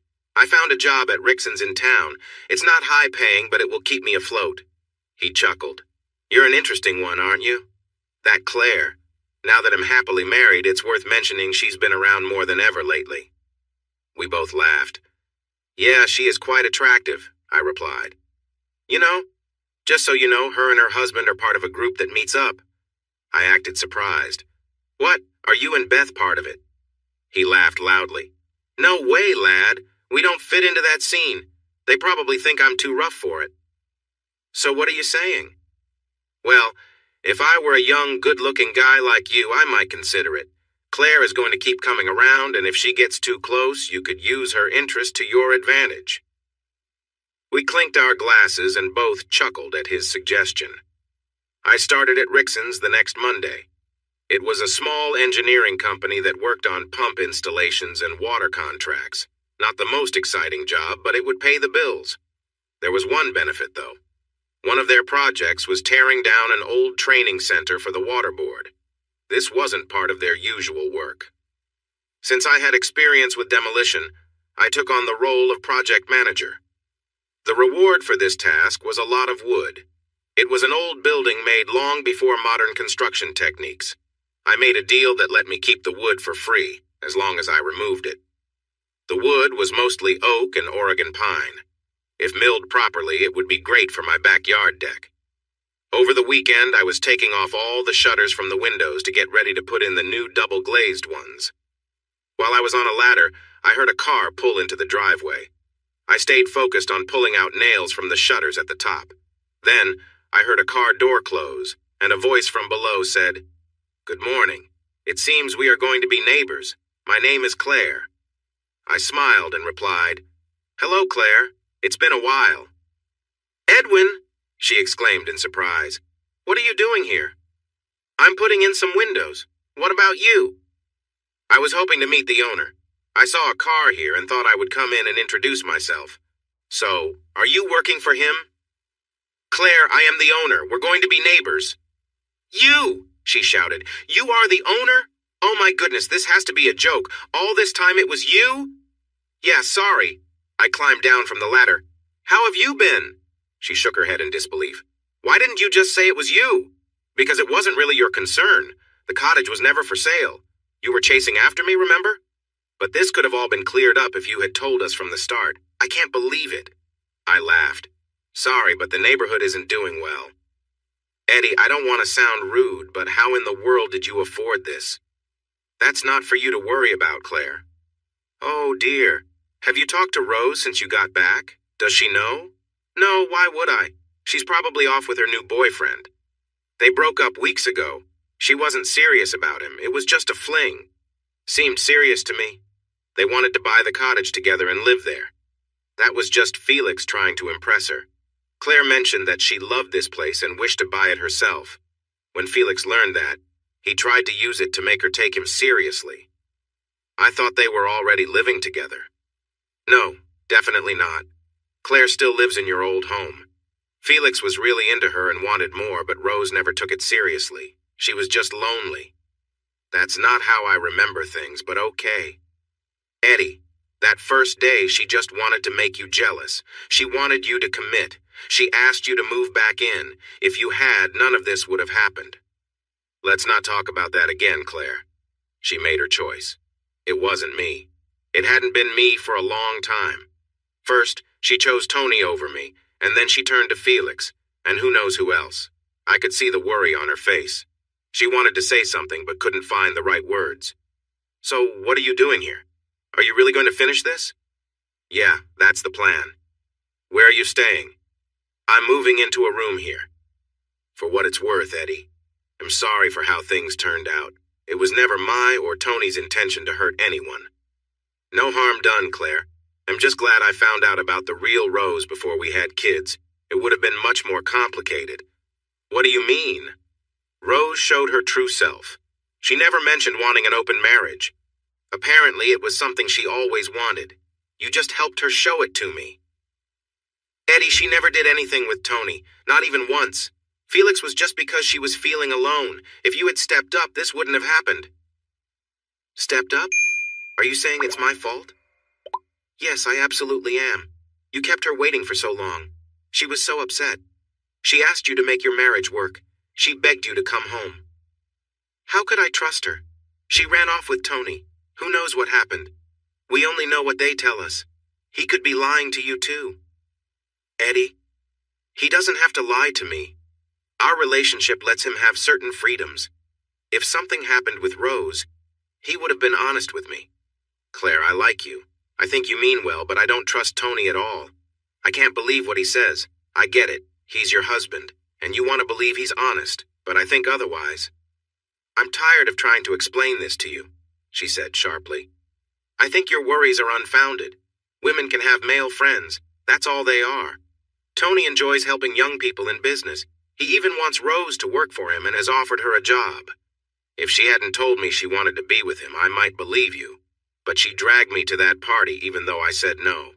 She was eager to meet him. Darling, those parties are a shared choice. No one is forced into anything. It's agreed upon. Both partners are involved. You could have enjoyed it too. But I didn't want to, and Rose was really upset when I said no. She didn't care about my feelings. The only reason I was invited was so she could feel better about her choices. I give up. You have no idea what I'm talking about. Rose and I spoke many times, both before and after. She was only interested if you showed interest. You are so closed-minded that you just can't see it. She looked at me with concern. Eddie, you really are very naive. You need to be more open-minded. If you could just see things differently, you might be surprised. My mind is open, thank you. I just didn't like what I saw. She frowned. I'm sorry you feel that way. Seeing that I had upset her, I quickly added, I wasn't talking about you, Claire. I just didn't like the idea of casual relationships. It's not casual when you're with friends. Neither of us won this argument. She had her view and it was different from mine. She stayed for a while but eventually left. I went back to putting in the windows. By nightfall, I had finished all the smaller ones, leaving only the French doors for the living room and bedroom. By Sunday night, with help from Gordy and his brother, the doors were in, and we were enjoying some drinks. Living in the house was challenging. The kitchen wasn't finished, and there was no sink or toilet. Once again, Gordy saved the day. I was surprised when he showed up on Monday night with a caravan. He parked it beside the house. Here you go, buddy. Use this until you're done. I was very grateful. He was a true lifesaver. Over the next week, Claire became a regular visitor. She would come by walking through the fields with her dogs, often when I was busy. Our friendship began to grow stronger again, filled with kindness. What I noticed most was the mutual respect between us. She now saw me differently. Every evening when she visited, we would walk around the cottage. She looked impressed as I shared my plans. She often linked her arm through mine and leaned against me as we strolled. She also offered ideas. One day she suggested, you know what would make this place special? Skylights or a glass panel in the roof. It would let the natural light shine in and make it amazing. Her comment surprised me. After she left, I walked into the kitchen looking around. There were no counters or anything yet, but I realized she was right about the light. I looked up at the tall ceiling and started to think about adding glass windows to brighten the space. The more I considered it, the more I wanted to do it. That night I lay in the caravan, searching online for ideas about glass ceilings. I was determined. I found some suppliers and sent emails. Yes, this was really happening. I also found a builder who specialized in this kind of work, and he came over the next evening. We climbed onto the roof, took measurements, and talked about what was needed. His main worry was about getting the right permits. Don't worry about that. Leave it to me, I said. I want to get this done, so we'll go ahead and do the installation. I'll apply for a permit afterward. If we take photos as proof that we followed the rules, it should be fine. He chuckled. You have a lot to learn about our council, but it's your money. He thought he could have the reinforced glass ready by next week. I arranged for scaffolding and got ready for it. Claire was running late for her daily visit, and I was making dinner in the caravan when I heard her dogs barking as she approached. Hello, Eddie. Oh, that smells great, I laughed. It's just baked beans on toast. She giggled. Wow, I haven't had baked beans since I was modeling and sharing an apartment with some friends. She peered into the pot and took a big sniff. Then she looked up at me. Is there enough for two? I chuckled lightly. You, eating baked beans? Seriously? With big, hopeful eyes, she whispered, Please? All right then, if you really want some. I opened another can of beans, tossed them in the pot, grated some cheese, and popped a few slices of bread into the toaster. She curled up with her knees under her while sitting on the bed. How's the cottage coming along? I didn't do much today. I got home late. She nodded. Yeah, today was rough. I had to take Tony to the airport. He got called away for an urgent meeting in London. He should have taken Rose with him. Don't start, Eddie. Can we just drop that? I noticed the tension in her face, so I let it go. Soon we were sitting across from each other on the bed, and she really enjoyed her meal like she hadn't eaten in a while. After she finished, she sighed. Do you have any wine? I chuckled. Sorry, but I can offer you beer. I even have a couple of Gordy's home brews. She shivered at the thought. I opened a beer, and she watched me closely. After I took a drink, she grabbed the bottle from me and took a big gulp. When she handed it back, she quickly covered her mouth to hide a burp. Wow! Do you know how long it's been since I've had beer? I shook my head. How long? Since I was dating Tony, she said. She nestled up beside me. Have you talked to Rose lately? You know I haven't. You talk to her every day. I was hoping you'd reach out to her. She misses you. When I told her you were back, she was so happy. She asked where you were living and what you were doing. She probably wants to tell me about her date with Felix. She lightly tapped my arm. Come on, that's been over for a while, and don't tell me you haven't been dating. I shrugged. I met a few girls down in the valleys. She giggled. Yeah, I've heard stories about those Welsh girls. Claire, I'm not complaining. She has her own life to lead. We are not husband and wife anymore. She can do whatever she wishes. Sorry to spoil your thoughts, but you are still married, you know. Legally, maybe. But we haven't been married since she met Tony. Oh, that's just not true. I know she got a bit caught up with him and she could have managed it better. But she hasn't done anything wrong. Aside from that dance and a little kissing that night, nothing else happened. Claire, even if I accepted that, which I don't, it was the emotional bond that mattered. They spent time together. She shared things with him that she never mentioned to me. I could see the frustration on her face. Eddie, I wanted to ask her out. She loves this cottage. I haven't told her it's yours. She doesn't know anything about this. Well, that's a good thing. I want it to stay that way. It's not fair. I hate lying to her. She is my best friend, and she still cares for you. Yeah, right. After a couple of beers, Rose and the dogs left the driveway. I noticed with some satisfaction that she was taking a slightly crooked route. 2 beers made her tipsy. The next evening, she showed up late again, carrying a bag.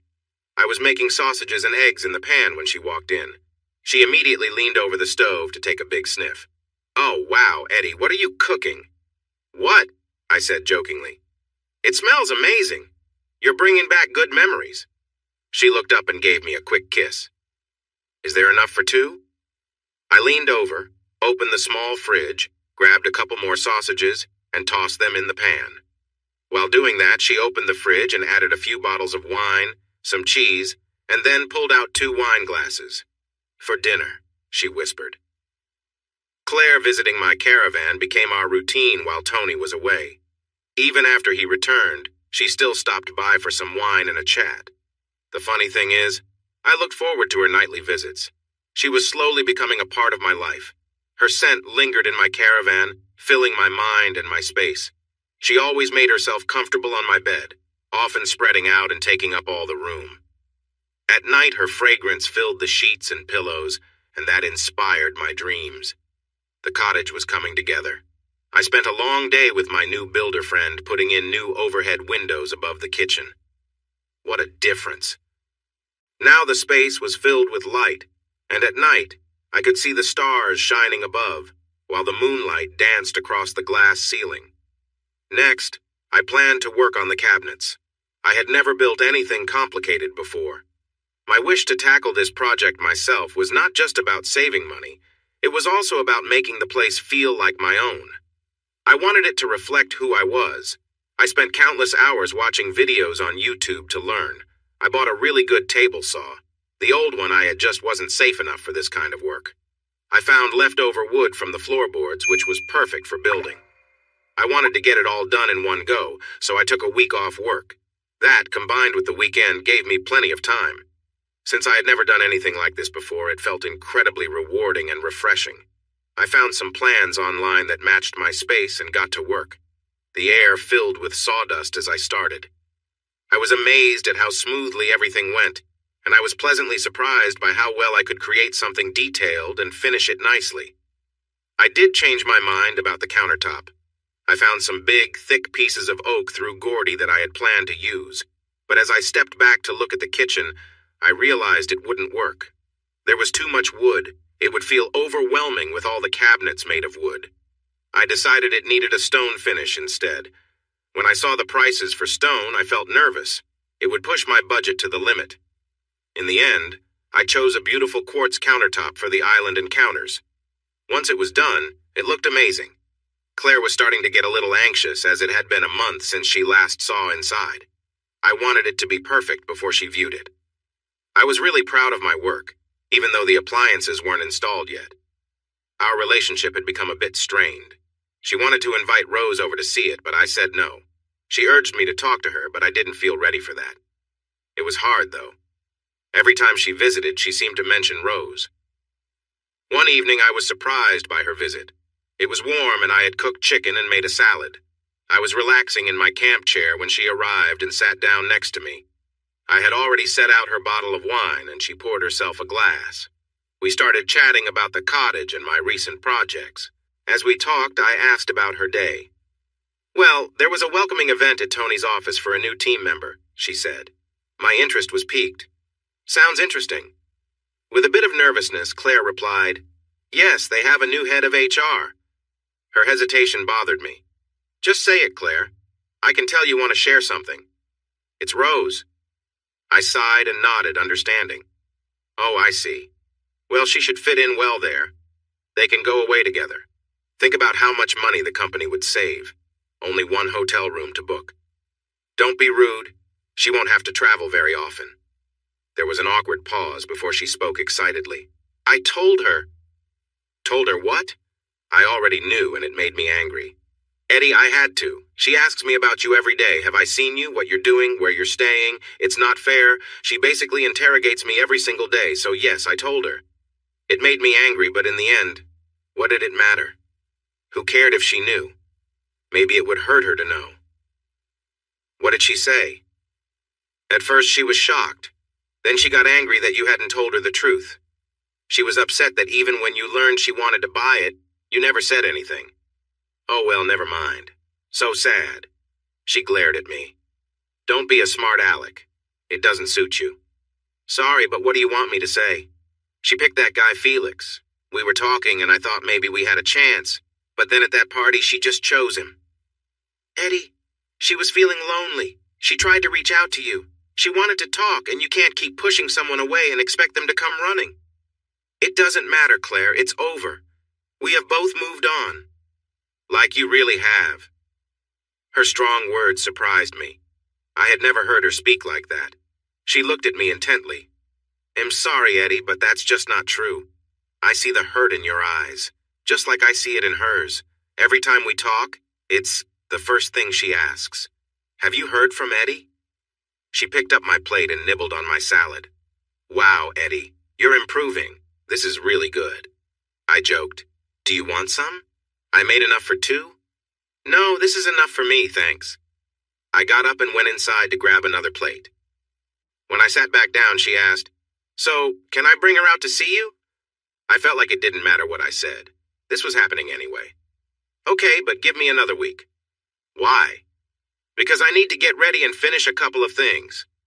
If I needed a reason to work hard, knowing she was coming pushed me. I stayed up late working. A few days later, it was late. The sun had set, and I was tired after a light meal, lying on the bed with a beer. I was about to doze off when I heard the dogs barking. The caravan door swung open and Claire came in. She looked upset. She grabbed a glass, took some wine from the fridge, and sat on the edge of the bed. Move over, you big guy. I made space for her. She settled further onto the bed, poured her wine, and drank it quickly. She set her glass down and snuggled beside me, resting her head on my shoulder. She wiggled closer to me. I held her shoulder gently. "What's wrong?" She didn't answer. Instead, she reached for my hand and pulled it around her. "Just hold me." I wrapped my arms around her. "Please tell me what's going on." "It's nothing. Tony is just being annoying." "What did he do?" She turned her head toward me, and we were so close. I could feel her warm breath on my cheek. "He can be really frustrating sometimes, but it's nothing big." She shifted, leaning against my side. "Thank you," she said softly. We locked eyes, and I saw some tears forming. "What did I do?" "Nothing. You're just always here when I need support, and you don't judge me." "I tease you sometimes," I said quietly. "Maybe, but you never mean it in a bad way. I know you care about me." "Really, Claire? What's really going on?" "I think he's cheating on me." "Rose?" She sat up suddenly, looking at me in surprise. "No, why would you think that?" "I'm sorry, it's just that she started at his work recently." "No, it was Rose who mentioned it to me." She relaxed back into my arms, and I held her close again. "I'm sorry you're feeling this way." Her tears landed on my shirt, making it damp as she sniffled. "I'm sorry, Eddie. I've always felt a connection between us. I know you feel it too." I nodded gently. "Yes, I feel it. I always have." She stayed close to me. "Why did you walk away that first night?" "Claire, you are an amazing person. I wanted to be with you more than anything. But I thought about my marriage and how wrong it would be." She chuckled softly. "So why did you hold back?" "I really don't know. It just felt like the right thing to do at the time. I was committed to my wife. You're married too, and I didn't want to complicate things." "But you found me attractive." "Oh yes, you're stunning, but you're not just that. You have a wonderful heart too. We share something special." I reached back for my drink, taking a sip. She leaned over and poured herself some wine. We sat up against the wall of the caravan, thinking. "What should I do, Eddie? What if he is cheating?" "I'm not sure. If it were me, I would want to know for sure, not just guess." "So I should ask him directly?" I nodded. "Yes. Do you think he would lie to you?" She shook her head. "No, he has never lied to me. I know him well. I'm just scared." "I thought you had an agreement where you could both be free to explore other connections." "We do, but this feels different. It feels like he's hiding something from me. If he said he met someone and wanted to be with them, then yes, I would be okay with that. But he hasn't told you anything." "No, he is being difficult. Tonight he came home and said he was going out. He didn't say where or why. He just left." She finished the bottle of wine, and I finished the beer. The dogs barked outside, missing their owner, so I opened the door to let them in. I got another bottle of wine and a couple of beers. We settled back on the bed and had a few drinks, soon cuddled together. She fell asleep, resting her head in my arm, our bodies close together. I lay back, pulled the blanket over us, and tried to stay still. Her warmth and scent surrounded us both. It's hard to sleep late in the caravan. The light streams in. That morning was no different. The bright sunlight filled the bed with light that was hard to ignore. When I opened my eyes, she was waking up too. Trying to lighten the mood, I said, "Move over. I need to go to the bathroom, and it sounds like the dogs do too." I clambered over her and stepped outside. The dogs raced out, eager to go. When I came back inside, Claire lay on her side, looking at me with her head propped on her elbow. I found some old sausages in the fridge and tossed them to the dogs. Instead of going back to bed, I decided to make breakfast. I put some bread in the toaster, took out a pan, and started cooking bacon. She watched as the smell of bacon and toast filled the caravan. I cracked some eggs into the pan, and Claire sighed. "Eddie, are you trying to make me gain weight?" "Happy and healthy," I laughed. We moved outside where the sun was shining brightly on a wooden crate I used as a table. I served the food and made us a cup of tea. We ate quietly. "Thanks for last night, Eddie. Most guys would have taken advantage." "In that case, most guys aren't very smart. Claire, as much as I might have liked that, it wouldn't have been right. If it ever happens, it needs to be for the right reasons, not revenge or just being silly." She giggled. "I was a bit tipsy, wasn't I?" You definitely were. Oh, that feels nice. Tony doesn't call me that anymore. He's missing out because you really are special. As we finished eating, she asked, "Should I do the dishes?" "No, I can handle it." "What should I do, Eddie?" "Talk to him, give him a chance. There might be a good explanation." She frowned. "I hope so. Will you be okay, or do you want me to go with you?" She burst out laughing, struggling to speak. "You? With me? Oh yes, that would help." I chuckled. "The offer stands. I just want to make sure you're okay. What will you tell him about last night?" "I'll say we were together all night, and you are the best partner I've ever had." I almost choked at her words. She giggled. "Relax. I'll tell him the truth." I nodded and smiled. "Good plan. The truth is always best." She kissed me softly at first, but then it deepened quickly. Her arms wrapped around my neck, and we shared a sweet moment pressed close together. When she pulled back, I felt a little unsteady. "Oh, wow, Claire. Can we do that again? I can make it even better."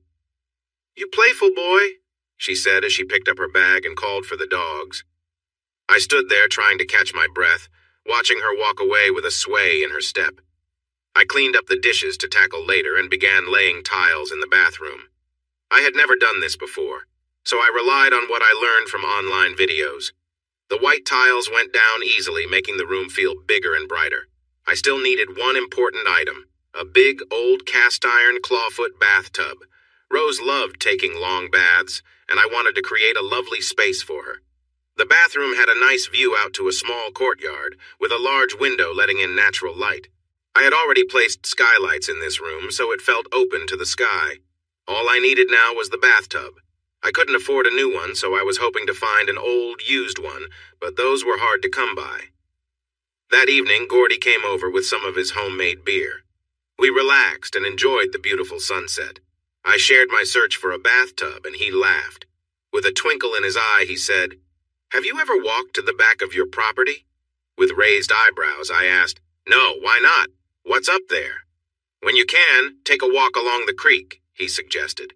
"Come on, what will I find?" "You'll see for yourself."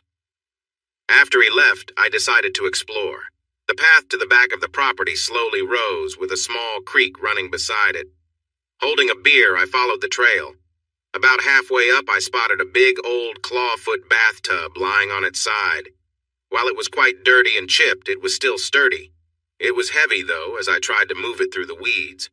I laughed on my way back, realizing Gordy had known all along. Now I needed to figure out how to get it cleaned up and restored. The next morning, I woke up to Gordy on his tractor. He tooted the horn from outside my caravan. "Time to get up, you sleepyhead." I groaned a little and got out to meet him, pretending to snarl in protest. "What on earth are you doing, you crazy person? If you want that bath, get yourself up there." I put on my boots and followed him up the path. Together, we managed to lift it onto the back of the tractor and headed back to the cottage. After 2 hours of hard work, it finally showed its true colors. It looked amazing. Now, I needed to get it refinished. After some searching, I found a car painting shop that also did bath finishing. By Tuesday, I had what seemed like a brand new bath in a great spot. I felt uneasy. Claire had gone missing, and even though I was concerned about her, I also didn't want to intrude. I thought about sending a text. He wouldn't see that. I took out my phone, leaned back in my favorite camp chair with a beer in hand. I started to write a quick message, but just as I was about to hit send, a car sped up my driveway. Claire's Mercedes skidded to a stop, sending gravel flying. I watched as she rested her head on the steering wheel, not moving. Worried, I hurried over. I opened the door and asked, "Claire, are you okay?" The awful liar. He was unfaithful to me the whole time. Our entire marriage was a lie. The unfaithful liar. Hey, everyone. Thanks for watching. Don't forget to subscribe and turn on notifications so you won't miss any of the exciting stories we have coming up. What do you think about the characters in this story? Let us know in the comments. We'd love to hear from you.